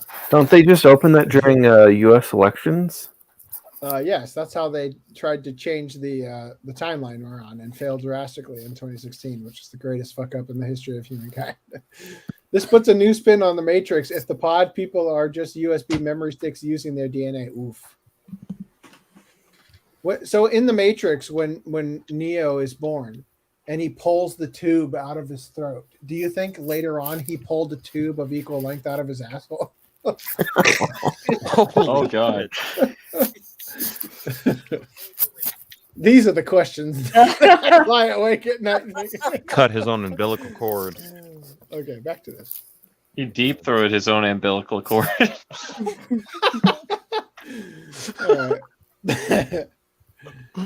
It turns out you can use DNA to convert ones and zeros into these 4 letters storing complex data. Microsoft, one of the pioneers of DNA storage, of course they are, is making some headway, working with the University of Washington's Molecular Information Systems Laboratory, or MISL. The company announced in a new research paper the first nanoscale DNA storage writer, which the research group expects to scale for a DNA write density of 25x 10 to the 6th power sequences per minute, or however you read all that, per square centimeter, or 3 orders of magnitude more tightly than before. What makes this particular... So do you think they're going to like get stem cells and grow actual human DNA, or do you think they're just going to synthetically do it? Let's read on. What makes this particularly significant is that it's the first indication of achieving the minimum write speeds required for DNA storage. Microsoft is one of the biggest players in cloud storage and is looking at DNA data storage to gain an advantage over the competition by using its unparalleled density, sustainability, and shelf life. DNA is said to have a density capable of storing 1 exabyte, or 1 billion gigabytes per square inch. An amount many. I'd like that hard drive, as long as we don't have to. I'd like to know how many people would you need to take all the DNA out of them to get 1 square inch? I can't wait till they start harvesting this shit, and this next thing Well, you know, we're reading an That's article. what the camps are gonna be for. Yeah, we're reading an article instead of I like was gonna say, 90,000 dicks I would be found. willing to bet the abortion clinics have already sold those body parts to Microsoft for this research. The thing is, when you're storing data that small, like, you're gonna have issues of radiation How do you read it? contamination. Radiation. Yeah, that's true. Yeah, because you're saying that radiation, which can even occur just from like your cell phone, could be degrading the quality of the DNA because of Yeah. DNA So unzipped and like And you 5G have to- technology and You have whatnot to as carry well. around a lead box with you. yeah, basically, you're gonna have to store it in lead. I mean, hey man, that would be worth it to have like a bajillion exabytes. It's like, yeah, like camera on me real quick. So, what is this, Lacey? God damn it, camera on me, I said. Bored to Reese. me. So the next one of these is just going to be in lead instead. It's going to weigh a goddamn ton. Yeah. And it's going to store about 80 billion times more data than this hard drive does. How much is that one? I think this one's 8 terabytes, and I think this one over here is 12. Considering 100 terabytes can still be held in your hand with today's technology, like less than the 100 size of a. terabytes? In Yeah. today's technology, there's you can 100 get- terabyte hard You drives? can get. I mean, I don't know if it's 100 terabyte, but I know I've got a friend of mine who has. You he can has, get like- 10. I know that. He has like 100 terabyte storage thing set up, and it's barely bigger than my cell phone. Well, the It's insane. what was it? Linus Tech Tips did the petabyte project. Yeah, he's Um, making an SSD one sometime soon. I don't know if you could call that holding it in your hand, but definitely in your arms. You can maybe lift that if you're really strong. I mean, I don't know how many pounds it would be, but I'd imagine a couple hundred. I mean, a terabyte flash drive is barely bigger than your finger. So if you look at that kind of technology, yeah, you can get a terabyte flash drive that's barely bigger than your thumb. It's a thumb drive for a reason. Well, the You know new what I mean? the iPhone 13 has a terabyte. You could also just buy the terabyte SD Yeah, I card and guess so. slam it Do in you- your Android. Do you that's think that cheaper you can than- hold 100 iPhones in your hand? I mean, in a box. Well, Yeah, but, okay, that's not exactly fair, considering considering that iPhones have cameras and processors and all sorts of other things in them, in addition to the storage. In addition to the Those sound like cellular excuses to me. I mean, if hey, Okay, listen, but- Random. but If the we question tacked still them all remains, together, do you think you could hold 100 iPhones? I could if they Mr. were Beast stacked going challenge! straight up like pizza. Okay, I'm done here. No, but legitimately, I'd like to know if I could hold 100 iPhones. You just want to Crowd- you just want to own 100 iPhones. and sell them on the Send black them market now. and make Oh, mad God. profit. One of these black market iPhones has my dick pic on it. Oh my god, Mr. Bestiality. Oh, All right. wow. So Microsoft is one of the biggest players in cloud storage and is looking at DNA data storage to gain an advantage over the competition by using its unparalleled density, sustainability, and shelf life. DNA is said to have a density capable of storing 1 exabyte or 1 billion gigabytes per square inch, an amount many magnitudes larger than what our current best storage method, linear type open magnetic tape, can provide. Magnitudes larger than don't even give me a goddamn number. What do these advantages mean in real-world terms? Well, the International Data Corporation predicts data storage demands will reach 9 zettabytes by 2024. As Microsoft notes, only 1 zettabyte of storage would be used if Windows 11 were downloaded on 15 billion devices. Using current methods, that data would need to be stored 1 million. Using current methods, that data would need to be stored on millions of tape cartridges. Cut the tape and use DNA, and 9 zettabytes of information can be stored in an area as small as a refrigerator. Some scientists say every movie ever released could fit in a footprint of in the footprint of a sugar cube. But perhaps a freezer would be a better analogy because data stored on DNA can last for thousands of years, whereas data loss occurs on tape with 30 years and even sooner on SSDs and HDDs. Whoa. What? The tape is longer than SSDs and all that? 30 years and what? So they're saying I thought the whole reason would be reason a better analogy because data stored on DNA can last for thousands of years. So you're telling me my VHS tapes is a better archival method than No. SSD hard drives? No. Is LTO magnetic tape what they make VHS out of? Long or linear The tape. tape. They're probably Open. talking about the type of tape that you can store like 400 terabytes or whatever on. Yeah, those are like the archive tapes. They're not the same as the VCR stuff. So finding ways to increase write speeds addresses one of the two main problems with DNA storage, the other being cost. With the minimum write speed threshold within grasp, Microsoft is already pushing ahead with the next phase. So it's going to be interesting. Like, this would be the most weird dystopic future ever. But we're talking right now about blockchain technology, right? And writing NFT receipts, right? They are written to the blockchain, right? So what's it going to be when all of a sudden you, instead of buying the NFT, are selling parts of your DNA to write the blockchain, right? Well, like this thing has a lot of potential. It would be great to have a gajillabytes in a cube on your desk, but like it has weird implications that it's like, yeah, they're going to start harvesting like people for DNA. I mean, I guess you could use like I don't animals. I don't think they need to have people involved at all, or animals, or anything living. DNA is like, it's just made that's up no of fun. It's made up of proteins and shit like that. Let me finish reading this real quick. I got to step out of the room for a minute.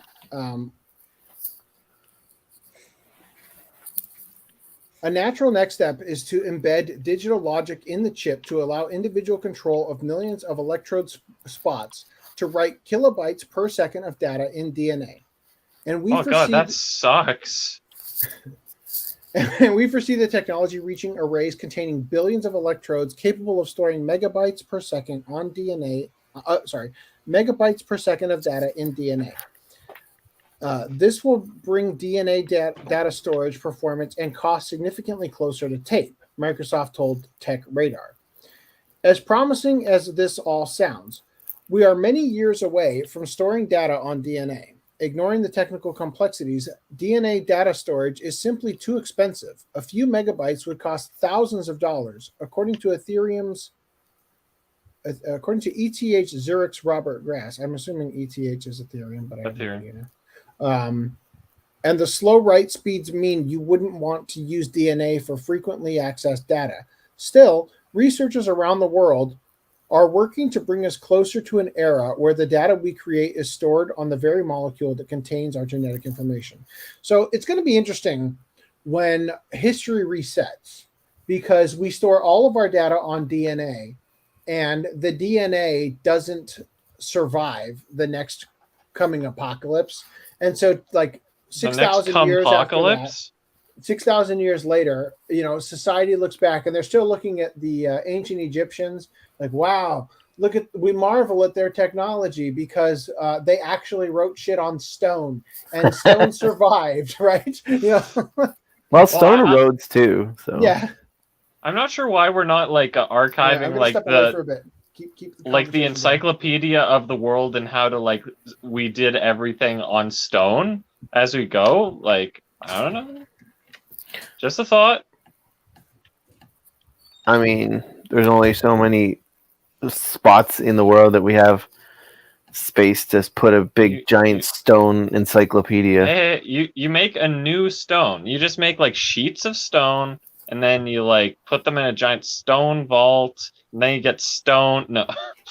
You get stoned, and nobody remembers how to open the vault. Legally, I think you'd be called a stoner if you did that job. I mean, the DNA thing sounds cool, but I don't think like one. It doesn't seem practical. Yeah, well, one, it's like,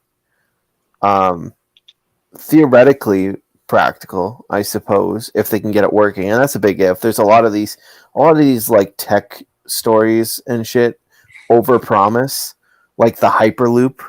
Oh yeah, there's solid state batteries that's like the same situation. It's prohibitively expensive, so that's why I don't have anything good yet. Graphene. You can go from San Francisco to LA in 20 minutes. And it's like, okay, build us a Hyperloop. And Elon Musk's like, oh, it's so simple. Like 10 years later, 15 years later, it's like, we're not even close to anything resembling a Hyperloop. And he basically ditched the project. He's like, peace. Let's other people waste their money on this shit. So it's a big nothing thing, right? And then the batteries, like there's the thorium, like 8 grams of thorium and we can power your car for your entire life. I noticed Thunderfoot put out a video on that a couple years ago. It was in my recommended thing.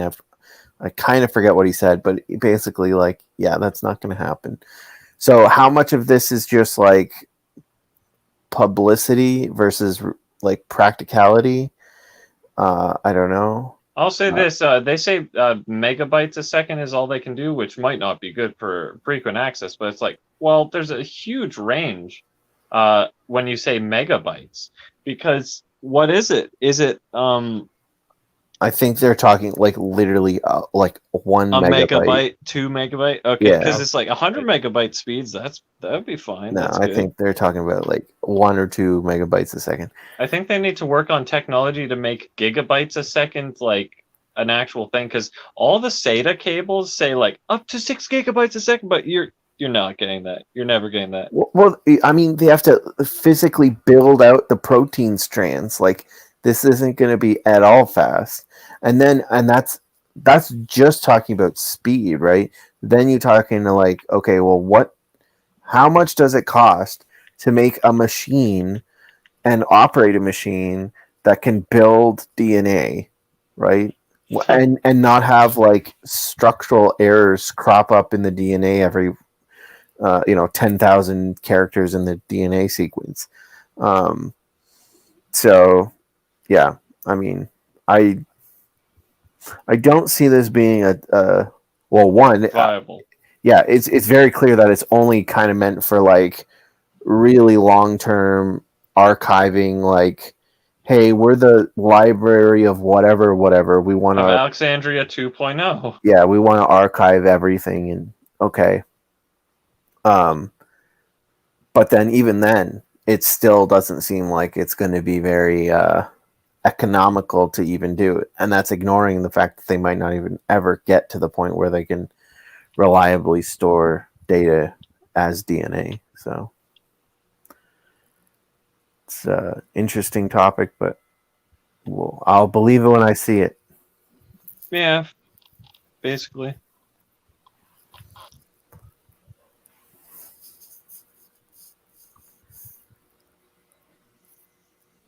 Silence. Anyone got any topics? So what have you guys been watching this last week? Are you watching anything this season? I caught up. Sakura Wars, and it was boring as fuck. The new one? No, the old one. Uh-oh. I'm gonna give it another shot. I'm gonna try to watch a couple more episodes, but I was bored out of my mind watching it. Yeah, whenever you ask this question, my mind always goes like, I've watched stuff and then my mind goes blank whenever you ask. That's why you should check your mail. I don't keep track like that. And then I finished Ocelot Foot, and then I finished Mayo Cheeky. Oh yeah. I think the only things I've watched this week is the current episodes of Demon Slayer and Attack on Titan. Attack on Demon and Slayer on Titan. Sure, those things. I've watched the 3 Code Geass recap movies and Code Geass Lelouch the Resurrection. And I've also watched Project Echo, Project Echo 2, Project Echo 3, Project Echo Final, Project Echo Versus. That's all of Project Echo. Old And man, that cannot be my destiny. it's kind of Does the Echo, is that in the Echo collection, or do you just have all those Echo? No, the first four are on Retro Crush. You can watch them on Retro Crush. Okay.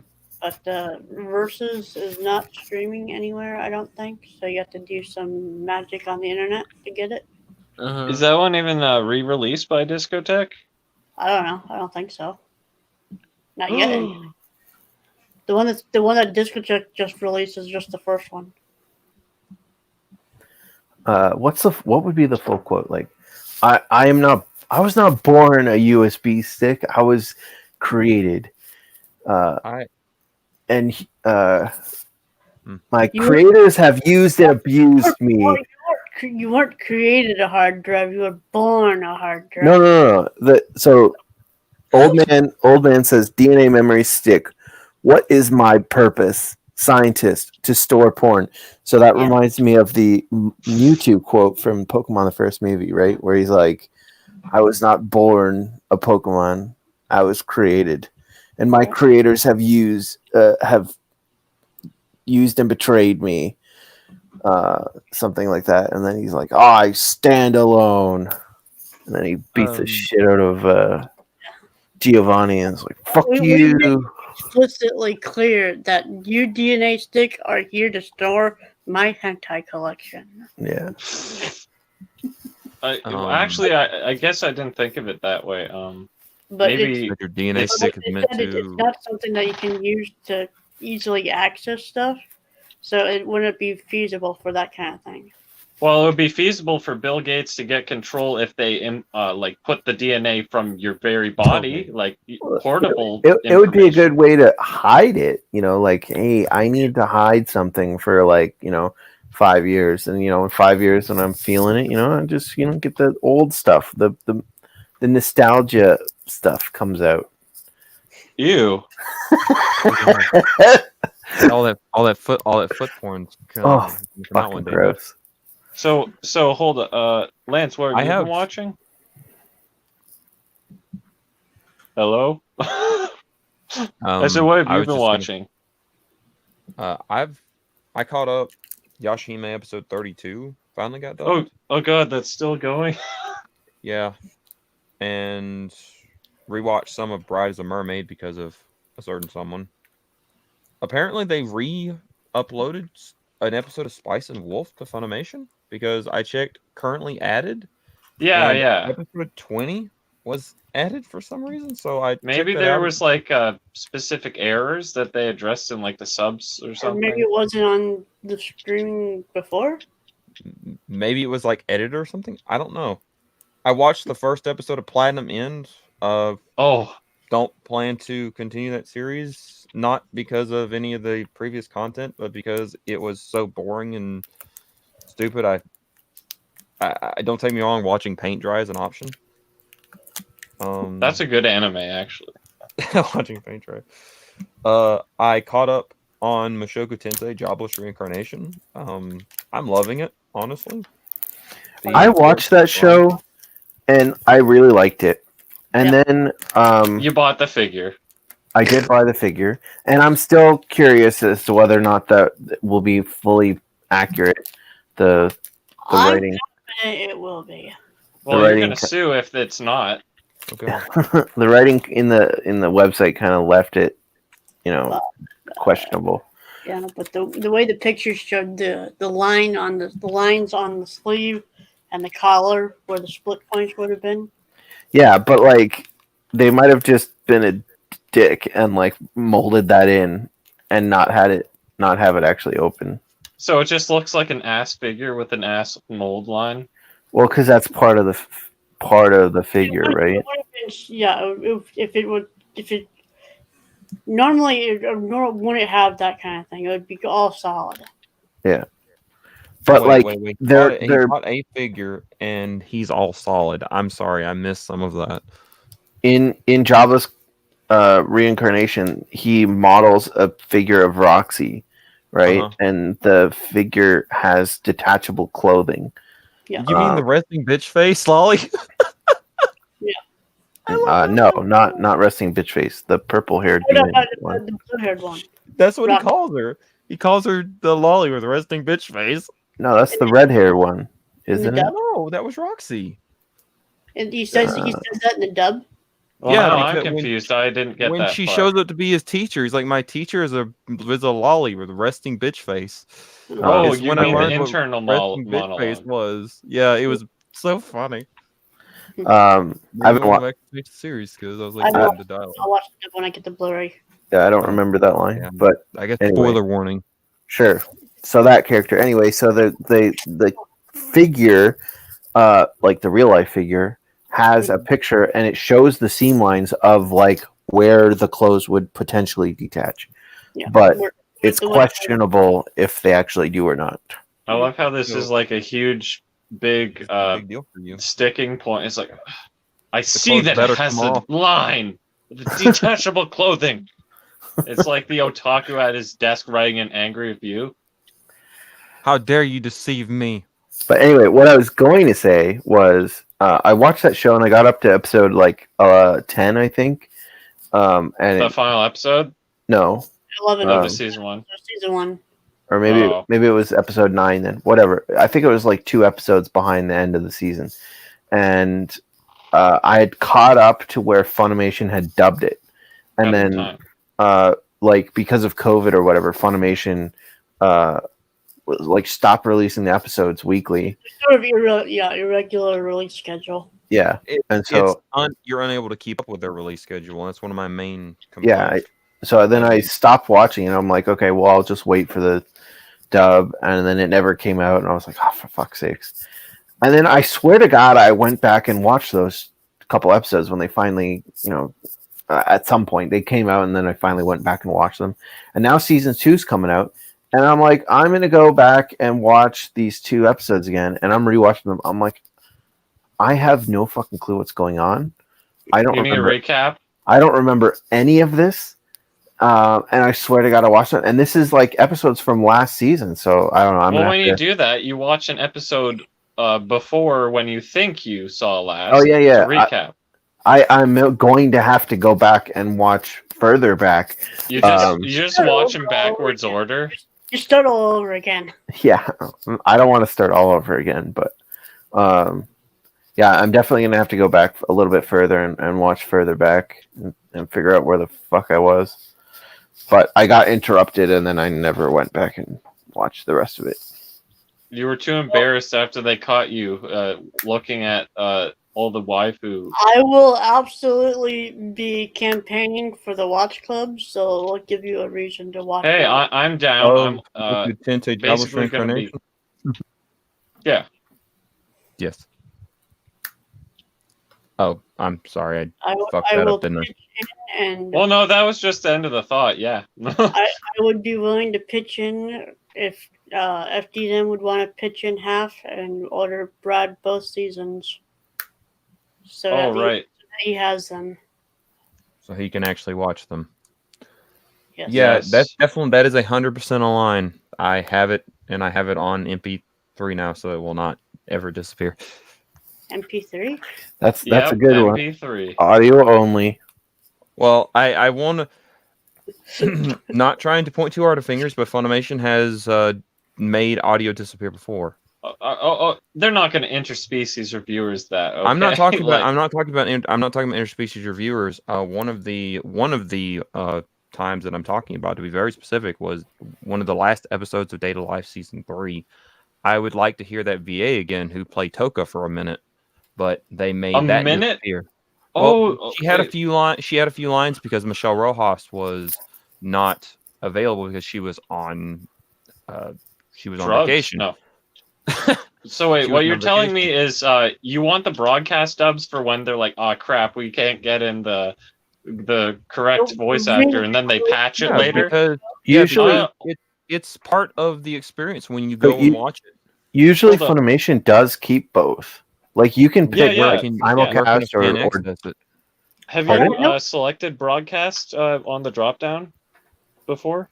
I'm I gonna. know I'm that gonna do they it have- right now to They double have check that swapped that might out be there. audio from the simul dub for the Blu-ray releases.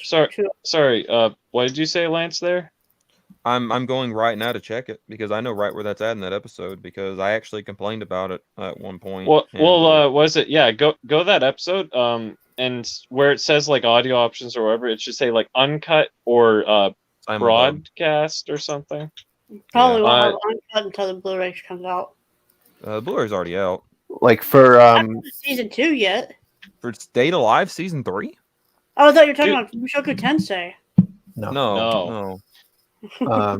For Mushoku My Tensei, Hero I only Academia. see in simulcast. I'm gonna double check that as well. Continue. Yeah, for My Hero Academia, I think they do have 2 because the simuldub version has the stupid like where they fucking put the dark scenes where all the like cool scenes they put a dark filter on to not. Yeah, the broadcast version where they prevent you from having seizures, even though seizure filter. Yeah, which is stupid. But I think they still let you watch it online like that. Yeah, and then they you always can pick, have both options. Yeah, then you can pick the uncut version. We figured that out with Much Comes in Like a Lion because there's a specific part in like the last ending where it does that very briefly, and I had FDDNM look to see if it was the uncut like Blu-ray, no shading. And Funny has it. Yeah. The one thing, the one time that so I know that occasionally they'll like re-record lines for the Blu-ray release, which is understandable. Prison School? If they're trying to like fine-tune it and polish it. Yeah, if they're trying to just like crank something out for the simulcast or whatever, I can understand it not being super polished, and then you want to polish it. But one situation where it's like, oh my god, that was bad, and like it was in Attack on Titan, so it's like this is a show that like you probably want to fix, and they never fixed it. Spoilers, I guess, for I think season. Have you watched any of it? I've seen season 1. Comment regarding what we're talking about. At a certain point, they're standing on the wall, and a certain conversation happens. That's all I'll say about it. The point is, at some season 2. It might be season 2 or 3. I don't remember.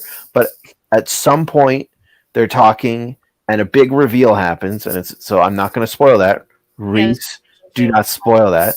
I know exactly the scene you're talking about. And Aaron's like, he says some clunky ass line like, okay, that's okay, or something like that, where he like repeats a word, and like, I get it's a simulcast and you want to get it out quick, but repeating words is so annoying. It's so awkward. It's so clunky. Does the Japanese say the same word over? No, I don't think so. It's I'd have to go double check now, but I don't think so. But it was so clunky. I was like, what the fuck? Please fix this in the Blu-ray release. And they didn't. I was like, fuck you. Now I have to live with this clunky ass line. The clunky ass line, the clunky ass set that doesn't match the others. And it's such a good scene, and it's like, fuck.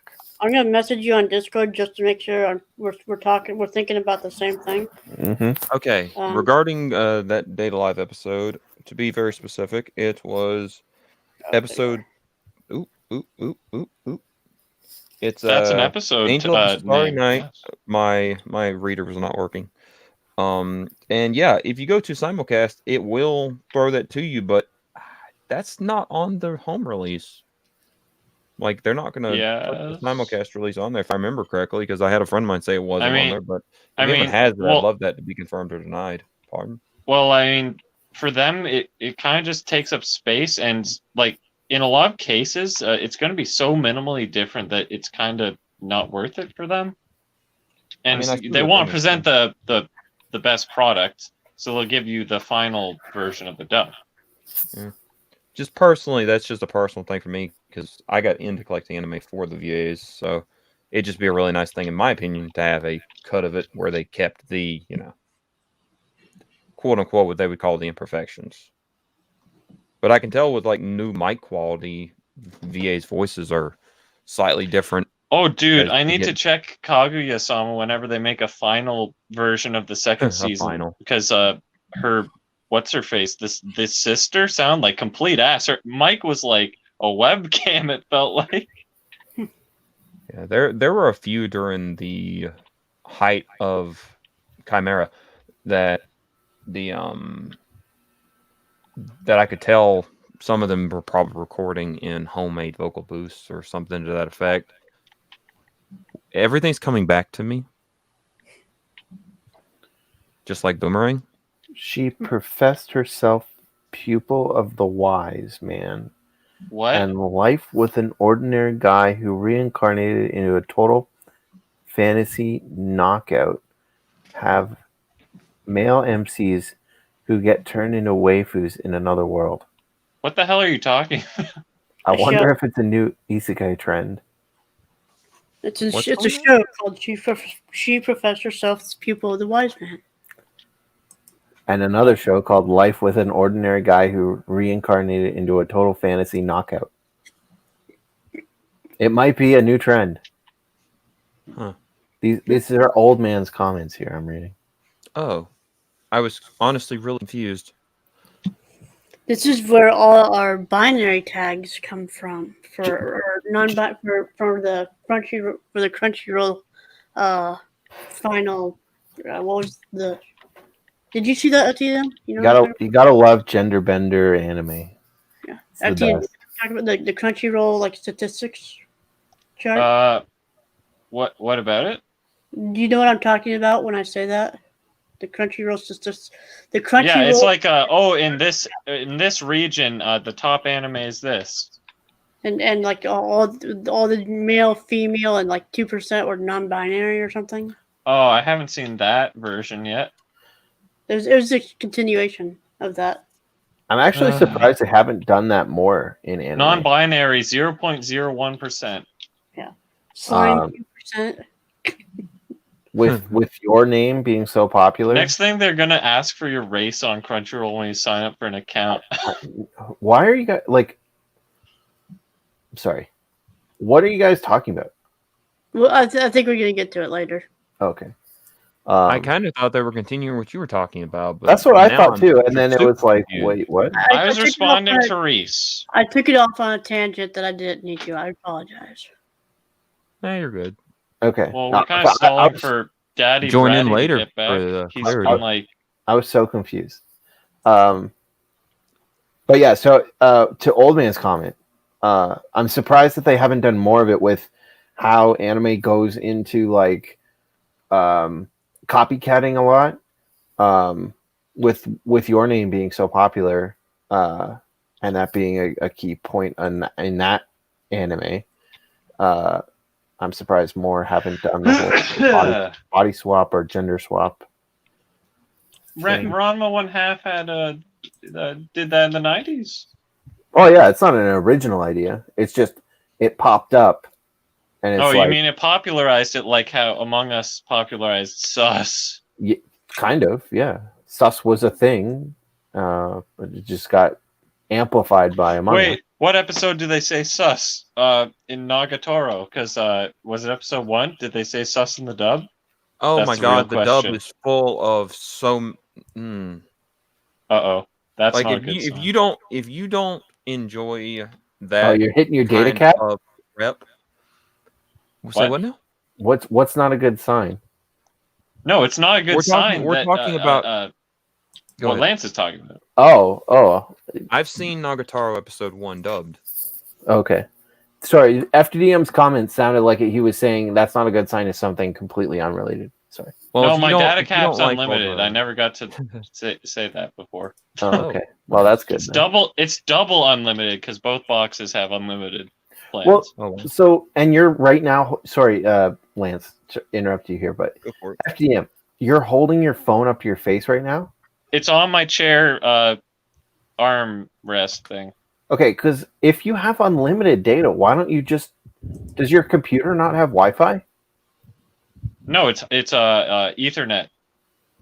So your computer does not have any access to a Wi-Fi. No, it doesn't have that in its network card.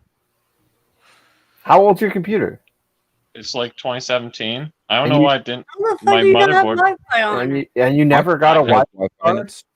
Dude, freaking Ethernet's the Isn't Chad Wi-Fi internet built anyway. into every motherboard now? You'd think. Okay. Huh. Well, I was It's gonna say DDR4 as well. I was gonna say you could tether off your phone, but To be if you fair, don't he's have still Wi-Fi. using a better process. I think actually you could probably tether using USB if you plug in your phone. You might be able to tether over USB. I'm not positive. Well, by unlimited, I don't mean my phone's data. I'm talking about internet boxes because we have 2 boxes. The fuck, Both plans are infinite. No, I'm talking about your phone. Okay. Yeah. Is your phone Guys, I'll be back. data I gotta get unlimited? My phone? No, absolutely not. My phone data is like a gig, 2 gigs. Okay, that's what I was saying. Why are you still here? Jesus. I don't know why. It was just working on my phone, but when I connected on my PC, Well, I'm saying, how much data do you use during this stream? I don't know, probably a lot. More yeah, than I'm probably saying, more you than a gig. use way more than a gig on this stream. Yeah, and I'm not connected to my data, so I'm using the Wi-Fi You're using the Wi-Fi on my phone, fuck. and somehow I can try my PC again. So it is your computer. I joked about that earlier. I did that earlier too. Yeah.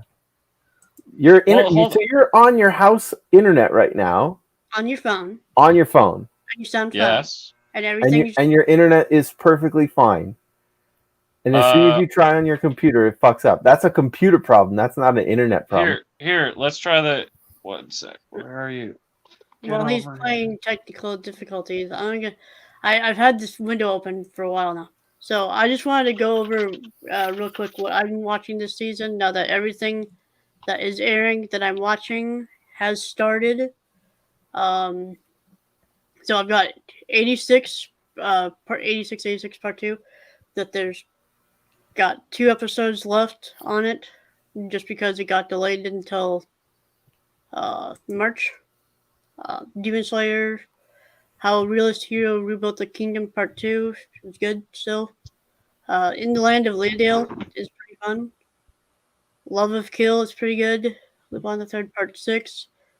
Miss Koretsu from the Monster Development Department is a lot more fun than I anticipated. This is the show where it brought up the Super God Neiger and the Dojingers and that stuff. Orient is okay. It's only 12 episodes, so that's good. Platinum End is crap. Sabikui Bisco is okay. I've only seen the first episode. Episode 2 aired today.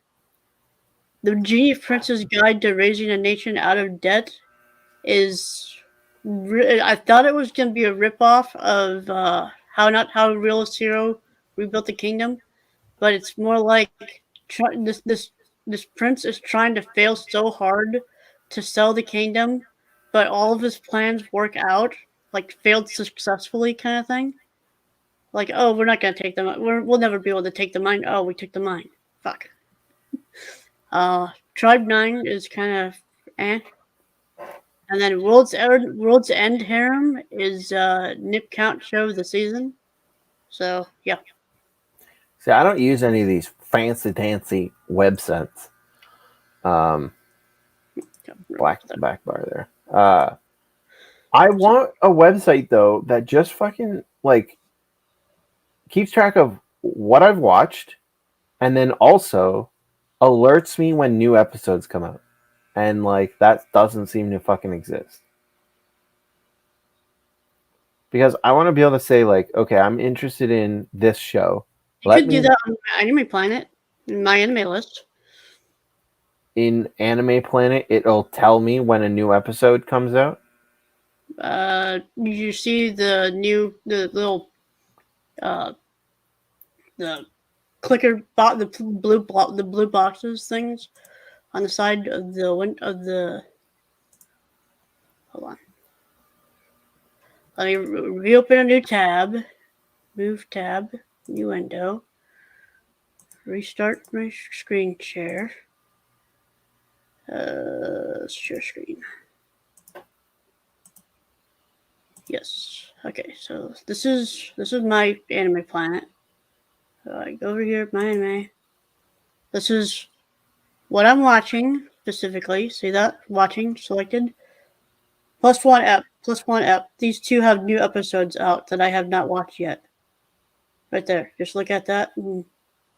Because these Sabikui Bisco and Tribe 9 had episodes that aired today. So tomorrow is going to be Genius Prince's Guide to Raising a Nation Out of Debt. And so this will have a plus one app when that goes up tomorrow. But it doesn't send you a notification. It just you have to check it.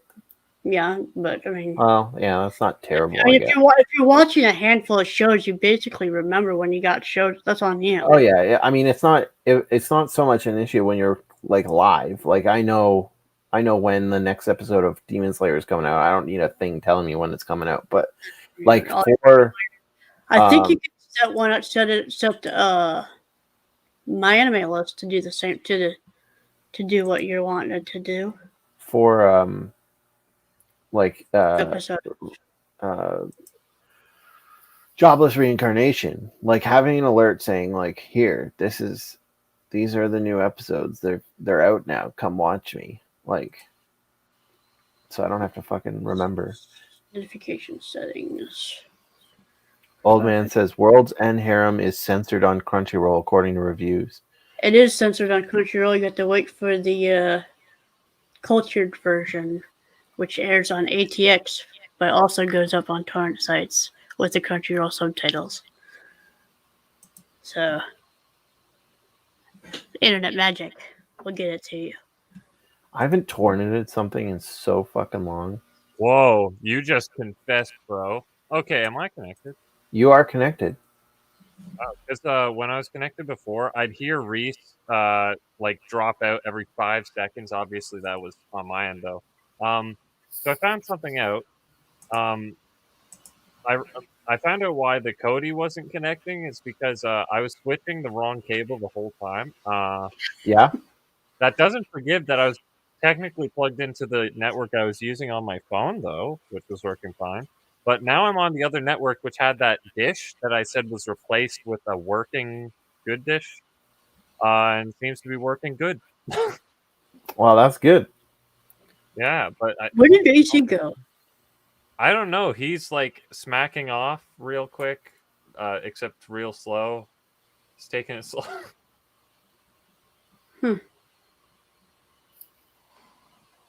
Okay. Crickets. Chirp, chirp, chirp, chirp. So what are you guys' plans for this week? I fucking know. I don't know what to talk about. So, what is it? Technically, I've only watched one thing that isn't even anime. Smiling Friends, the thing with Psychic Pebbles and Michael Cusack. They had an Adult Swim show. It was fine. Yeah, I heard some stuff about it. It was better than YOLO Crystal Fantasy, which was Michael Cusack's solo show. He got on Adult Swim. Okay, these are things I don't know. Imagine watching Adult Swim in this day and age. Well, they're trying to make a comeback and make it worth it. Like, they have a Metalocalypse new movie coming, and I'm like, oh. Really? The biggest thing I have an issue with Adult Swim is that we get Adult Swim, but we don't get Toonami. Oh. It annoys the shit out of me. I'm sorry to hear that, considering I'm also in that situation. I think that's something with the licensing and rights holders. Oh, for sure. They can't if like Funimation can't broadcast in other countries or something. That kind of thing. But I mean, like, Brad says I'm out for the night. What? Oh. Should we remove his feed? What happened? In case, I don't know, the corpse gets dragged across.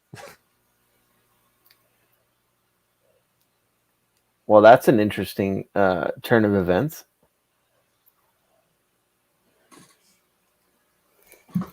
I hope the comment I made isn't actually I hope the comment I just made isn't like actually real and contextual. Like he didn't say like I didn't catch what he said when he left. I thought he said he was gonna be right back or something. He said he had to step out for a bit. Yeah, That's what he said. Clickbait. Huh. Well, maybe Well, he's typing a message. maybe a kid got injured and they're on their way to the hospital. I don't know. Hopefully not. I think we'd probably hear something, unless he was muted. He says we made tremendously good progress on getting the show streamlined, even if we didn't get to miscellaneous news. No one cares about that. We want to know why you're not coming back. Are you okay? Thumbs up if you're okay. Thumbs up if you need to send help. Worried face if there's a problem. If there's a gun to your head, wink twice. He's probably coming back just to tell us now. Okay, I guess we're not going to find out. Should we proceed with doing the Misk news on our own or call it here? I think it should be up to him. It should be him doing the miscellaneous news. Unless you guys want to talk about something else other than that, we might call it here. And No. unless he comes, we will give him 5 minutes to respond in some way.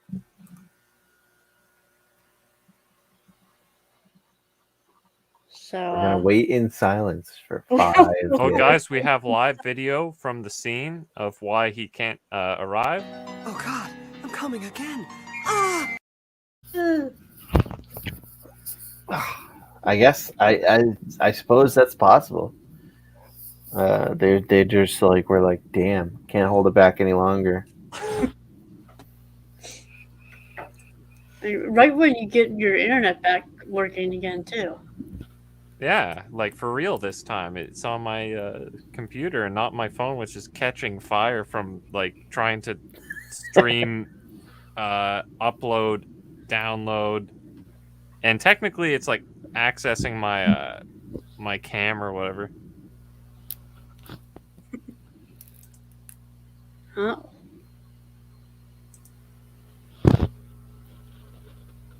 I guess it's just cleanup crew. That's our explanation. I guess Gigahorio's not going to make an appearance. Gigahorio?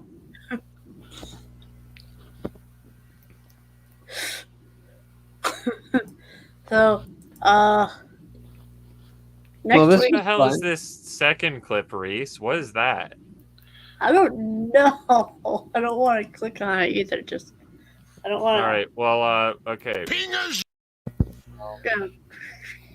Yeah. Is everyone else watching Demon Slayer and Attack on Titan? I am. I told you, but I said I brought it when I went to my list. Were you not paying attention? No, I know you. I said I everyone wasn't else. paying attention. Okay, I'm not. I was fixing my internet. While I was watching the Attack on Titan, no spoilers. The second season or the second episode started with like a 7-minute recap. It was not a 7-minute recap. It was only 2 minutes of rehash and like 4 or 5 minutes of new material. Then the opening. It was only 2 minutes of stuff that was in the last episode. No, Yes. It was like It was like, not. It was not all recap. That was. it was all like 5 minutes of recap and like 2 minutes of like was 2 mostly lines. That was mostly new material before the. No way. Yes, By it was. new material, does he mean they reanimated a sequence to say, "Man, back there No, when it was a continuation it was a continuation of a conversation that It was- got cut off with. Yeah, in Go the, rewatch the last episode again, and then compare.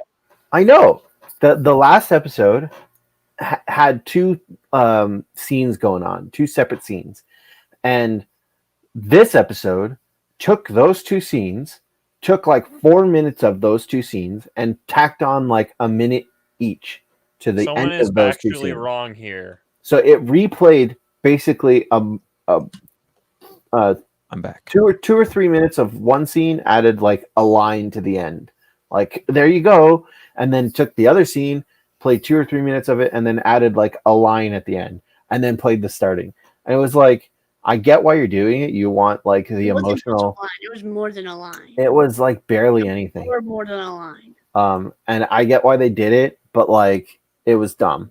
I didn't need to rewatch that whole thing. I think you're misremembering things. It's far more than a line. I don't know, man. Maybe that's the inner simp talking to defend the Stan. Is that what they call it? I mean, so in the first 2 episodes, I've not been enjoying Attack on Titan. I think both episodes so far have been like meh episodes, where it's kind of getting dragged out. I was gonna say, didn't you say they're like dragging your time or something? Yeah, and the endings haven't been like, oh, I want to watch the next episode. Meanwhile, in Demon Slayer, they've been able to like say, yeah, I want to watch the next episode. Well, what sucks is, oh, go ahead. What did you say, Reese? Lit as shit this week. Holy fuck. Yeah. That was awesome. The thing is like, as much shit as I give Demon Slayer, I enjoyed it a lot more than I did Attack on Titan, which is saying something. Well, because Demon Slayer's not being convoluted, they're just like me swinging sword, fire, demon guy. Yeah, it's at least to me watchable, whereas I haven't done what AC recommended yet, but I was waiting for you guys to do a watch club, like watch it all in one sitting. Attack on Titan in reverse order. Yeah. Well, Watch Attack the on final Titan, episode just first. But yeah, it's like I that was the recommendation, and maybe it won't suck so bad, but I felt myself just drudging like to actually sit through it after Dragon Ball Super had finished or before Dragon Ball Super, depending on where it was in the time slot. Yeah, like That I must was be watching saying Tsunami, something. and there, come on, huh? Well, So- you watched Dragon Ball Super, and you were dreading to watch Attack on Titan. Yeah, either way, I forget which time slot it was, but I know there were like several shows on the Tsunami time slot at the time, and I'd hear Attack on Titan would be coming up, and I'm like, oh. So with because- Demon Slayer, like currently, because of like the hype episodes, and like you're like, fuck yeah, I want to watch the next episode. Watching it live is like you are actively going and looking it out, looking for it. Like when it's Sunday, I want to watch a new episode. Whereas with Attack on Titan, like I don't really give a shit. It's kind of like, well, I'm watching it. I'm watching Demon Slayer anyway. I'll throw on Attack on Titan. So I'll say this: Mappa seems to be doing the opposite of Wit and not just trying to cheese a view out of you by being like, "Oh, here's a cliffhanger," and then when you see it, it's like, "Oh, he just slipped. It was okay. It was a close call. Nothing bad happened." Like from what I can remember, it's like there was all these like, I guess you could call it artificial cliffhangers, whatever. It's like, and then when you get to it, you're like, "Oh, okay, yeah." In Attack on And then you just- Titan? Blood on the floor. Oh, it's just a paper cut. I don't remember that happening in Attack on Titan. No, I'm making up examples, but I'm just saying it's like they give you these artificial cliffhangers, whereas Mappa's just like, okay, let's not just like make a fake cliffhanger to like ruin people wanting to, I don't know, keep coming back. We're gonna fake them out, I guess. But see, okay, so the one argument for like binging anime is like anime they don't rely on that like cliffhanger ending work might not be, they might get boring week to week, but if you watch them because there's nothing like pulling you back to the episode the next week, right? But if you binge them all, then you don't get that effect as much, so you kind of get the whole story right away, and you get the you don't need boom, boom, boom, boom. yeah, you don't need a cliffhanger on each episode. It's just like, that's why you need to binge anime. yeah, okay, so Dude, fine. Watch but- them make a Blu-ray release of the non-cliffhanger edition, where it's But like, then- oh, we don't need to get you in week to week. But then when they do that, and they're relying on you binging the whole season and make it like enticing, don't put fucking 7-minute recaps in the beginning of your episode. Amen. Like, I don't want to watch the same scene over again. Well, that used to be a thing that they did for like stuff when it came on TV take up that time slot as best they could, because we couldn't, for one, get full anime openings here for some stupid reason, but we could get a 5-minute recap. Yeah, I which mean, they One had, Piece. The One 1 Piece was minute notorious for it. remake of One the Piece opening. has, like, even in the Japanese, the remake is, it's in the episode. I think we timed it, me and a friend, and one of them was over 6 minutes. Yeah. Before we got actually to the show. And actually, Naruto was also bad for that too. Oh. I'm not going to even go there, but I agree. I don't. From what I remember, anyway. We kind of have an answer. For what? So AC says, Harder, Daddy. I was planning to end it soon after the DNA topic anyway, but it turns out those pretzels my kids were asking me to get all day that I couldn't find in the pantry, yeah, they found them and opened them in their bedroom. The way kids open bags of chips, where they just explode everywhere. So he's playing cleanup crew. He's playing Daddy. Parenthood, isn't that wonderful? Parenting life is wonderful. Wait, where's your thing that you always put? That one. AC loves parenting. All right, well, I don't know. You guys want to end it then? I assume we probably Whose vibrator's going? to talk about. That's Random 11's vibrator on his toes. Okay. Occasionally, you might hear my computer buzz. Yes. Hopefully, by next week, that will not be a thing anymore. Along with the random crashes. I assume we will probably still not be talking about Space Dandy next week. Okay. So, I don't know. Maybe somebody will prove me wrong. Maybe. Oh, yeah. That some daddy will prove us wrong. Maybe miracles will happen. Maybe we should, not have these 24 episode sprees. Just saying. No. Murder Princess is only 6 episodes long, just saying. It is. All right. Well, where's the thing I'm looking for? To all a good podcast and to all a good night. I Exactly. love that.